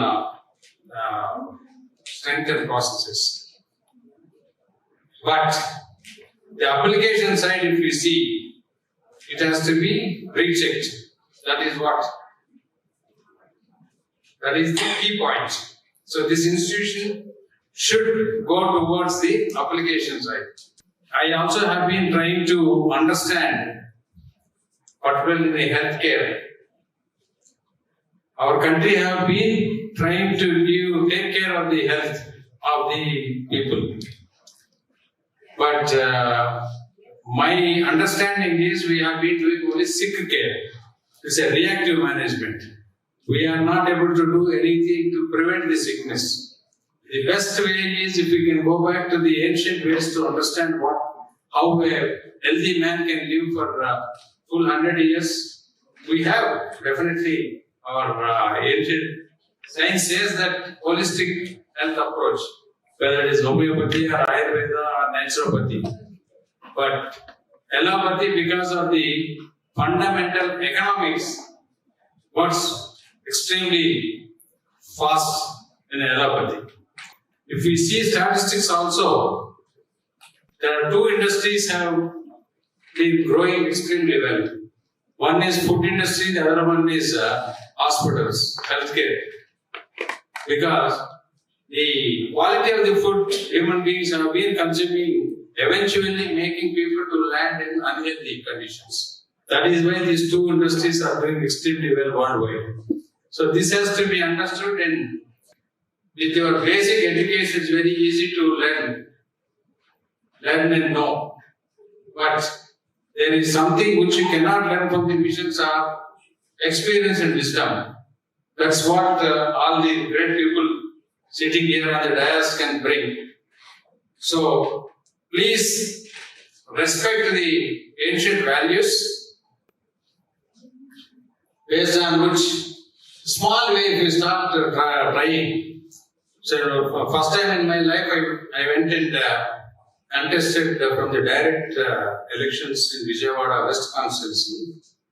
Post elections, I started training my people saying that Namaskaram, Prati Namaskaram and Samskaram Gabati, please don't give shake hands. Please continue to put only Namaskaram and Prati Namaskaram. Which half of the 3 lakh population, I think, if not half, 1/3 of the people in 3 months, they have already started getting there.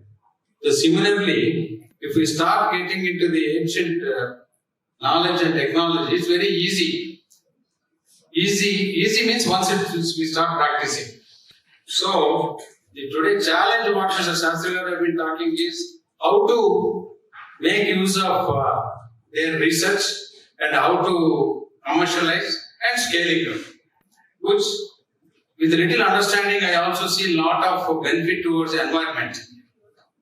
If this can be produced without much overconsumption, etc., and without getting into mining of basic minerals, that also helps our environment, and that is also a big answer to our global warming, which our entire country, entire world is facing. How to bridge the gap between Vedic science and the modern science? That's a very big subject. It's not that easy. Any number of programs we conduct from Science and Technology Ministry or your defense ministry, etc., etc. But it's a very conscious approach. Government can do very little, in my opinion. Every civilian, every citizen of this country has to focus. But at the same time, how can youngsters can focus on that because their livelihood is very important for them. So there is a need for us to retrain the people to believe the ancient sciences and to restart to correct our thinking and to bring everything on application side. So everyone knows that our globalization definitely brought lot of maybe positive things, but many negative things to our country, particularly whole our giant family system has collapsed. That is also one of the main reasons for getting out of track from the ancient sciences. So earlier days, everything is a cooperative system, Sarkar Sangal. So people used to use the ancient ways and means how to run kitchen garden. That is how they used to have the healthy food. As an MLA, definitely from Bharatiya Janata Party, I can open some doors for you. I cannot guarantee something. I can open some doors for you. So you are most welcome for anything I can be of any help to develop this institute. I also come from engineering background. I always tell everyone, end of the day, though by qualification I am an engineer, by choice I became an entrepreneur, for which I have definitely spent my prime youth, blood and sweat. By surprise I got into politics. Wherever I go, the two M's, M and M, men and money management is important. Even for this institute, that is what it is required. Probably I can commit here from this dais. Shastri Garu, whatever you need, if I can be of an help, please do come to me. I'll definitely support. Thank you very much. To stay informed about the startup ecosystem, subscribe to MyStartupTV.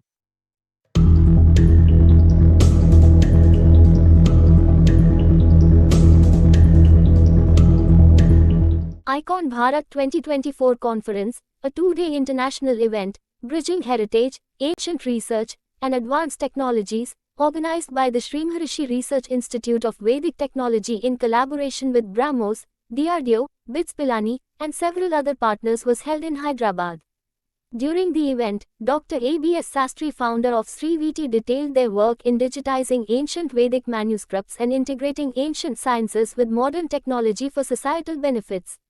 Om Namo Brahmadibhyo Brahma Vidya Sampradaya Namo Vamsarishibhyo Namo Mahadbhyo Gurubhyaha Asma Sri Guru Charanaravinda Bhyan Namaha Alakanandavasitam Devam Paramaguru Namaskritam Satyajnanam Satyaspuranam Dehime Janahitardhame Vacha.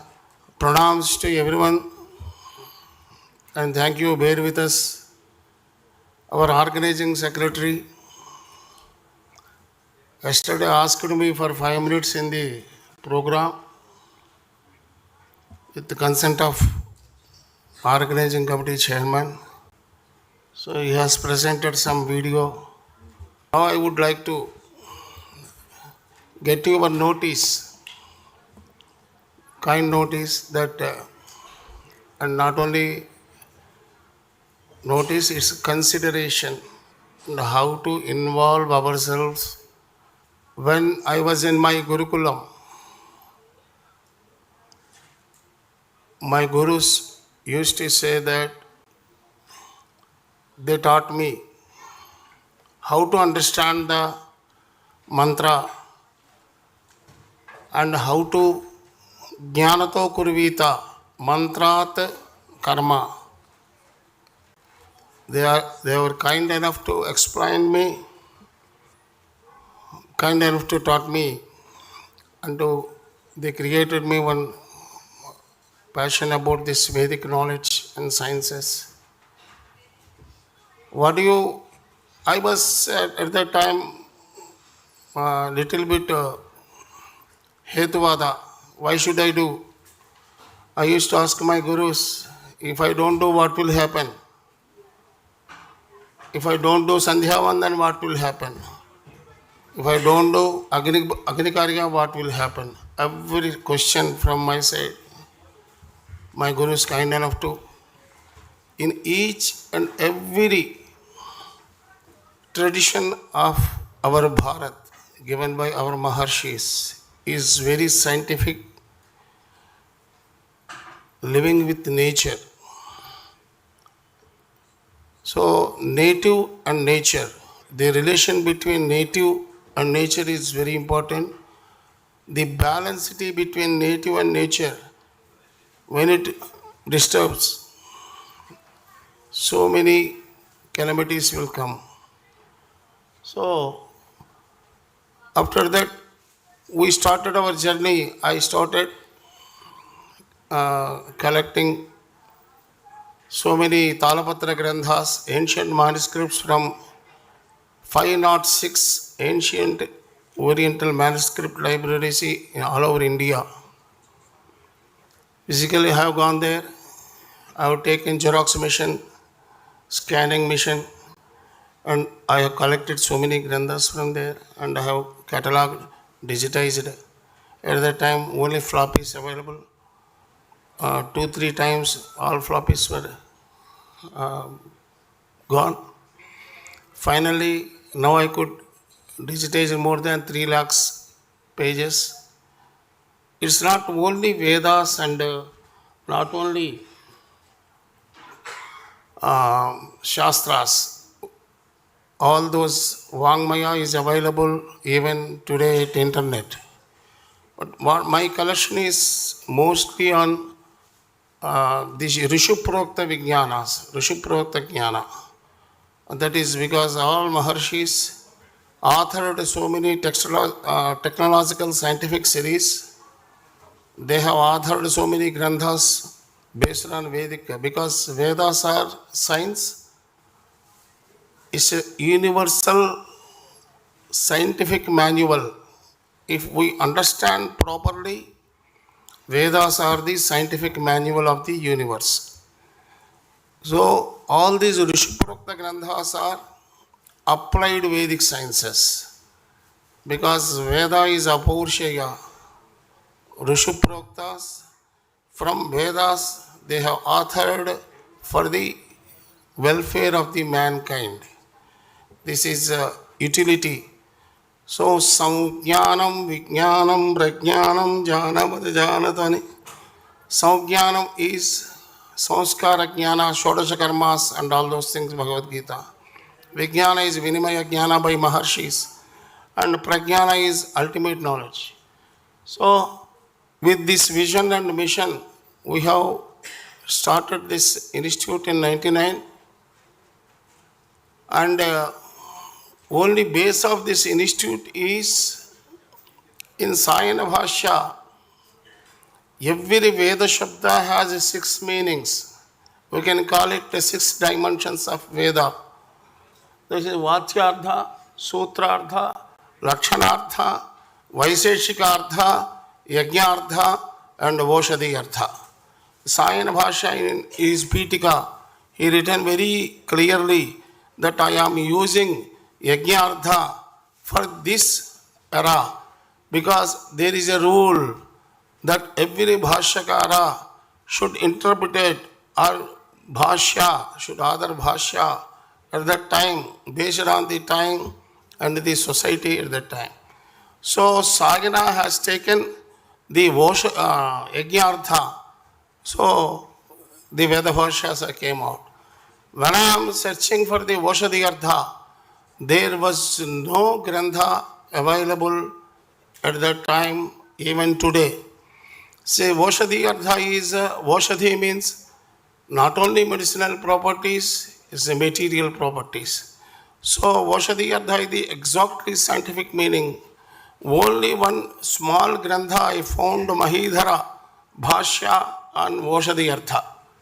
Then I started, okay, if we really work on the Oshadhi Artha, something we can bring out. So I started my first project is with the Principal Scientific Advisor to the Government of India. At that time, Dr. Chidambaram has given one project to me. At the time, Dr. P. Ramchandra was the first RSC chairman. He requested Chidambaram Garu, why don't you give an opportunity to Shastri Garu? He will do something. Then I started this Oshadhi Artha meaning. So this is the Dvadasakkancha. This mean is generally, it is the, what you call formula mentioned in Vaimanika Shastra. So I have taken and I have decoded, I have procured the material and I have done the experiments because the God has given a destiny. My study at Gurukula, my main area is Agama. At the time, 16th years, I have completely studied Rasha Shastra. So all these, my education, qualification background, given me the complete understanding to how to interpret it, how to develop the process, everything I became to know. So I have developed a process and I have taken to the, in India, everyone calls with love, Bhishmacharya in metallurgy, Dr. Palle Ramarao. He is our partner at that time. I have approached him, sir, I have done something. He has seen my piece, solid piece.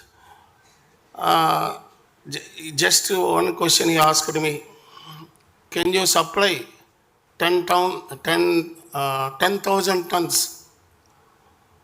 If you can supply. I simply said that, sir, that is not my job. My job is only proving the knowledge. Baki kaam humko nahi malum. Then he suggested go to IIT Madras. At the time, M.N. Rao from Bithani, he introduced me to M.N. Rao and also Professor B.S. Murthy at that time in IIT Madras. So likewise, started my journey and one by one, all my projects are only based on one sloka. I developed one project. You can see all my DRDO next, I think NRB project, Naval Research Board of DRDO. So every project I started.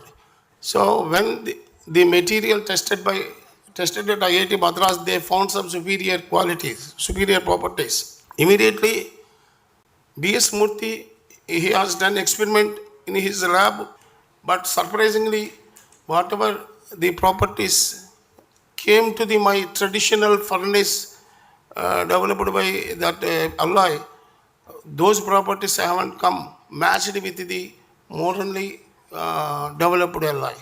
There, the interest started in scientific community. Then one by one projects we have done. This is one more project. Dr. Professor Ram Gopal Rogar is here.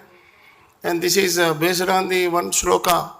We developed a nano zinc oxide and tin oxide from the herbal root. It's also, this is also Shastra, Rishi Prokta knowledge. Everything is Rishi Prokta. So, in this project, in earlier project, one project we have developed so many other applications. In this project, IIT Bombay, at that time, Ram Gopal Raghav was a professor there, head of the department, electrical. And we have developed, not only, we have not stopped with the material development, we have taken to the some applications also, like sensors development, piezoelectric devices development, all those applications done by students of Professor Ram Gopal Rao. So they have very much excited, and all sensors are working at the room temperature. The first time. This is one more project. This is Kundodar Loha, that is armor alloy. We worked with at the time DMRL, at the time Dr. Madhu and Dr. Masudan Reddy were the collaborators from DMRL. We developed it. Surprisingly, this is a bronze alloy described in Vaimanik Shastra. It has given the strength of the alloy, hardness of the alloy. Nobody will believe. Even today, Dr. Madhu used to say, how could you get it? So more than 1,000 hardness for this alloy. It's normal copper, tin, bronze alloy. This is the process which were implemented, adopted by the using traditional furnaces, using traditional methods. That is the advancement. I can say this is the advanced sciences, not ancient sciences. So we have developed with different applications also.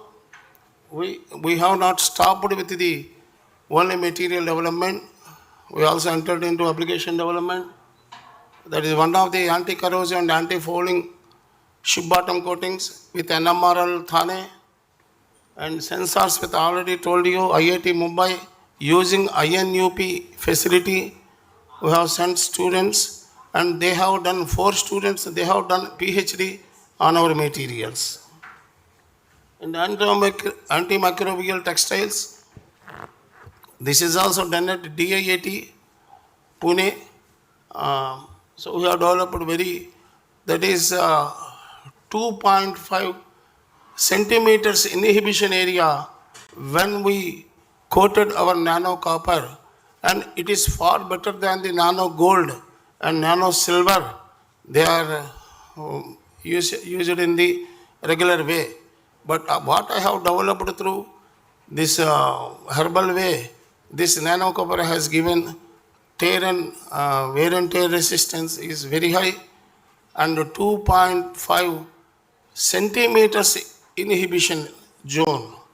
Even after 7 recurring washes, the inhibition zone came to 0.9 centimeters. Actually, we developed this in 2011, that area. When this pandemic, it was very useful, but we could not make, because all my activities limited to R&D. This is the antimicrobial fabric developed at DIIT. This is the technology. The DIIT supported us. The Dr. Bala in DIIT, he has done. At the time, Dr. Prahalada was the Vice Chancellor there.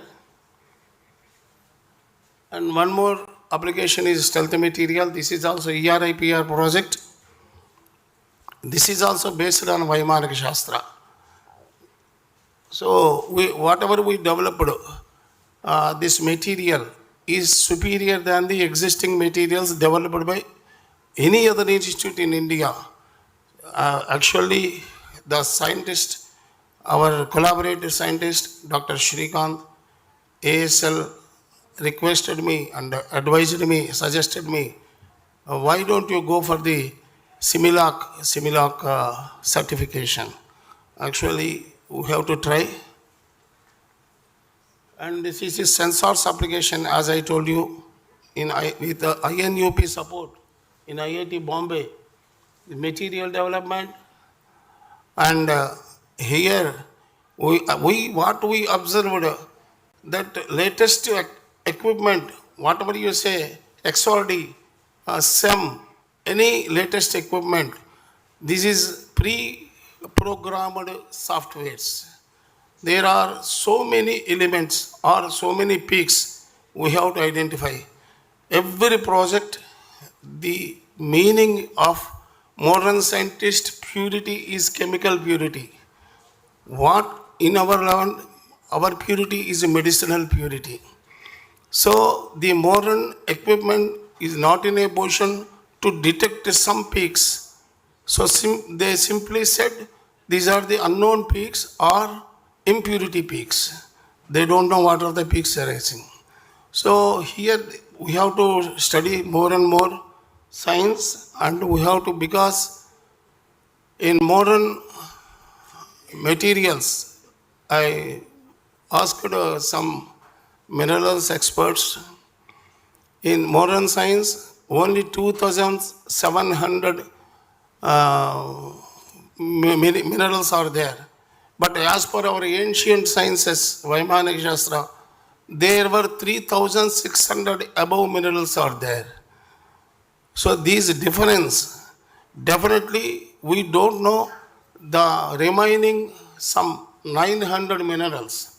So we have to identify, we have to give the peak for that in modern equipment. So this is and what we have completed so far. These are the projects. All projects are 100% successful. As we have taken for the one material, we have developed 3 to 4 materials, and in some projects applications also we developed, and whatever fund we received, we spent 100% justification for that. And now ongoing projects are, the first time ALH3 we developed for the propellant applications, and now we are working on the nano functional links. I think my friends, DLJ colleagues are also there. Welcome. And we are working on the functional nano inks. So this is also an ongoing project. So we have developed several nano materials. Actually in IIT Madras, they used to call me Nano Shastri, because whatever they say, I used to give the nano material to them. So this is the all technologies, materials, and all those things. High corrosion, this is all possible of ancient Rasha Shastra. You may call it alchemy. I don't know, I don't have any objection. But chemistry born from alchemy only. We have to go back. This is our after all these experiments, we become to know now what EPA and UNO, what they are insisting for the eco-friendly technologies, low carbon technologies. That what we 100% we are matching with this EPA 12 principles, green chemistry and green engineering. This is our ancient Indian scientific heritage. Thanks to our ancestors. We are working biotechnology, biochemistry, nanotechnology, microbiology, and metallurgy and materials. Our main focus is time. And we have well-established labs because of Dr. Satish Reddy Garu is supporting us a lot for last 7 to 8 years, because he is the person used to say we have to safeguard our ancient knowledge and technologies, and we have to hand over it to the next generations. So it is all possible because of Dr. Satish Reddy Garu. Thank you, Satish Reddy Garu. These are the facilities. Now we equipped with the latest full-fledged laboratories now, and we have also done several. We are encouraging students, college level, UG level, PG level, PhD level, and we are also offering certificate courses and local project works and all those things. So we have also reached, as I said, the UNIDO GCIP Global Finalist Award we received from the UNIDO, United Nations Industrial Development Organization, GCIP, and invited as a speaker to Vienna Energy Forum. National award, we received national award, I3 national award, and all those things. So there are some achievements we have done, we are doing also. And one more thing, now I am working on last 10 years on the Veda Bhashya with Oshadhi Artha. So far I have collected more than 30,000 herbs data, not only herbs and material minerals also. So I am now coining the ancient language, ancient terminology to the whatever available now. Thank you. And here I would like to say, in this journey, we have proven whatever I have taken the challenge. In early days, so much of resistance. Are, who are you, Shastri? What are you talking? What is your in-state name? Vedic technology. Everything I have faced. So now I reach to this stage. I request you, youngsters, seniors, scientists, professors, everyone, let us join hands. Now, is there any doubt? Is there any doubt on science and technology inherited in our ancient culture? Please, I invite anyone. I will give the answer. I will address every his doubts and every problems. But today, this need of the day, we have to bring out complete hidden knowledge and adapting to the modern knowledge to benefit the society. We can minimize the expenditure. We can minimize. Now everything is talking about the ozone layer depletion, pollutions, everything. Every yajna will give. I have completely worked with the ISRO.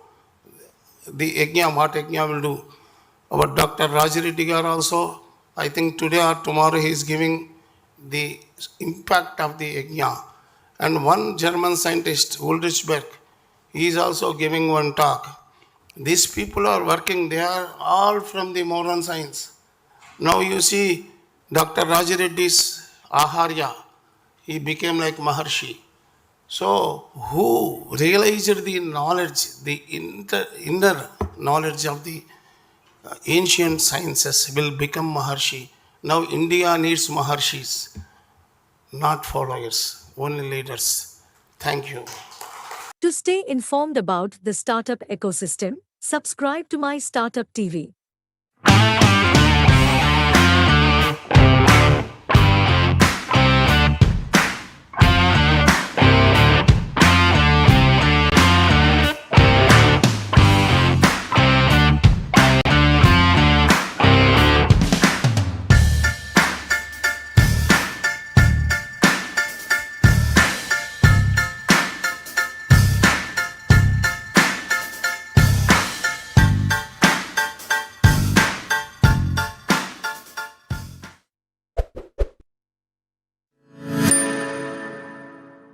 I now invite our chief guest, Y.S. Chaudhary Garu, a.k.a. Sujana Chaudhary Garu.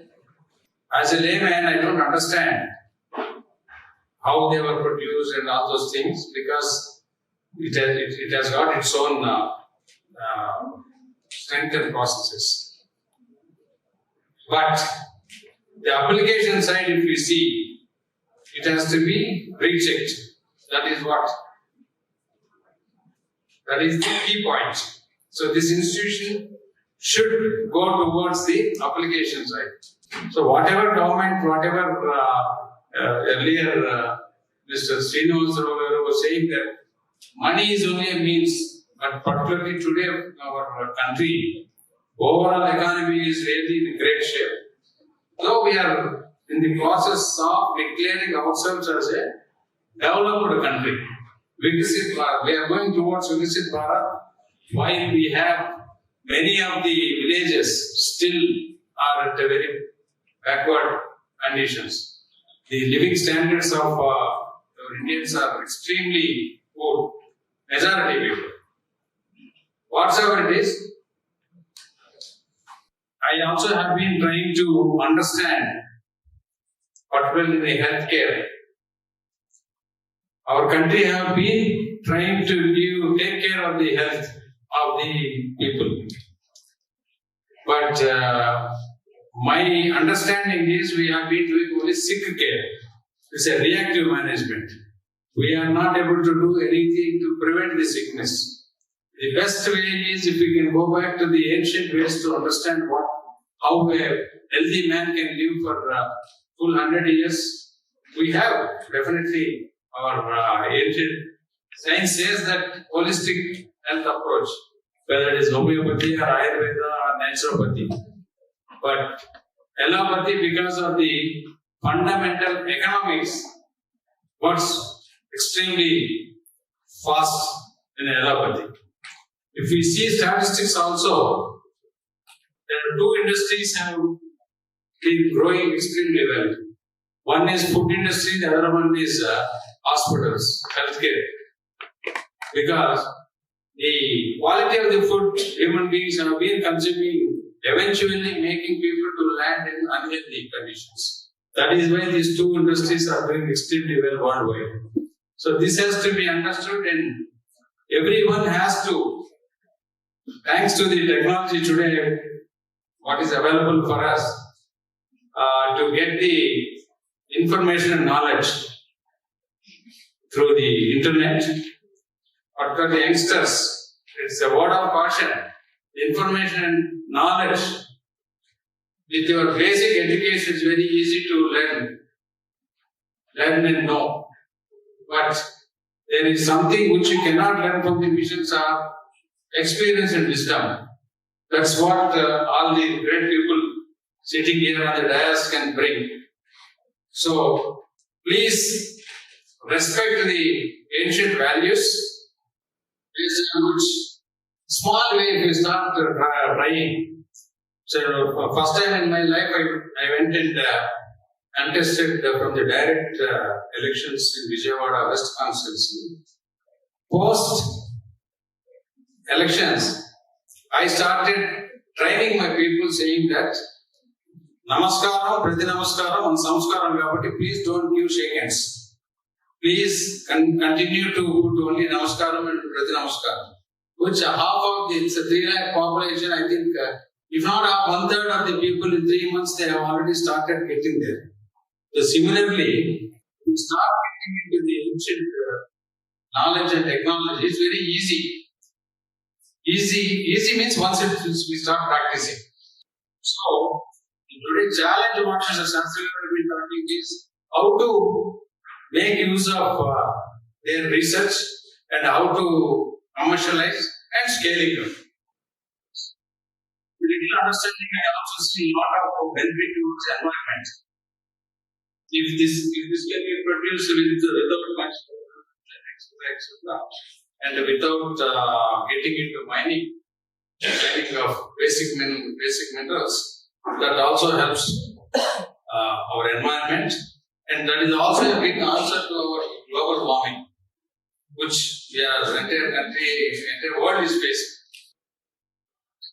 Sometimes the tsunamis, sometimes the cyclones, all these things we are facing mainly because of the global warming. So, it's the difference between Vedic science and the modern science. That's a very big subject. It's not that easy. Any number of programs we conduct from Science and Technology Ministry or your Defense Ministry, etc., etc. But it's a very conscious approach. Government can do very little, in my opinion. Every civilian, every citizen of this country has to focus. But at the same time, how can youngsters can focus on that because their livelihood is very important for them. I heard Shastra saying that though he has been working hard for the past 25 years, last 10 years, things have started moving. So that's probably give entire credit to the great coronavirus, Because of the virus, people started looking at our ancient things. Why it is coming, what it is, and our people wanted to try many ways and means. Because many of the allopathic doctors whom I have interacted, many of the doctors doesn't know first of all how some people have survived, why some people have died, what kind of medicine they have given. It was only a trial and error method. So that has definitely looks like helped our Indians particularly to start thinking about our ancient strengths. We are living, people also will live in future, but how to improve the quality? We know none of us have got infinite life. We have very finite life. And only thing is, none of us knows about the expiry date, but everyone knows that there is a date. So thereby, during our life period, whatever best is possible based on the ancient sciences, we should respect, try to focus on that. Today we are talking everything is IoT and AI. Artificial intelligence is nothing but we are only training the missions. Before, whatever we train the mission is acting upon. It's a byproduct of our own human brain. So we also have technology to do the gene editing, which I think it was banned. Otherwise, once if gene editing goes on, whole system collapses. For us to retrain the people to believe the ancient sciences and to restart to correct our thinking and to bring everything on application side. So everyone knows that our globalization definitely brought lot of maybe positive things, but many negative things to our country, particularly whole our giant family system has collapsed. That is also one of the main reasons for getting out of track from the ancient sciences. So earlier days, everything is a cooperative system, Sarkar Sangal. So people used to use the ancient ways and means how to run kitchen garden.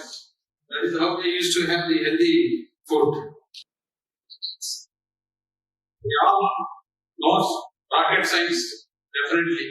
But definitely none of us requires to leave rocket speed of life. Today life has become so much of speed. So if we go back to the ancient thing, life will go on. Heaven will not fall on earth. So we have to titrate ourselves to how to go slowly. When he has mentioned there are so many things, the major problem also in our slokas, so many meanings are there. But unfortunately, they are all in Sanskrit. That is also the biggest problem. We go to a temple, but Purohit will recite so many slokas, we don't understand what it is. So there is a good project if you can convert all slokas into Telugu language and English language so that the youngsters also will understand how important are they. So that is one important point. In any case, from Bharatiya Janata Party, I can open some doors for you. I cannot guarantee something. I can open some doors for you. So you are most welcome for anything I can be of any help to develop this institute.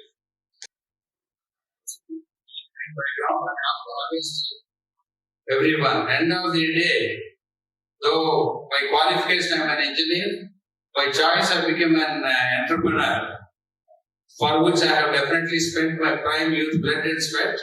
By surprise, I got into politics. Wherever I go, the two M's, M and M, men and money management is important.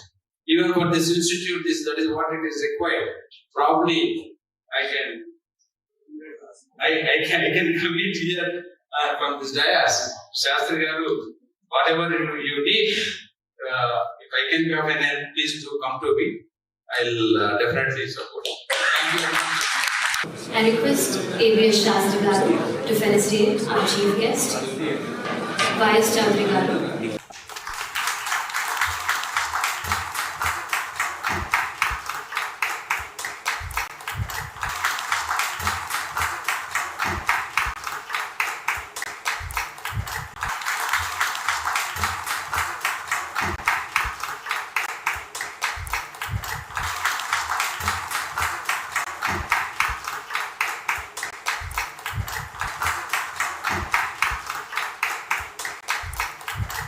It is with great pleasure and deep respect, I also invite our guest of honor for today, Dr. V. Narayanan Garu, Director at the ISRO. I consider it as a great honor and privilege to be among you on the 25th year celebration of SRI BG. Let me, at the outset, on behalf of the Indian Space Research Organization, congratulate and compliment the entire team for doing great service for the last 25 years. Last 2 days, I think I would go through the program. You had a very interesting session on how to bridge the ancient and modern sciences. I think they were excellent topics. Lot of transactions which has happened. I happened to see the book what was given to me. Today we are developing launch vehicles, satellites. In the ancient day, you all know, and India became the only country and first country to have the successful land on the sun. And dear friends, India, when we got independence, 1947, you know, before we got independence, our country was a very great country, rich country. But then, you know, when so many years we are ruled by other people, finally we had to really come down, and 97.5% people were below the poverty line. And science and technology had to be built from the fundamentals. And I am extremely happy that I am with the greatest person who really served the country in a great way for building the science and technology. For years, at least for 5 years as the minister, and 4 years as the minister. Now, if you take our country in the past, you know, our country had great legacy scientists. You know, Chandra R, who really discovered plasma fields and who discovered microwaves to ignite gunpowder. Sir C.V. Raman, who had won the Nobel Prize for his great discovery. And Swami Vivekananda Tata. You know, when I went to a school for getting admission for my children, I saw a couplet. The couplet says, when people with great mind meet, they discuss about ideas. When people with low mind they meet, they discuss about others. And there were two great people, Swami Vivekananda and Tata Ji. They went in the ship. You all know. They discussed with a great idea. Because of that, we are having a great institute called IASC in Bangalore. Homi Baba, father of Indian atomic energy, he has done a great job. Vikram Sarabhai, father of Indian space program. You all know what is the great growth of Indian space program. Today, average life of India is 71. The great contribution is done in the health sector. And like that, every place we have grown to greater and greater heights. I thought it is appropriate for me to talk something about the Indian space program. 1962, the Indian space program was started by the visionary leader, Ipsita Dasgupta. And at that point of time, I think a lot of people are questioning whether this is required for a country which is struggling food for 3 times for the common man of this country. A lot of people are questioning. But then today, we have come a long way. 1963, November 21st, we had a tiny rocket launch from Indian soil, from Tumba, Trivandrum. That was not our rocket. The rocket came from USA and the payload came from France. And we launched by assembly in Indian soil. 1967, we had the 1 meter height first indigenous rocket launch. That time, 1961, Yuri Gagarin is sent to space and he is brought back. 69, Neil Armstrong is landed on the moon and brought back. We were truly 60 years behind in the space activities. From that humble beginning, today, if you see to our credit, we have launched 4,000, close to 4,070 rockets from Indian soil. And we have built 6 generations of launch vehicles. The first launch vehicle was in the year 1980. The project director was none other than the great APJ Abdul Kalam ji. And that day, we started in orbit. From that, we built, that time we have not entered in the organization. I was in the school. And from that, when we built and launched our Mark III rocket, after 37 years, the capability of that rocket is 8,500 kg to low Earth orbit. From 40 kg, we have built to 8,500 kg. In the satellite area, 1975, we built the first satellite, Aryabhatta, with the support of other countries. And from that, till today, 125 satellites we have built, and the smaller is 40 kg, launched by SLV-3, and the heaviest is a 6,000 kg satellite, the GSAT-11, built by our own people, and we have launched right now, which is in the orbit. And not only that, a country which was not having satellite and launch vehicle in the early 80s, 432 satellites of other countries we have launched from Indian soil. And Modi ji, when he took over as the Prime Minister of India, a direction was given to us. We have conceived built a 2,000 kg communication satellite. And it was launched by us, donated to some countries. That is the growth of the organization. Today, if you see the application, multiple applications. You all know telecommunication is one of the applications.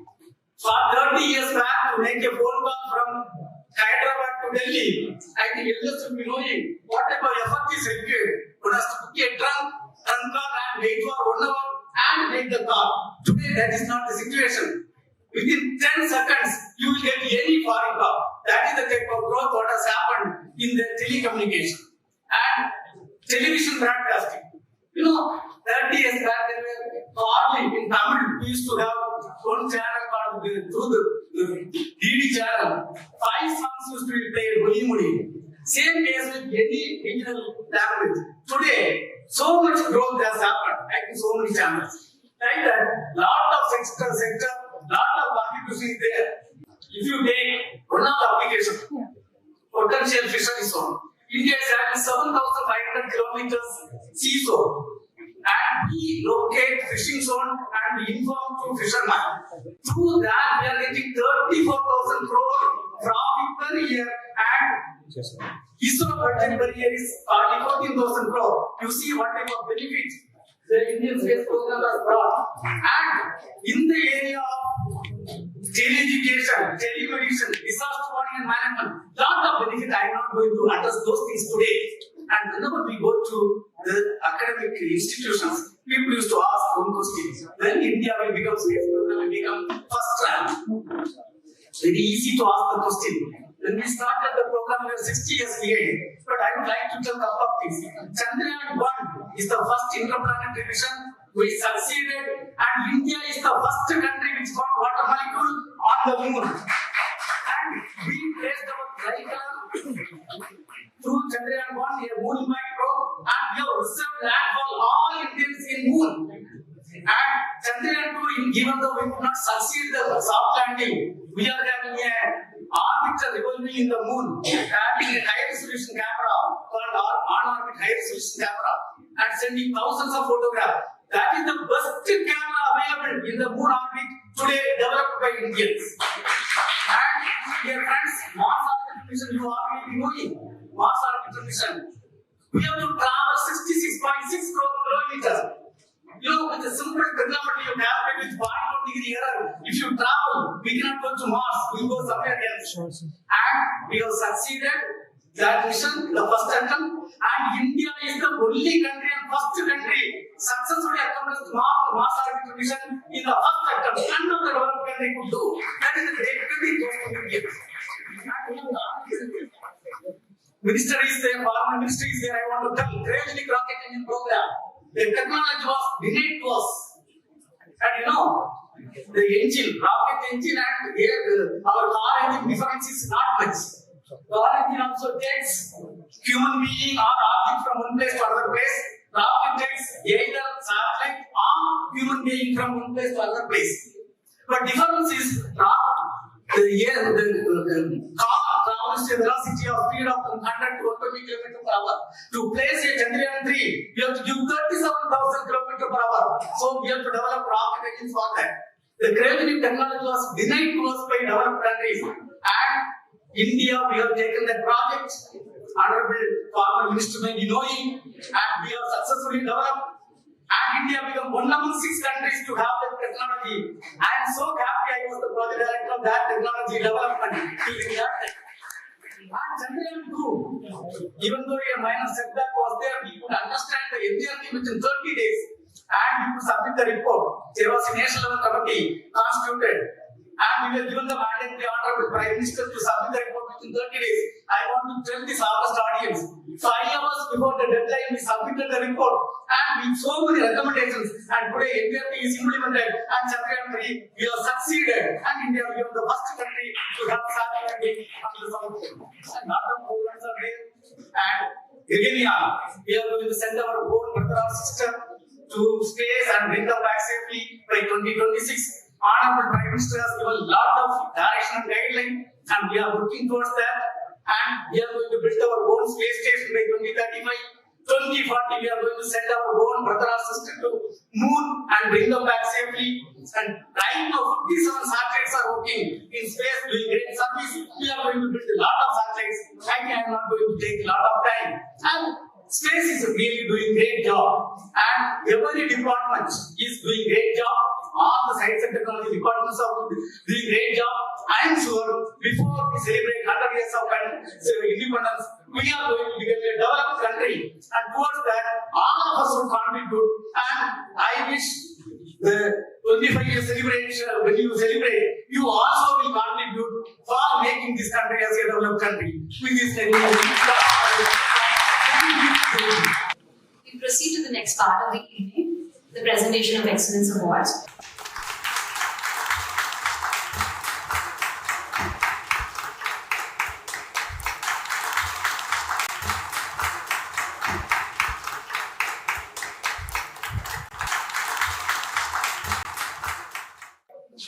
ABB to receive Sri B.V.R.K. Prasad's Memorial Award.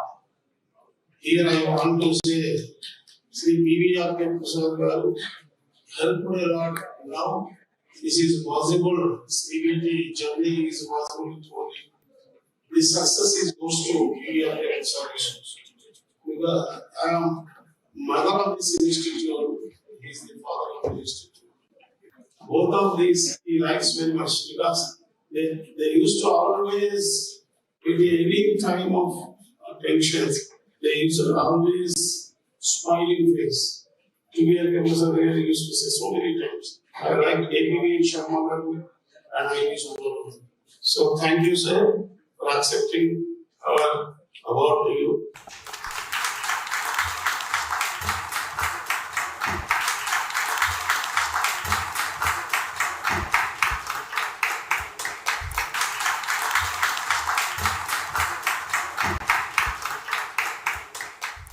Chief guest of the evening, Srikanth, distinguished scientists of the class.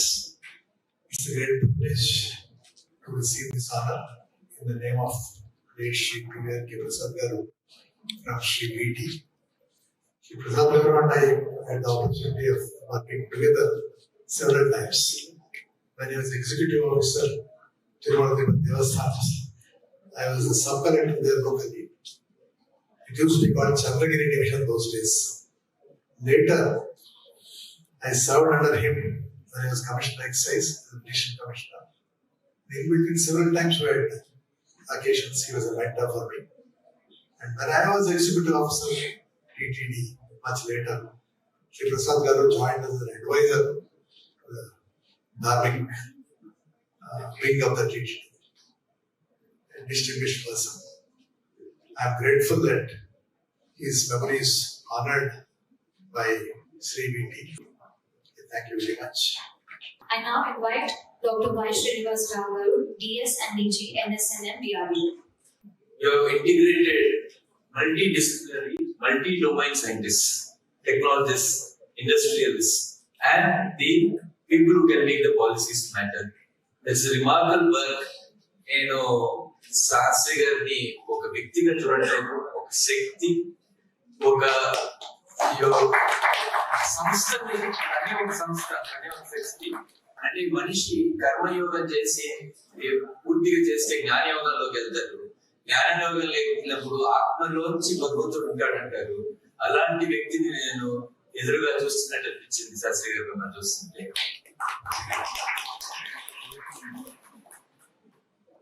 నేను DRDO గురించి ఎక్కువ చెప్పదలుచుకోలేదు. మన industry eco system కానీ academic eco system కానీ maximum utilisation చేయాలనేది మా We are looking at utilizing the industrial ecosystem and the educational ecosystem, the academic ecosystem available in this country. In this way, DIU has started 15 Center of Excellences in 15 IITs now across the country on the multidisciplinary mode. And with the drive that this Prime Minister is giving to us today, and especially the present government which has put us on a different pace, we are able to connect to all the startup industries today. DIU has started a technology development fund where we are promoting about 50 crores for an industry coming with ideas that can be utilized for our defense sector. We are funding level up to TRL level 2-3 systems, 2-3 science and technology projects at academic institutions through ER and IBR, and through the academic center of excellences. Money is not the limitation. What government is looking at results, converting them into a product, converting it into a niche technology like our professor from Gandhi, has said, and we are definitely in for promoting the ancient culture, ancient science and technology to the modern science. నేను ఎక్కువ మాట్లాడలేదు, ఇదంతా పెద్దవాళ్ళు ఉన్నారు వాళ్ళు మాట్లాడేది.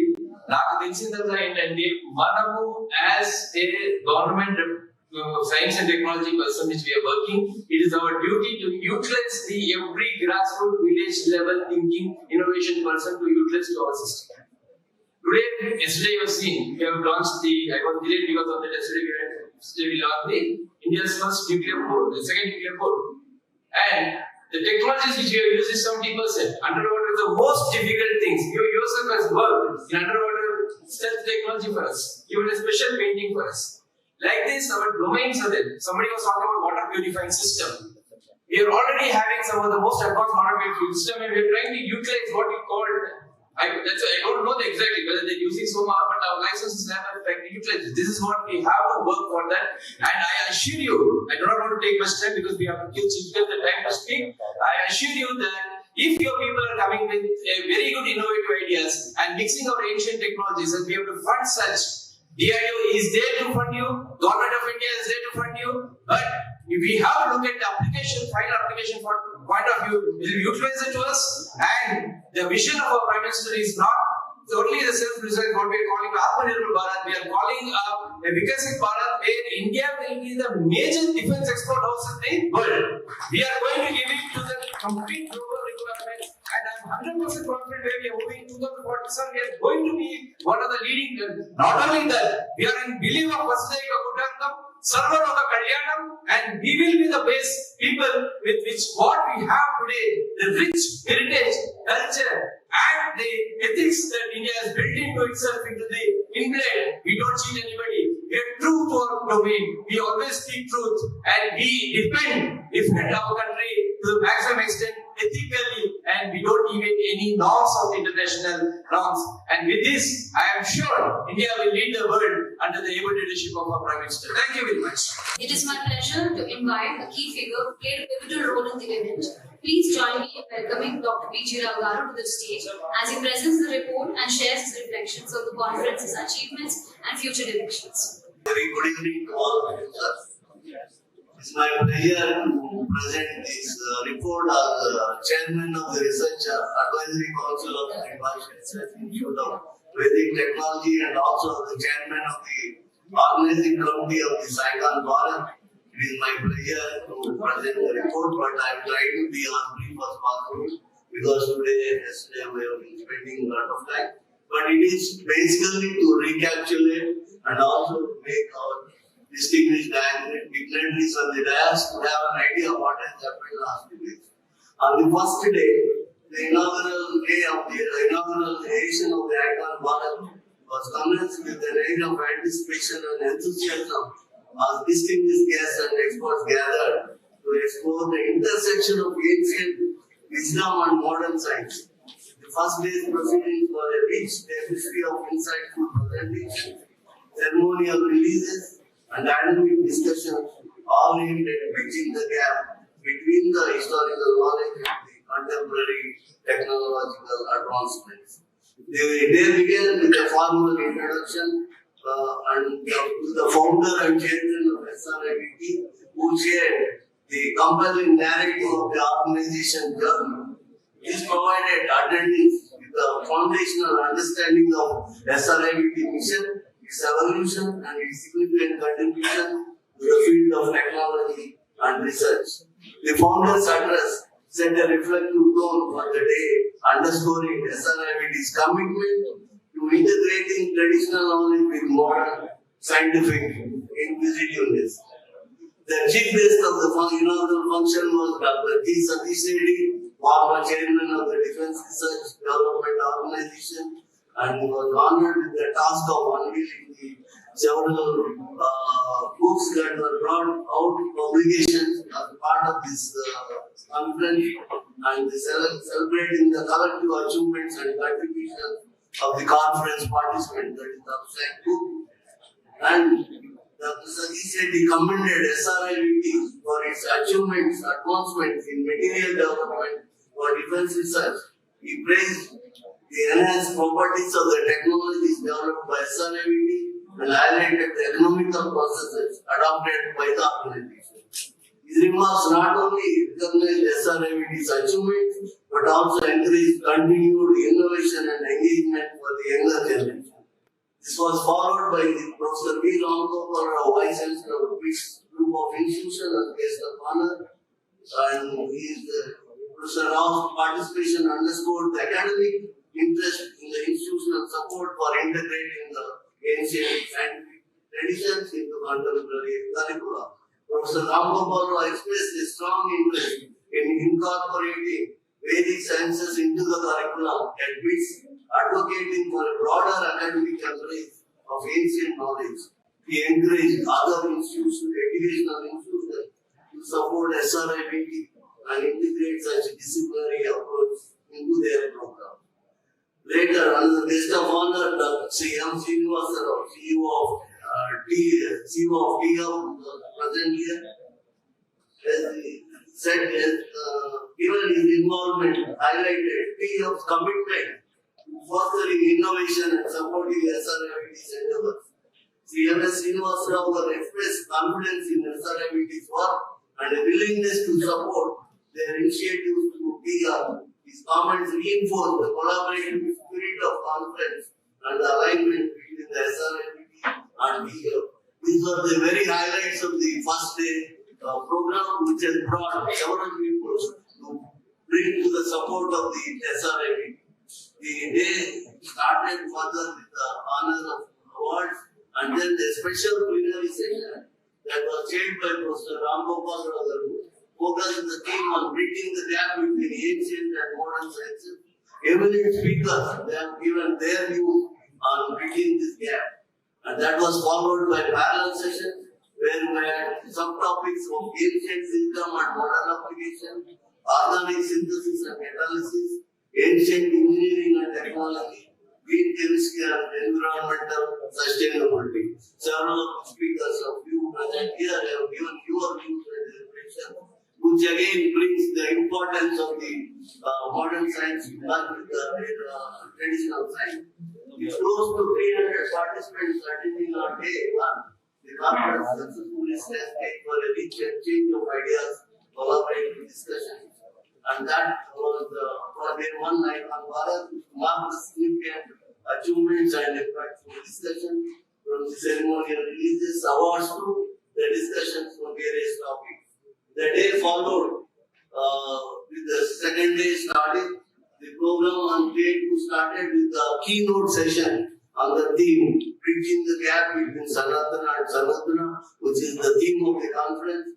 The session was chaired by Dr. Sandhya Garu, and again eminent speakers brought given their views, and there was a lot of discussion on that. So many sessions have come forward, how to take forward.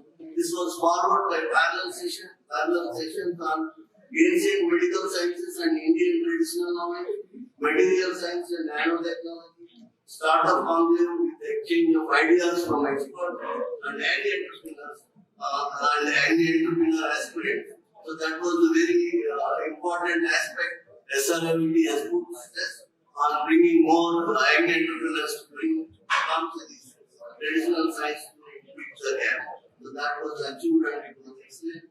And the post line we had the panel discussion for future direction chaired by Padma Sri Dr. R and other experts.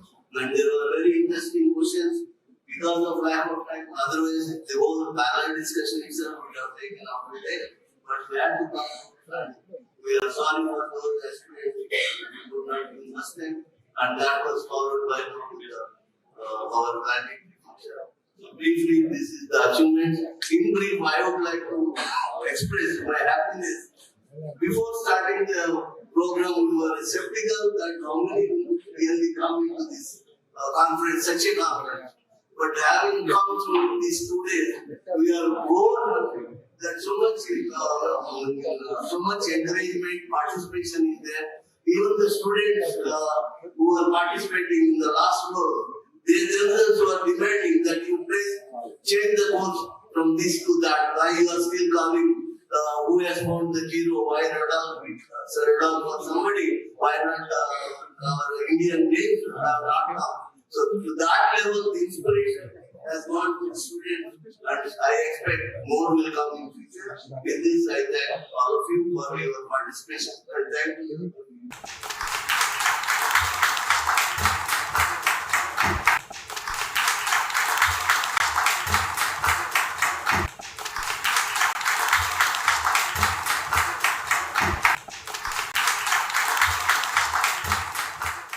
I now invite Priya Mohan, former VC, PIAT, VRU.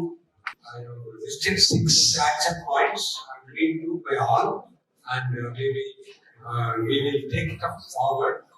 One is starting of certificate course and online courses, where BITS Pilani has given a major input. They are getting ready to run these courses, short-term courses. Then Center of Excellence in Hyderabad, Sandhya Garu has said we will support the Center of Excellence in finding gaps and challenges of today's gaps, and see whether we can map and provide technology solutions based on Indian heritage knowledge. Not for the sake of knowledge, but some real problem of today's world. Can we find solutions to provide knowledge? This is the action point. Then history of various herbs and plants. The input from Patanjali Center. We want to also take the help of their collaboratively who is working on similar biomaterials. Then can we recognize, can we organize Agnihotra session has come in every city which is highly polluted and show that the pollution level comes down and being validated that our either Somyaga or correct Agnihotra will reduce the pollution in those places. This is also validation as well as benefit to the society. Then 6th point is funding IKS based startups. The number of startups are likely to pursue from based on this. Then how do you fund? You have to go together to help us how to find the correct way of funding. There are 6 recommendations that came out of today's panel discussion. Thank you, everybody.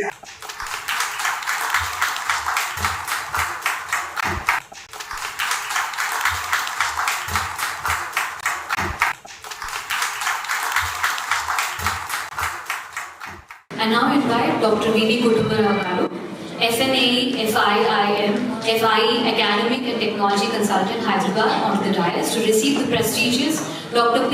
Chandra R Memorial Award.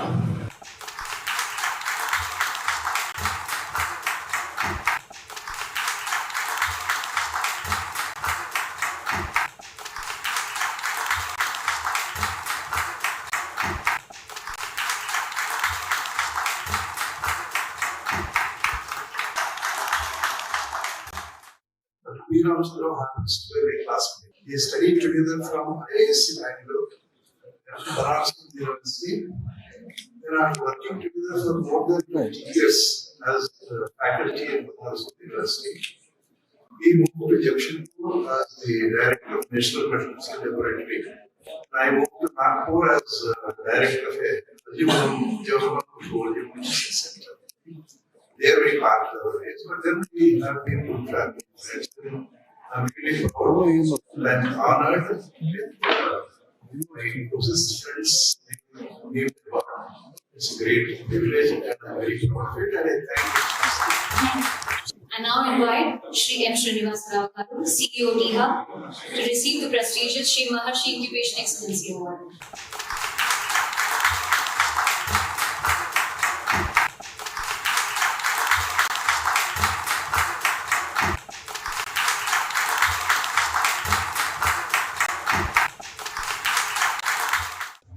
Invite Dr. Krishna Kanapati Garu, Trustee, Amadhuta Dattapeetham, onto the dais to receive the prestigious Shri Maharshi Vedic Excellency Award.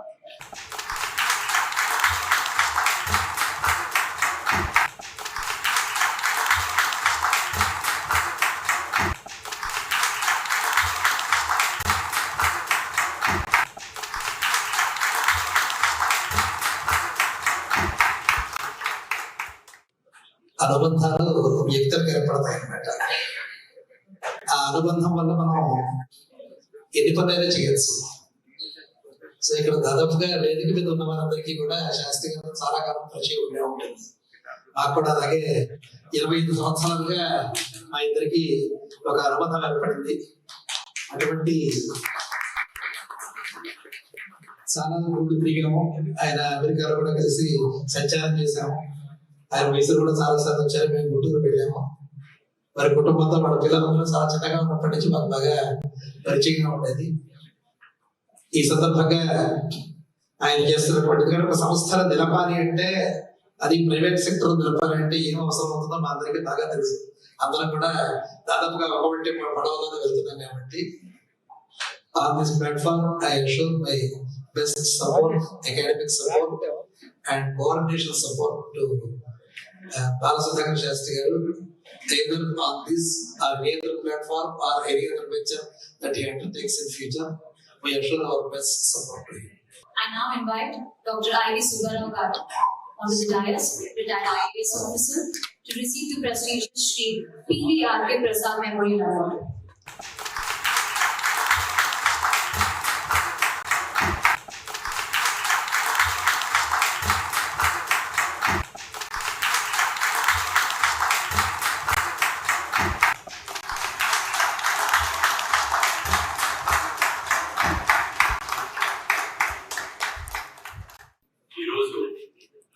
Balasubrahmanya Shastri garu వారు స్థాపించిన సంస్థ 25 సంవత్సరాలు అయిందని,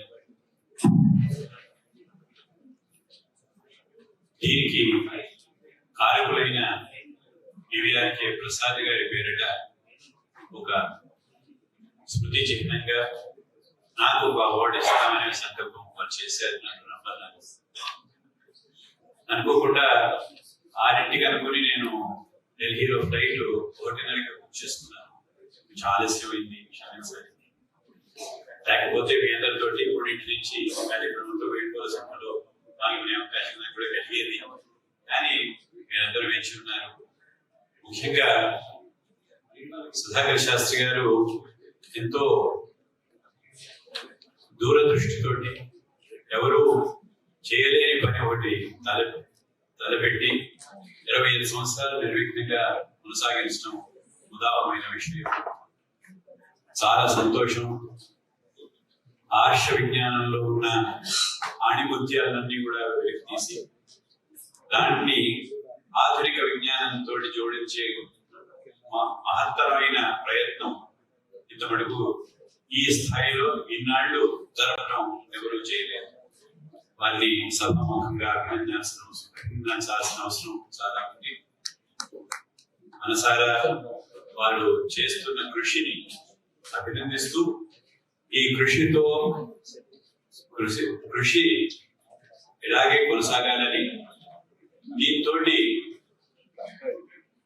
ప్రజా శ్రేయస్సు, సమాజ శ్రేయస్సుకు, మన దేశానికి మళ్ళీ విశ్వగురు అని అందరం అంటూ ఉంటాం, ఆ స్థాయికి ఎదగాలంటే ఇలాంటి అనుసంధానం చాలా అవసరం. మామూలుగా ఏమిటంటే సంధానకర్త అంటుంటాం, రెండింటిని జోడించగలిగిన శక్తి ఉన్నవాడు సంధానకర్త.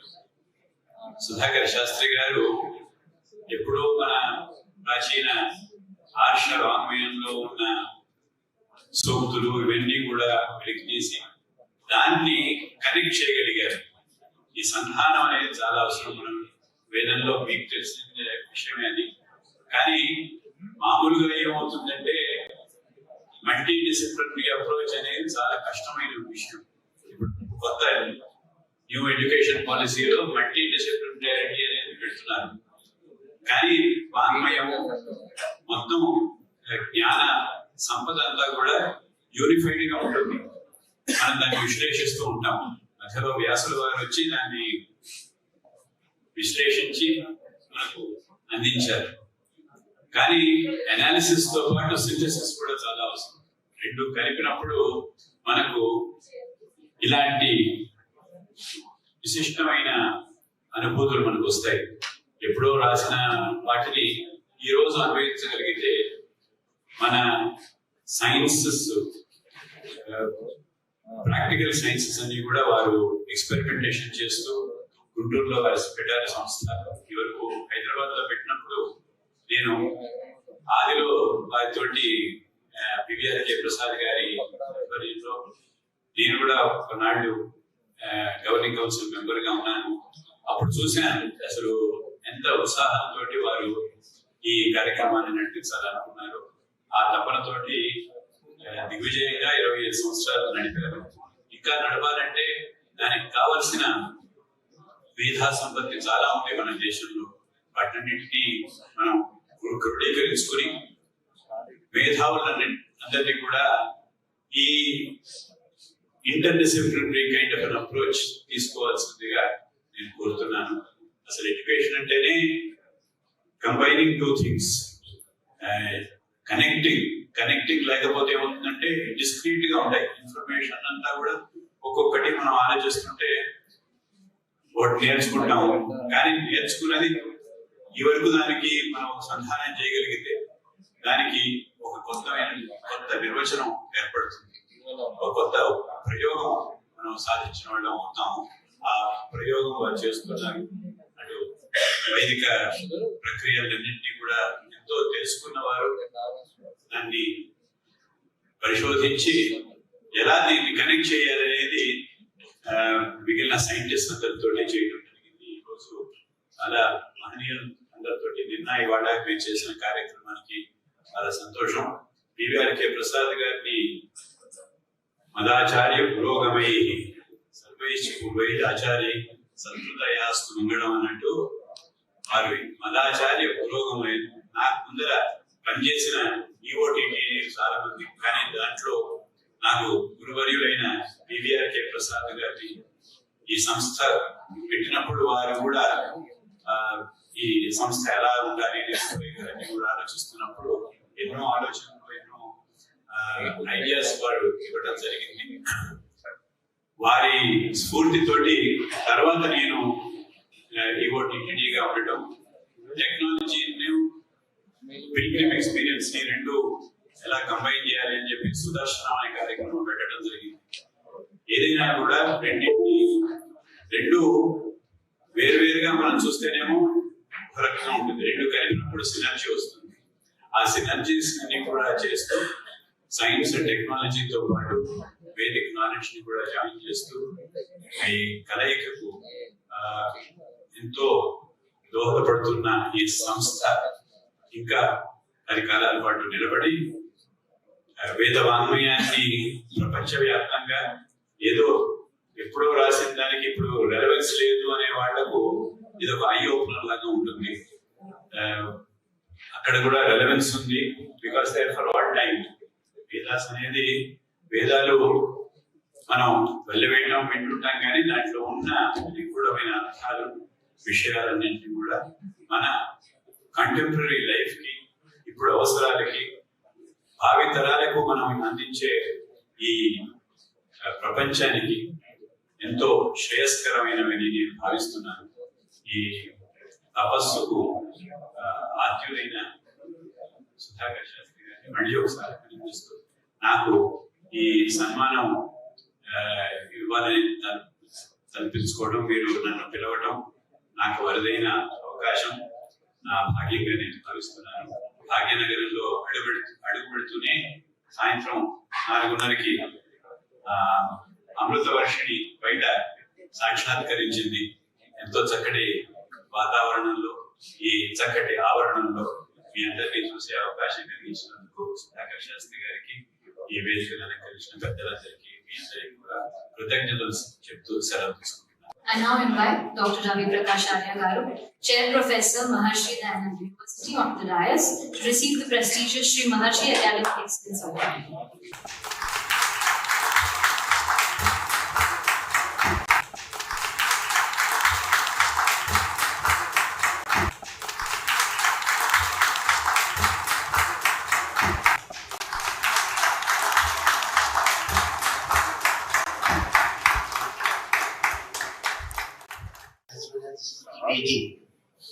For recognizing my contributions in the Vedic studies.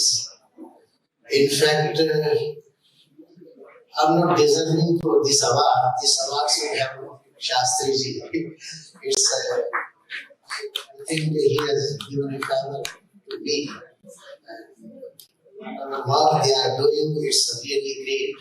He is trying to revive the old Vedic technology that has, presently atrophied due to stagnation and neglect or shelter. So it's a good job he is doing in this field. So my own good wishes to him and his team. Thank you. I now invite Sri A.K. Upadhyay Garu, retired RPS and Sanskrit scholar, on the dais to receive the prestigious Sri Maharshi Academic Excellence Award.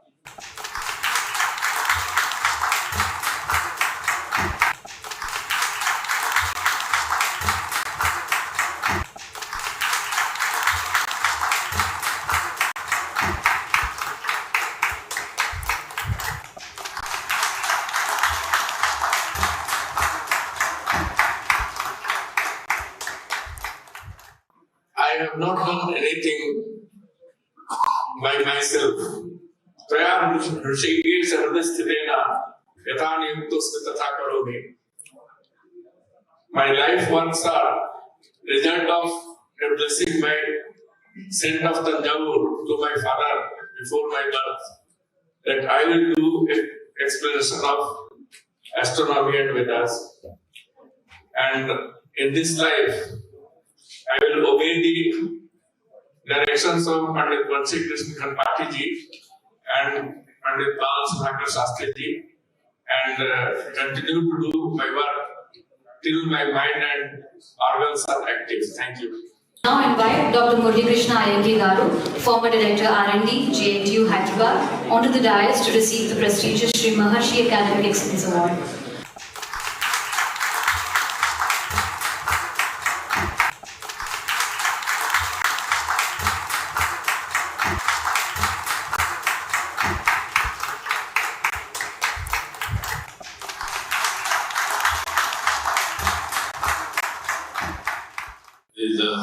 Lot has been said. Whatever I say will be only repetition.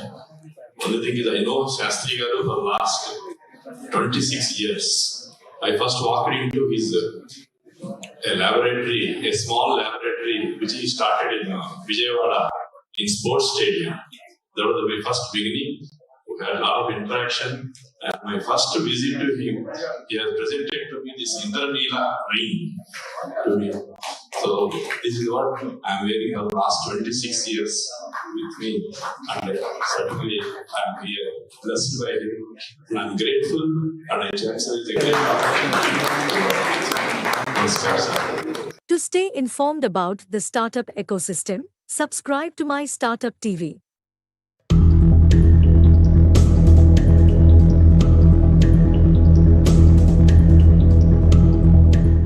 Icon Bharat 2024 Conference, a two-day international event, bridging heritage, ancient research, and advanced technologies, organized by the Sri Maharishi Research Institute of Vedic Technology in collaboration with BrahMos, DRDO, BITS Pilani, and several other partners, was held in Hyderabad. During the event, Professor Ram Gopal Rao, Vice Chancellor of BITS Pilani, proposed the exploration of certificate and diploma courses in Vedic sciences. Listen to the full speech. When I was at IIT Bombay as a professor in the electrical department there, one day Dr. B.S. Murthy, who is currently the director of IIT Hyderabad, so he brought Dr. Shastri Garu to me in Bombay, and then he said, he has developed these materials and we don't know what's happening and where they can be used, and this is the process that is used and all of that. So I did not know anything about Vedic sciences or anything like that. But I am more of my research involves, more of applications. And so when I saw the materials he was working on, I got interested. But then, being a scientist myself, I wouldn't trust something unless I do things and on my own and verify what one is saying. And then because there was a lot of chemistry, the process he was following it involved multiple steps and all of that. And then I called the people from chemistry department, the faculty from chemistry department.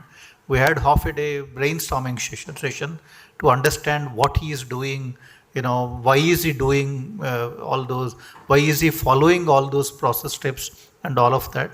I think what my chemistry colleagues at IIT Bombay told me was, in a modern lab, you use all modern techniques and use many of these materials in their synthetic form.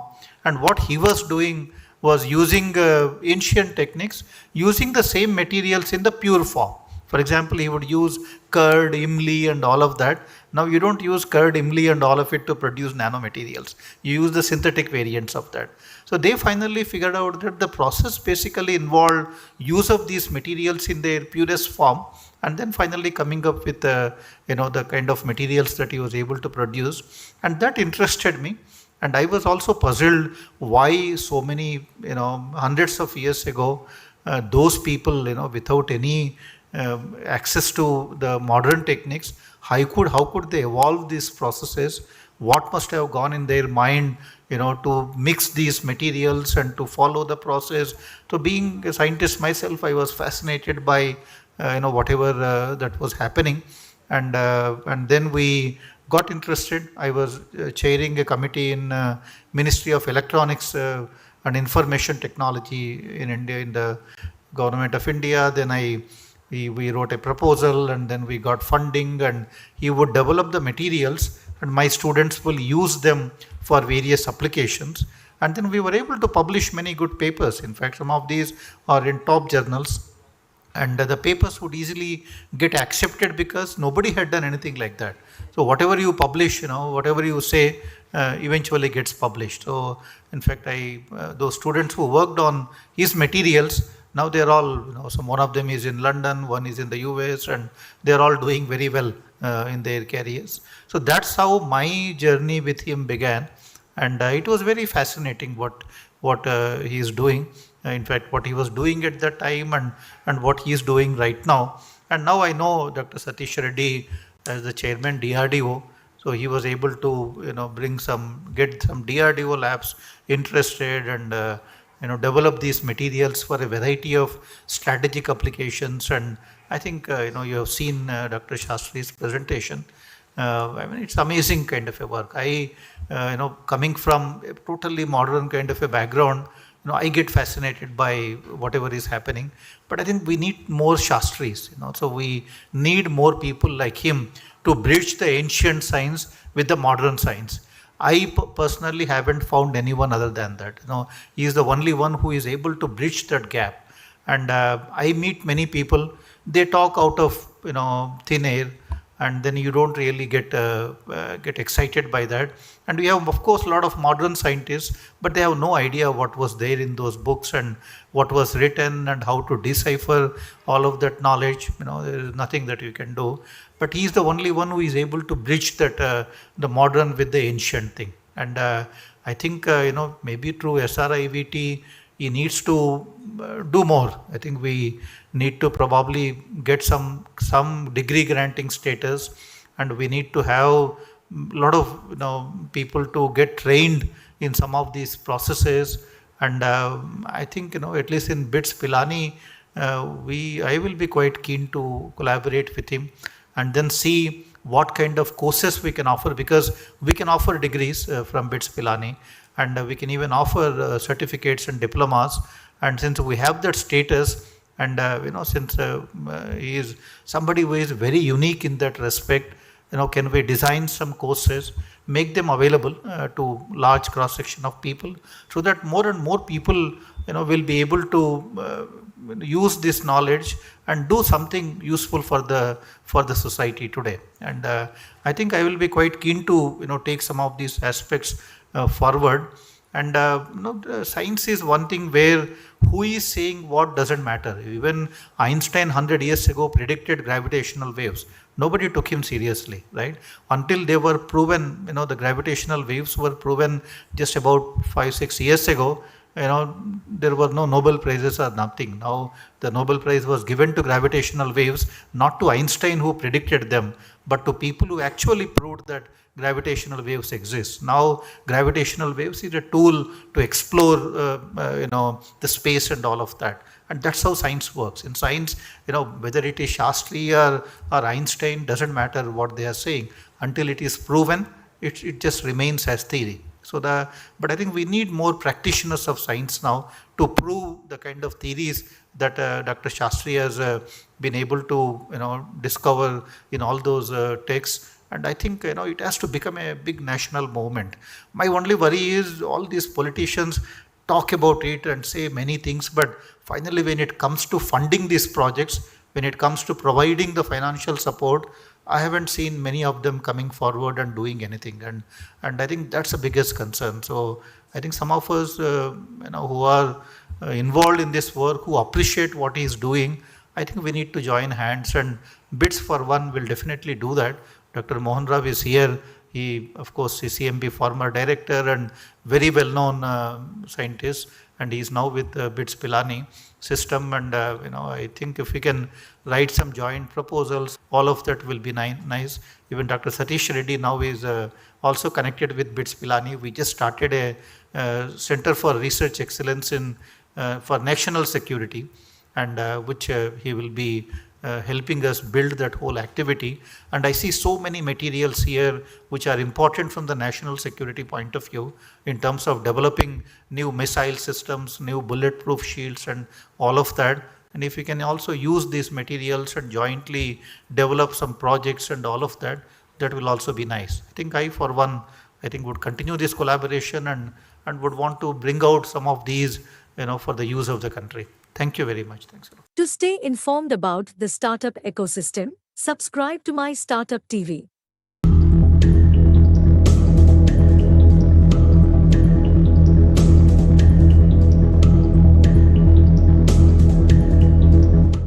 Some outline of my presentation is, I will present some IKS ideas that inspired the world. Some IKS ideas, those are needed, those are used to be, those are to be applied to reshape the modern world, because in modern developments we have so many problems, we are facing so many problems. I will also share some about them. IKS ideas mostly unknown for the world. So such ideas are so many among the vast ocean of the Sanskrit literature, Sanskrit Vangmay, and some conclusion, and then if you have any questions or discussion. So some IKI's ideas that inspired the world are philosophy, darshan. If we check the philosophical ideas of the whole world in any corner of the world, mostly they are part of Indian philosophy, Bharatiya Darshan Shastra, 6 Astik Darshans and 6 Nastik Darshans. So you will find the elements of Bharatiya Dwadash Darshan in them. Then chemistry, we will see how periodic table was made by Mendeleev, inspired by Sanskrit Varnmala. Mathematics, 0 decimal number system, place value notations, we very well know about that it is the gift of India to the world, and based on Indian mathematics, 0 and decimal number system, place value notation only, the modern mathematics and modern scientific developments stand. Next is space-time matter, the relativity, how it is related to Advaita Vedanta, nanotechnology. We had so much information about nanotechnology based on our Rasayan Shastra, Rasha Shastra. Shastri ji presented that, how as Shriviti is working on it for last 25 years. Holistic healthcare, that is about Ayurveda. In Ayurveda, the concepts of holistic healthcare are given. In US and other countries, the new concept for medical science is holistic healthcare. It is not necessary that they treat the person only by allopathic medical treatment. They combine other treatments also if they are working in the benefit of the patient. Metallurgy, Viman Shastra, and so textile engineering, food science, arts, architecture, shilp, and storytelling. Storytelling is something different that you would not have heard you will not hear about it in this conference, but our Itihas Purana are all about storytelling, Ramayana, Mahabharata, and other stories. Whether it is Srimad Bhagavad Katha, Ramayana Katha, and so on. It is not just philosophical, but it is also about spreading the ideas of science, logic, and generate curiosity among the youth and the society. And storytelling is considered, one research also says that storytelling is more effective than presenting some data. So what happens, we see if we check the recent history of 1000 to 2000 years, all the scientists and most of the scientists and researchers in the West, they did not get inspiration from Western philosophies and ideologies. Often we see whether it is Oppenheimer or Albert Einstein or Nikola Tesla, their philosophy, their research philosophy that connects with Indian philosophy, Bharatiya Darshan. And the reason is, in Bharatiya Darshan, philosophy, Vigyan, science and Vyavhar, the practices, they go hand in hand. They do not contradict each other. While in Western philosophy, when Galileo said the earth is spherical, he was given death penalty. That is not the practice in India. It has not been the practice in Bharat. And it can be seen in our Sanskrit Vangmay, that has our historical records. Yogo Jnanam Tatha Sankhyam Vidya Shilpari Karma Cha Veda Shastrani Vigyan Metat Sarvam Janardana, says Mahabharata in Vishnu Sahasranam Mahatmya. We also see Jnanam Vigyan Sahitam in the 9th Adhyaya of Gita, its first shloka. When Krishna starts explaining something to Arjuna, he says, now I will give you the Jnan with Vigyan. So when it is said Vigyan in our Sanskrit Vangmay, it is not other Vigyan, it is the science only. For example, outside India, the Indic studies, Indology has inspired many inventions like relativity, decimal number system, place value notation, wood, steel, plastic surgeries. Even the kitchen herbs, they were used by Indians. Those were popular in the world. And the clothes, fabric. So first I take the example of philosophy quickly. If you see the modern history of philosophy or modern philosophy, it starts from Plato about 3rd century BC. And if you check the element of the main elements of modern history, they are Tattva Mimamsa, Jnana Mimamsa, Niti and Tarka. But they could not explain it the way these branches of philosophy are explained in Bharatiya Darshan Shastra. And we have so much literature in Sanskrit about this Darshan Shastra, these branches of Darshan Shastra. So is this full history of philosophy? Or we should include the history of Bharatiya Darshan Shastra also here in this history of philosophy? And how should we define darshan or philosophy? Because there is a small definition of philosophy that is given by modern philosophical ideas. And what says Indian philosophy? It says, यथार्थतया ज्ञायते पदार्थे नेनेति दर्शनम, जो जैसा है उसको उसी रूप में देखना समझना वह दर्शन है. तो रिलेटिविटी इसमें बिल्कुल ना हो, फ्रेम ऑफ रेफरेंस का आइडिया ना हो, it should be absolute truth, that is darshan. So when Bharatiya darshan says some darshan or philosophy, it talks about the absolute truth and not point of view or opinion. क्या ये विचार, are these not the thoughts of a scientist or mathematician or researcher? Yes, it matches the thinking of a researcher or scientist. That's why Professor Norman Brown of University of Pennsylvania in 1939 said that no department of study in any major university can be fully equipped without fully trained specialists in indic phases of its discipline. भारतीय ज्ञान का इतना महत्व उन्होंने identify तब से कर लिया था. And that's how they started studying and introducing Sanskrit literature and Indology, Indic studies in their various branches of studies. The reason is, भारतीय दर्शन का जो ज्ञान है, भारतीय संस्कृत वाङ्मय में जो ज्ञान है, that is काल गर्भित and कालातीत. काल गर्भित means that is something that is in the, it will appear with time. It will be known to mankind with time. And Kalatit means it is possible that humankind will never know what it is and why it is. So those are considered to be explained in Bharatiya Darshan and Bharatiya Sanskrit Vangmaya. Some other second such example, how modern chemistry is inspired by Bharatiya Darshan. So some examples of Indian Bharatiya Rasayan Shastra and chemistry are the idea of Som Rasayan for rejuvenation and longevity, metals of Bhasma, Vidhi and Prayog in Ayurveda, Charak and Shushrut has explained, which introduces nanoparticles and nanotechnology. Damascus steel was earlier known as Folade Hind, Hindwani, Jawabe Hind, wood steel. Now we know it as wood steel. So these were the earlier known names of Damascus steel or wood steel. So lost wax techniques and so on. Loh Siddhi, converting the iron, copper into gold using alchemy. So those were the siddhis of ancient Indians. Now periodic table, when Mendeleev was making periodic table, he had some trouble how to arrange the elements. Now we know the periodic table in this form after Mendeleev gave it, but he got inspiration from his friend Bottling, who was a Sanskrit scholar and researcher. And what Bottling did, he suggested him that how in Sanskrit grammar, from where the shabda are ucharans are varnmala ucharan sthana are there. According to that, it is made in a table from where it is being produced. And Bottling suggested him to use properties of the elements and arrange them in tabular form. If you see for Sanskrit Varnamala also, you will see tabular form. Ka, cha, ta, ta, pa in those 5 works.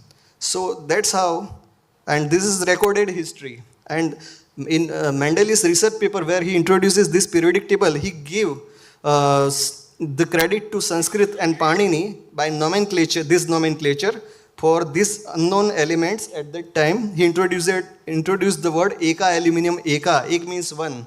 Eka silicon, Eka boron, 3 manganese, Dvi tellurium and so on.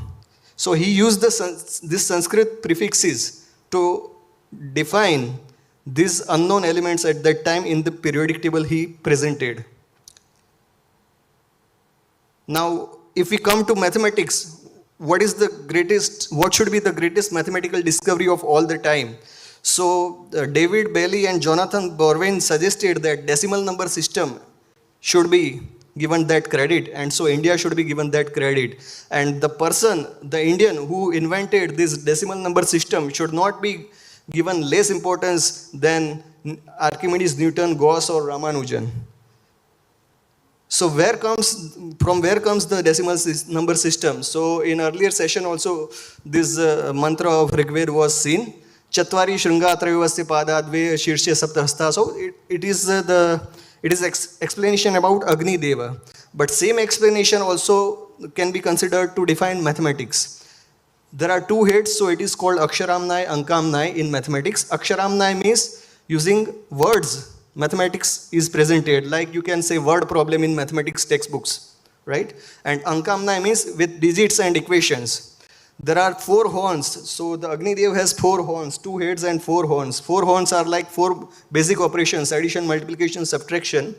3 feet, 1, 9, 10, these 3 digits, and he has 7 hands. So whatever is explained in this mantra, it is analogous to define mathematics, the subject of mathematics. And so it also says it is bounded by 3 bounds, and those 3 bounds are Desh, Kal, Vastu.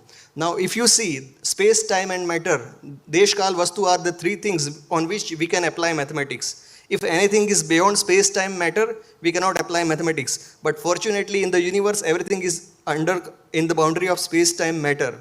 And that is called the result of what we call in our the Bharatiya Darshan, Maya, Jagat.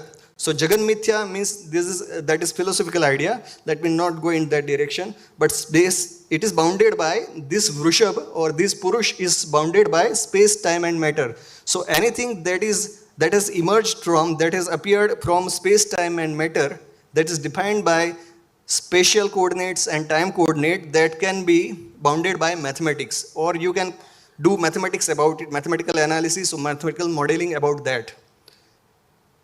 And some more ideas from Mahabharata, Sarvam Sankhyanam Gochara. There is nothing that cannot be bounded by mathematics. Rigved says Tridabaddo Vrushbo in earlier slide as we saw. Desh Kal Vastuna Makalanam Ganitam, it is again from Mahabharata. So anything that is bounded by space, time, matter, we can do mathematics about that. Ganitam Kala Buddhaye, to know about time, one has to learn about mathematics. So from where came the idea of zero? It came from Bharatiya Darshan, Bharatiya Sanskrit Vangmay. It says, Mule Shunyam Vijanya, Shunyam Vai Parabrahma. So the Avyakta Parabrahma, Nirgun Brahma, is explained as zero. And that is the role of mathematics, that is the role of zero in mathematics. And the same role of Avyakta Nirgun Brahma, Ishwar Paramatma, its Nirgun form is in the universe. So how it multiplied? So Taittiriya Upanishad says, So Kamayat. He just wished that I become many. And that's how Vedic Ganesh Sutra says, Ekadikena Purvena, one more than the previous one, its meaning is. And that's how it multiplied. So 0, 0, 2, 0 plus 1. So 0 is called Shava, or it is also called Brahma or Shiva, and 1 is called Maya or Shakti. If you do this analogy from 0 to 1, all binary number system, not only binary system can be explained, but also the rest of the mathematics and the number system, decimal number system. The West says 0 is meaningless, but Sankhya Sutra says, Na vastu to vastu siddhi. Jis vastu ka avastu se vastu ki siddhi sambhav nahi hai. If 0 is nothing, it cannot be used for something, but it is used everywhere. And without it, we cannot do mathematics and engineering and technological developments. So 0 is not 0 in that sense. It is not meaningless. When you wish to eat banana, the wish is 0. You don't have a banana, but the wish emerges in your mind, and then you put some action for it, and when you have one banana in your hand, you go to market, you take one banana in your hand, then you have one banana. But it started from where? From your mind. So 0 is that wish. This is the shloka from Srimad Bhagavat, and it says what is the age of Brahma. It is called Dviparardha. The number Dviparardha means 2 into 10 power 18. 1 parardha is 10 power 18. So this number is given in this shloka. And who says this? This shloka is praise to Krishna when Krishna appears on Janmashtami in Kansa's prison. in front of Vasudeva Devaki. Devaki's praises Krishna. Before that, Vasudeva praises Krishna. And this is one of that shloka. And Devaki says, after the end of Brahma's Ayu, Brahma's age is over, Brahma's death. And what is that age? 2 into 10 power 18. 1 parardh means 10 power 18. What remains? You remains. Only you remains. And from this shloka, Shishyate Shesha Sangyah, that part, the Govardhan Pit Shankaracharya Bharati Krishna Tirji Maharaj developed Vedic Ganit. This is one of the sutra of that shloka. This is used for division operations in Vedic Ganit. Shishyate Shesha Sangyah. So this is how the ideas of mathematics are there. And similarly, scientific and other ideas, science and other ideas are also imbibed in our Sanskrit literature. Now, what is storytelling? So Ramayana, Mahabharata, etc. These IKS traditions we have, right? Now, these are the ancient traditions. And what happened? What is the power of storytelling? It connects you emotionally and it creates images in your mind. It gives you focus, motivation and memory, because during modern research of storytelling, it is found that dopamine and oxytocins are released. These hormones are released in your brain, which are released only when you do some exercise or something that is exciting for you. Now, if you see cave painting to Natya Shastra and marvelous temples across Akhand Bharat, not just modern day India, but Akhand Bharat I am talking about, you will see this storytelling you will find there in terms of Ramayana, Mahabharata and everything, the structures saying about stories about them. Now modern media is also doing that through social media and other stuff. Why? Because storytelling is more trustworthy than explaining some data or presenting some data. And this was the power of storytelling that has been used in ancient India. So similar, if we see about psychology and other ideas, those were so much rich and they were implemented in such a way in our society in ancient India, and they are present in those Sanskrit texts, that if we work on that, we can find great results for further development for the humankind. Now what happened, if you see this is just one example, Panchatantra storytelling, it traveled from India to Germany and it was translated in various languages in those years. So this is just one example. This is how the knowledge traveled from India, knowledge of mathematics, science, technology, astronomy, and so on. Okay.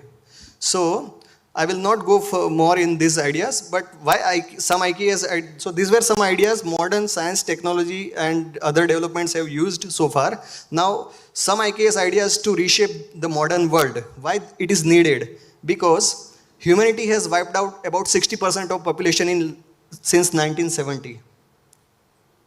Extinction crisis puts 1 million species on verge of disappearing. This is a study, right? And this is because just thinking about development, science, technology and so on, but in some directionless way, right?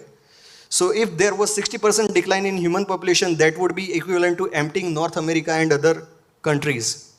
This is what mankind has done with other animals and trees and plants and the wilds. So because of this development and science, technology and other developments, without following the disciplines and rules and regulations given in Sanskrit Vangmay and Indian knowledge systems, what has happened? The world has made this Panch Mahabhut kupit. They are angry, right? So Prithvi Tattva is kupit because of these reasons, radioactive and other chemical waste, okay, mining and landfills, water.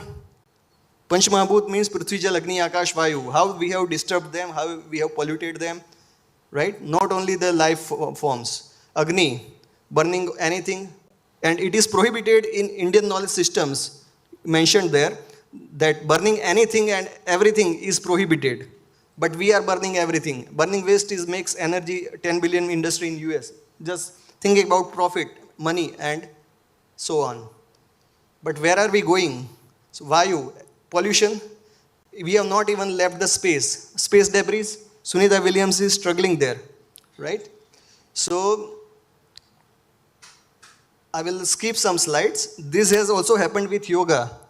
We have forgotten what is Yam Niyam and we directly do Asan Pranayam.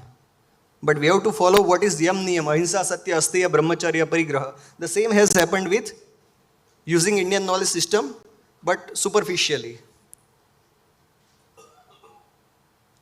Same has happened with Ayurveda also. So what we need to do? What causes more pollution? Biogas, wood, or the petroleum-based products? And same is going to be happen with AI. So I will skip. As they are developing AI, Stephen Hawking warned artificial intelligence could end human race. Now, Stephen Hawking and other experts, even father of AI, Geoffrey Hinton, said that the machine learning and neural networks they have developed could end the human race. They are worried about it, right? But the oldest warning and prohibition about Mahayantra, that is kind of systems like AI, is given in Indian knowledge system. Where? In Manusmriti, where there is explanation about what are the crimes and which should be considered crime. One crime is making yantras, those are capable of thinking and acting like human brain and humans. So humanoid robots, right? So AI is in that direction. But this is considered crime. You cannot create machines which can replace humans or mimic humans. So which have their own intellect, right? So Mahayantra Pravartanam, this is just fourth part of that shloka. The other parts explain other crimes. So you can check 11th Adhyay, 63rd shloka. So this was warned by Indian knowledge system and it is of Karan Siddhant. There are also reasons why this happens by not properly using Indian knowledge systems. So I will skip some of this. If the Hollywood or the West presents us some ideas and developments and inventions and imaginary ideas on the base of Indian knowledge system, we accept. Like we accepted this 2012 Interstellar and Lucy, these movies. They are super hit science fiction. But if our experts, acharyas and other people share something from Indian knowledge systems, we see it something like skepticism. So these are some IKS ideas, mostly unknown for the world. You can take photo in case if you wish to go for the detail. Like sir said, to know something by intuition. So yes, Ashruta Grantha Bodha, this word has come there. Even if you have not heard about the text or scripture, still you can get knowledge about it. So some fascinating ideas that Indian knowledge system has, but the modern development, science has not cracked yet. These are some of the ideas. One of them is Padarth Parivartan by solar energy. Any object can be converted to another object using solar energy. It is mentioned as a Padarth Parivartan by solar energy. Viman Shastra is also one of them because whatever is explained in Viman Shastra, in the available Viman Shastra Grantha text, it is yet not cracked and it is not possible to create such Vimana with that speed and capacity. So Krishna traveled to Delhi, from Delhi to Dwarika, that is about 1,392 kilometers, using their Ashva Shakti, their horses and chariot. Now it is, if you check just in Google Maps, by car, it takes more than 12 hours. Then how could Krishna travel from that distance? If we should see these with the idea of science and technology and not just these just imaginary stories, right? Brahmastra, science returning guided missiles which can cause universal destructions. So once Ashwatthama used Brahmastra, Arjuna reversed it. So he could do it because he knew how to reverse the Brahmastra. So Brahmastras were of two types explained there. One which can be reversed, one which cannot be reversed. So guided missiles which can be reversed. Modern technology cannot reverse the guided missile still, right? If I am not wrong. Mahati Veena, the instrument that Naradji has with him. Naradji does not play fingers on that Veena. It is explained there. Its name is Mahati Veena. It plays itself as per the wish of Naradji. He thinks it should play this rag or this swar and the Veena plays it. To stay informed about the startup ecosystem, subscribe to My Startup TV. So to tell you something about our product, we are an AI-powered data privacy management solution company. We also have a product for synthetic fraud. So our product line is ID Redact, which helps in data privacy compliances. And we offer more solutions and variety of solutions with data privacy and data management. And for more, please visit our website. So today's event was very insightful. A lot of stakeholders like Mr. Lalit, Mr. Bala, Mr. Umesh, they spoke about how to deal with the AI issues and how AI can help in cybersecurity domain and how it is the future of the cybersecurity arena. It was very insightful. It was a great pleasure to be here and to listen to all these great leaders talk about the space. To stay informed about the startup ecosystem, subscribe to My Startup TV.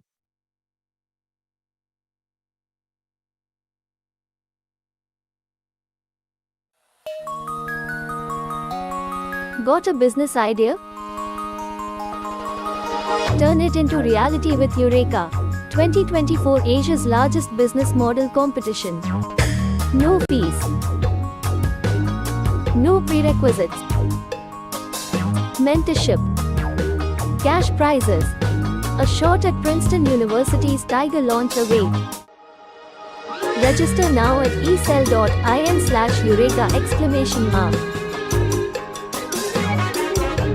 Make your startup dream a reality with Eureka.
To stay informed about the startup ecosystem, subscribe to My Startup TV.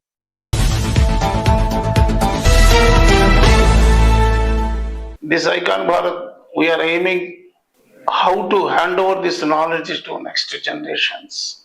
The need of the day is the bridging gap between these two main streams of the science and technology. That is Sanatana and modern. That is ancient and modern. So for this, we are inviting representatives from academia, R&D and industry. We assume this conference will open a new avenues to the scientific field and ancient scholars as well as young generation. To stay informed about the startup ecosystem, subscribe to My Startup TV.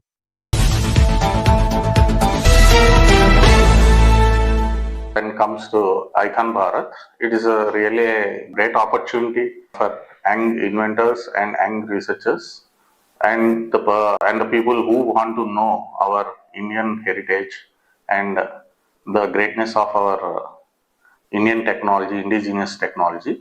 Around 30 speakers are going to participate from 5 different countries, and around 300 delegates are going to participate from IITs and some research laboratories. To stay informed about the startup ecosystem, subscribe to My Startup TV.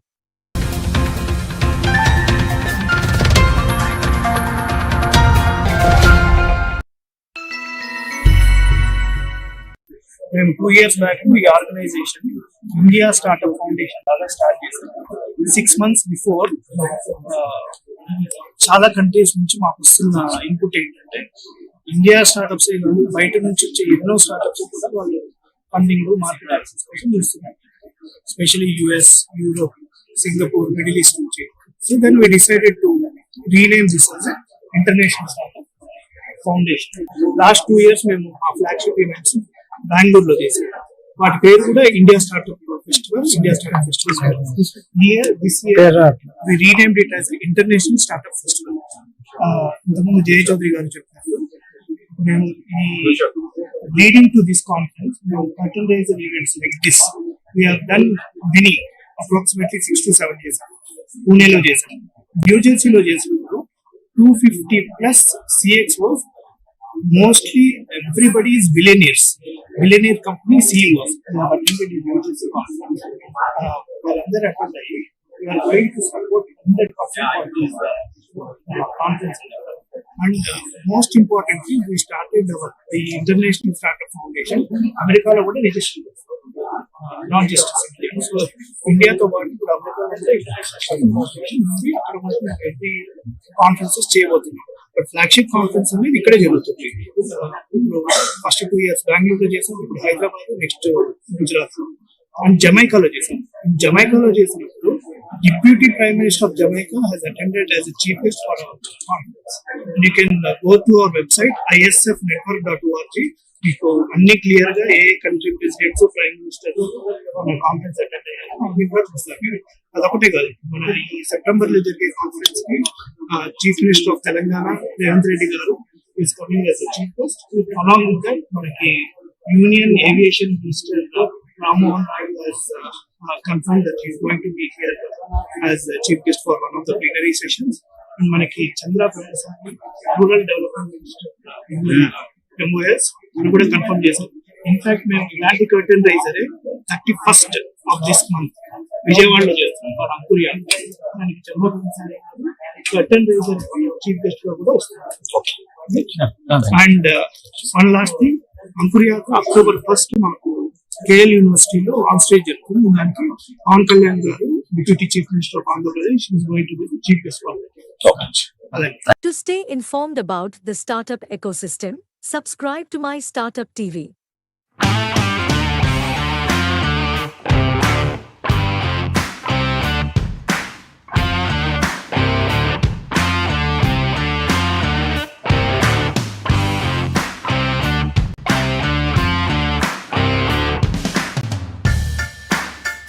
Social responsibility is one of the core values of the university.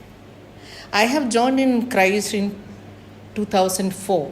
So I am here witnessing all this transition over the period of time, the way we have evolved and the way we are putting towards to the society. Even the UN SDG goals, the 17 goals, it's set up in 2015. But I wanted to very proudly say that Christ University, much before that, they have understood the need of it. And they have taken the way to take care of the community. We have a center called CSA, Center for Social Action. And it is almost 25 years in existence here. It's a vision for the university to make sure that the academics can be done complete, a holistic approach. It's possible only through making sure that the community, or maybe our stakeholders, mainly the student community, they should understand the need of social impact, environmental impact, and also economic impact.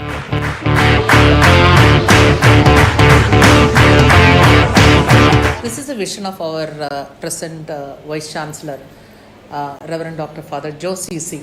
As per his instruction, we have given all the departments and all the centers are aligned with this SDG goals. Last year, what we have done that we have assigned for each department 3 SDGs based on their expertise area, and plus the SDG 17 for all the departments, because it's a partnership. So here I wanted to say that the top management is taking care of how this sustainability should be incorporating every aspect of our academic journey, whether it is in research, whether it is in academic, whether it is in community. And even I wanted to say that our strategic mission, we have a strategic plan every 3 years. And this 2022 to 25, the strategic mission, one of the important component is the commitment to the society. And where SDG is linking with the sustainable way of thinking, sustainable way of reflection, sustainable way of implementation. It's not only understanding about. We started SDG Cell last year as creating an awareness among the students. I think we have succeeded in that. We have around 2,500 SDG advocates. They are working towards this sustainable goals.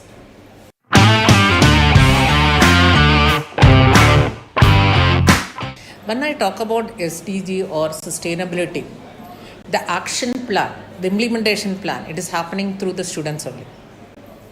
They are the advocates of this sustainable movement, I can say that.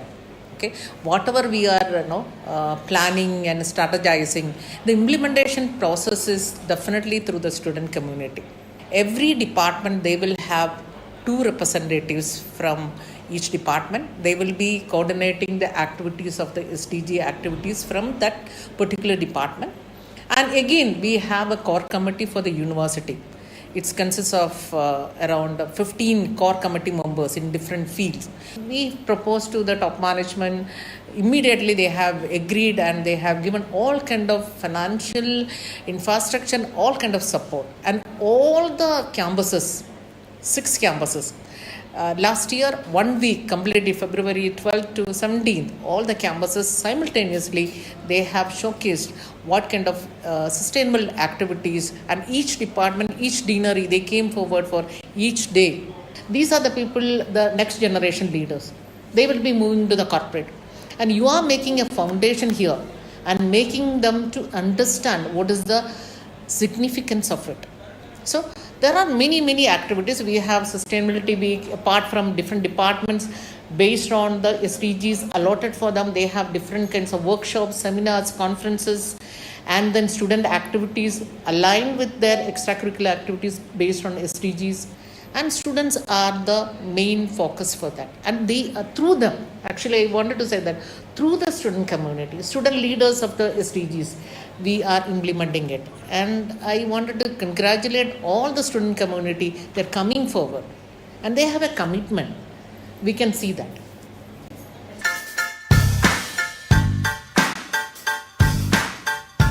We have a lot of association with NGOs, corporates, other institutions, schools. And again, it's not exactly from SDGs or even from CSA. We have adopted many villages, many schools. That is what I said, Christ University. It's the foundation itself. They are thinking that serving the society is very, very important.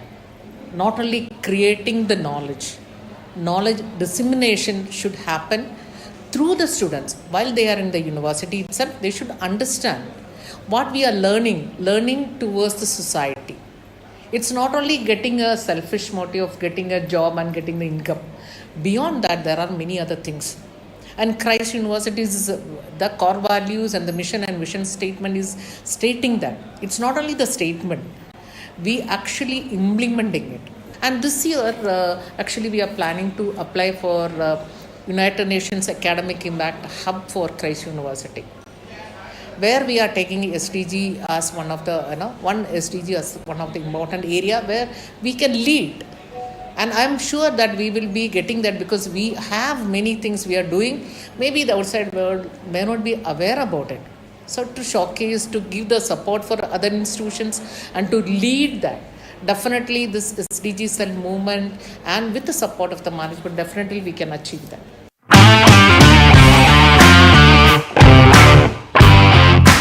The partnership, as I have mentioned, the corporates, we have assignment with the corporate Bosch, where they have the upskilling part where the students from different background, they are helping them. So we are collaborating with them, and there are n number of NGOs in terms of community engagement. It's happening.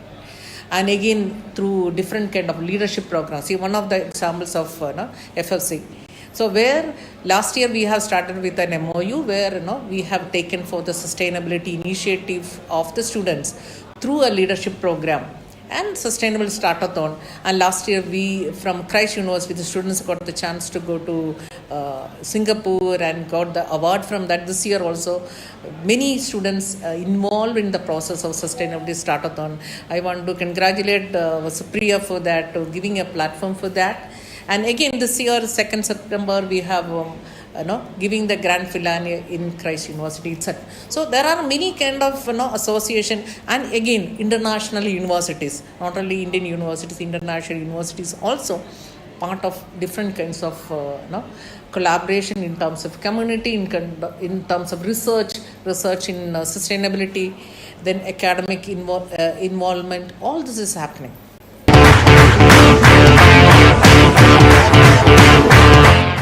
SDGs, fundamentally, we are looking for, the United Nations is looking for, by 2030 we are achieving. Whatever percentage we are achieving or not. But for me, SDG or Sustainable Development Goals, maybe we are giving into different indicators and different objectives, and beyond that, each and every student associated with this SDGs, it should be a lifelong journey for them. It's not by Christ University they are graduating, they are not ending. That would be a starting point for them. Here we are making them to aware about it. What is the need of it? What is the significance of it? What is the benefit out of they are getting it? Beyond that, they should show their actual purpose of their life through this process, and we are giving this kind of knowledge system to them, and they will be taking it further. I am very sure about that, and I am sure about that Mohit or the group of people associated with the SDG cell, they will be taking further wherever they are, whether in the corporate, their family business, or any society or any field. They will be adding a chain of people along with them. That should be the way we have to take it. So Christ University, we are not looking only one or two people they are associating with it. It's a chain, and it will be completely, we will be achieving through this chain of actions, and their commitment and their dedication and their hard work. Definitely we can achieve it.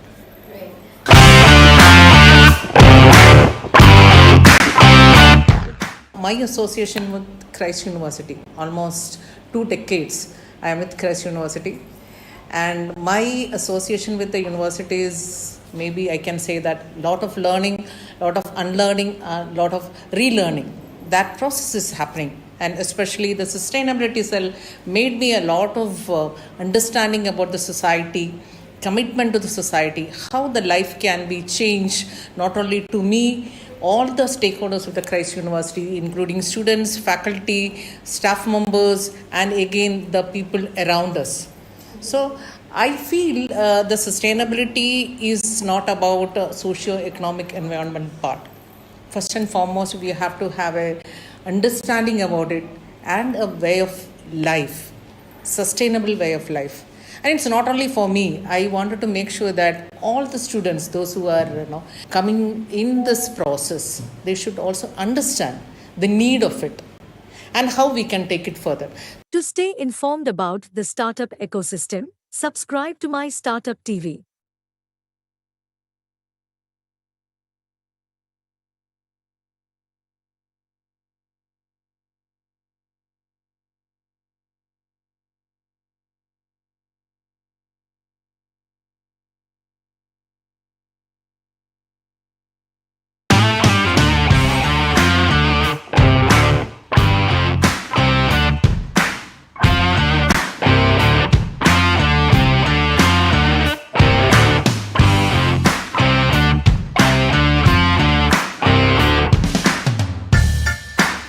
Hi, my name is Praveen Sirsi. I represent MA Ford Asia Pacific. MA Ford is a USA-based company who is into manufacturing of high-performance cutting tools. So what we have here on display is some of our solid carbide tool range, 4-flute, 5-flutes, multi-fluted end mills. We mainly focus on the heat-resistant alloys for aerospace industries. To stay informed about the startup ecosystem, subscribe to My Startup TV. Good evening.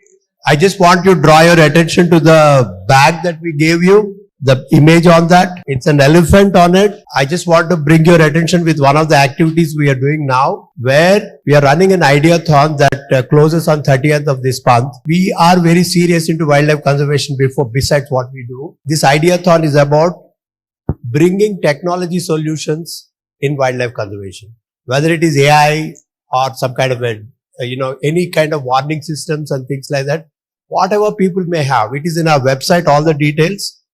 Anybody who has how to prevent poaching or using acoustic methods to prevent any wildlife crimes, or how to reduce the wildlife, wildfires, or how to maintain digital fences to reduce human-animal conflict.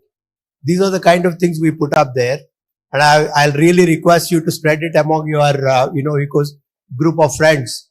If they are interested in putting up, it is just an ideathon where we give some money to the best awardees. We have a lot of wildlife conservation people as judges for it.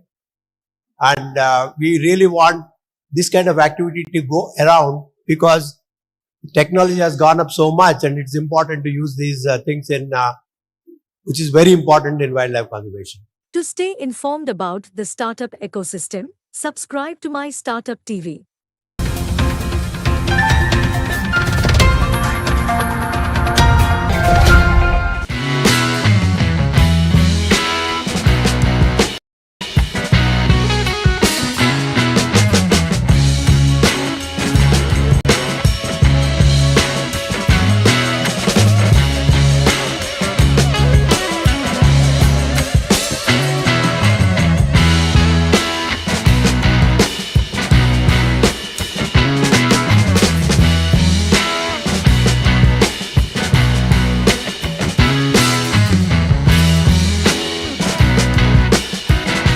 Thank DG, CSIR and Secretary DSIR, Dr. Kalai Selvi, for coming for the inauguration of CCMB's One Week, One Lab.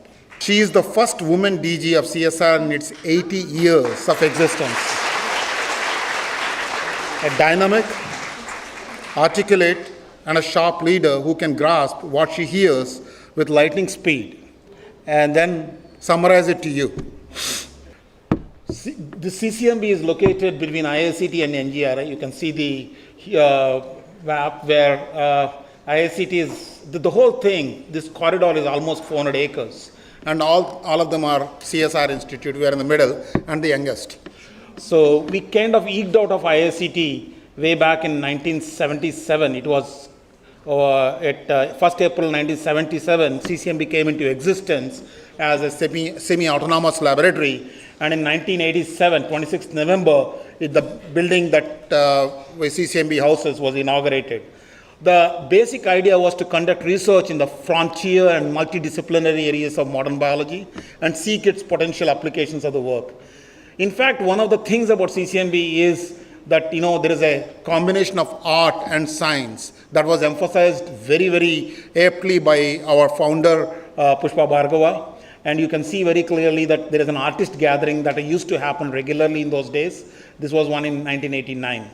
And some of the art that you see within CCMB is depicted here.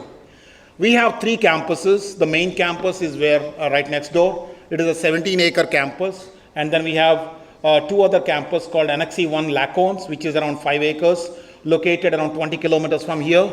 And the third one is the Innovation Hub, about which Madhu will talk a little more. And there we have few activities, including Incubation Center.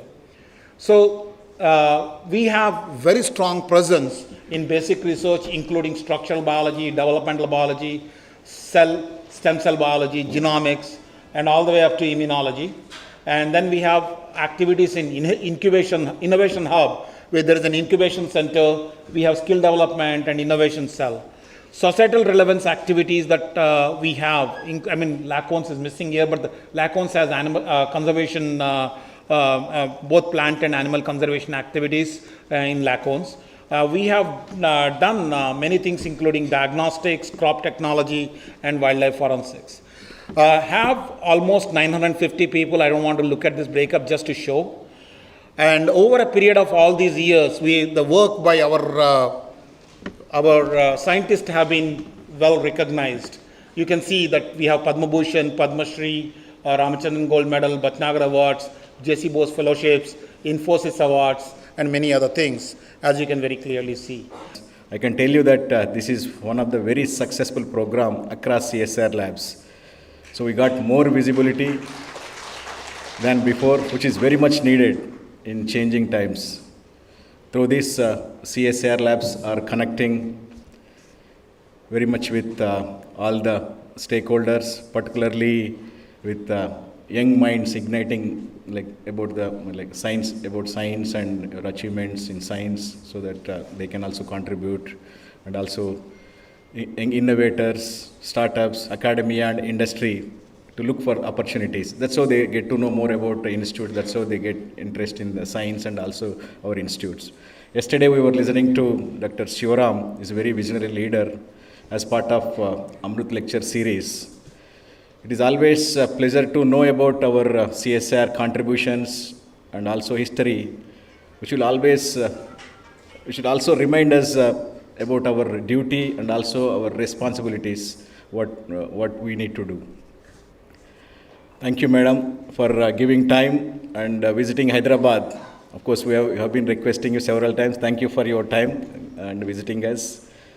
And as mentioned by Dr. Vinay, so Hyderabad is privileged to have 3 CSR labs, IICT, CCMB, and NGRI in one stretch in this road, and we are neighboring each other. And this city has excellent ecosystem with so many academic institutions, research laboratories, and many pharma industries, and also biotech companies. Please do visit us frequently and interact with our scientists and students. And I can tell you all, madam is a great speaker. She has art of speaking. Every time I listen to her, I became fan of her. And I'm sure you are going to witness her speech now. So in chemical sciences, IICT is the best in the country. And in biological sciences, CCMB is the best in this country.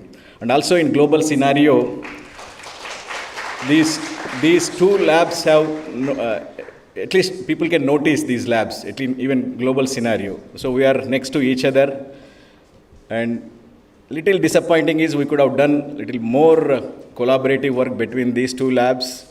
Of course, we did work in few projects such as COVID projects, particularly where sewage water surveillance to detect the prevalence of the disease. For that contribution, we received award. Remember, madam, Golden Peacock Award. We all went to Bangalore to receive that. So I'm sure we can do much more. And me and Vinay, of course, we came from outside the institutes, and we don't have any, if at all, any bad memories. We don't have those memories. We're trying to get closer, as close as possible, and particularly in scientific manner.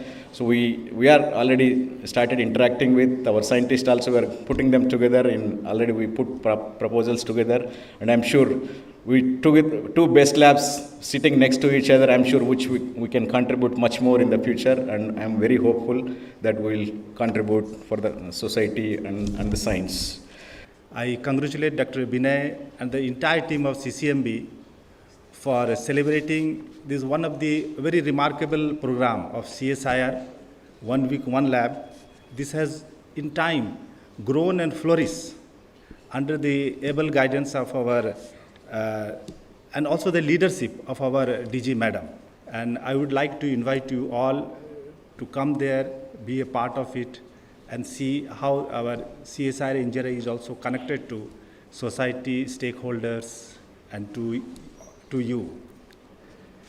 Let me first just briefly touch upon what CSIR NGRI is. CSIR NGRI is a unique laboratory in geophysics where all the divisions of geophysics and geology are under the same umbrella. And also we developed some of the indigenous instruments ourselves in last 60 years to measure the geophysical signatures of our Mother Earth. We are engaged in two types of research. One is the basic fundamental research to understand the Earth, its structure and composition from surface to the center of the Earth, and also for R&D aspect of exploration of like earthquake hazard, the hydrocarbon exploration, like oil, gas hydrate, mineral. A gas hydrate, as you know, is a ice-like structure found in the very cold region, permafrost, or in the bottom of the seabed. So apart from this, we also work on extensively work on the unconventional energy resources. CSIR NGRI has now the mandate or primarily engaged in resolving some of the fundamental science issues and also translating our knowledge to the economic sustenance of our country. With this, I would again thank Dr. Binay for inviting me and congratulate him and his entire team of CSIR CCMB for this memorable day, and best wishes, and my support will be always there. As he said, that we all three labs are in a line, so any support, anything if he needs, then we are always ready. One of the center that I'm looking after is promoted by CCMB. CCMB is a biology institute, so our focus has been on health and biotechnology. A lot of good things happen in institutes like ours, like IICT, CCMB, and NGRI, but many times they stay with us. There is also we always wanted to increase the impact of these technologies or the ideas that we have and take them out. So one of the things that this particular center, the incubation center, does is act as a bridge. How to take these things, that know-how, the expertise of the institutes to the society and make a difference. And in this particular activity, I want you to look at it as an opportunity as one of your future careers. And as you know, probably we are one of the top 5 countries in the world that generate knowledge. That means we know how to find solutions to our problems. But at the same time, we really don't make that happen as much as that we wanted to do. In the last several years, the ecosystem has changed so much.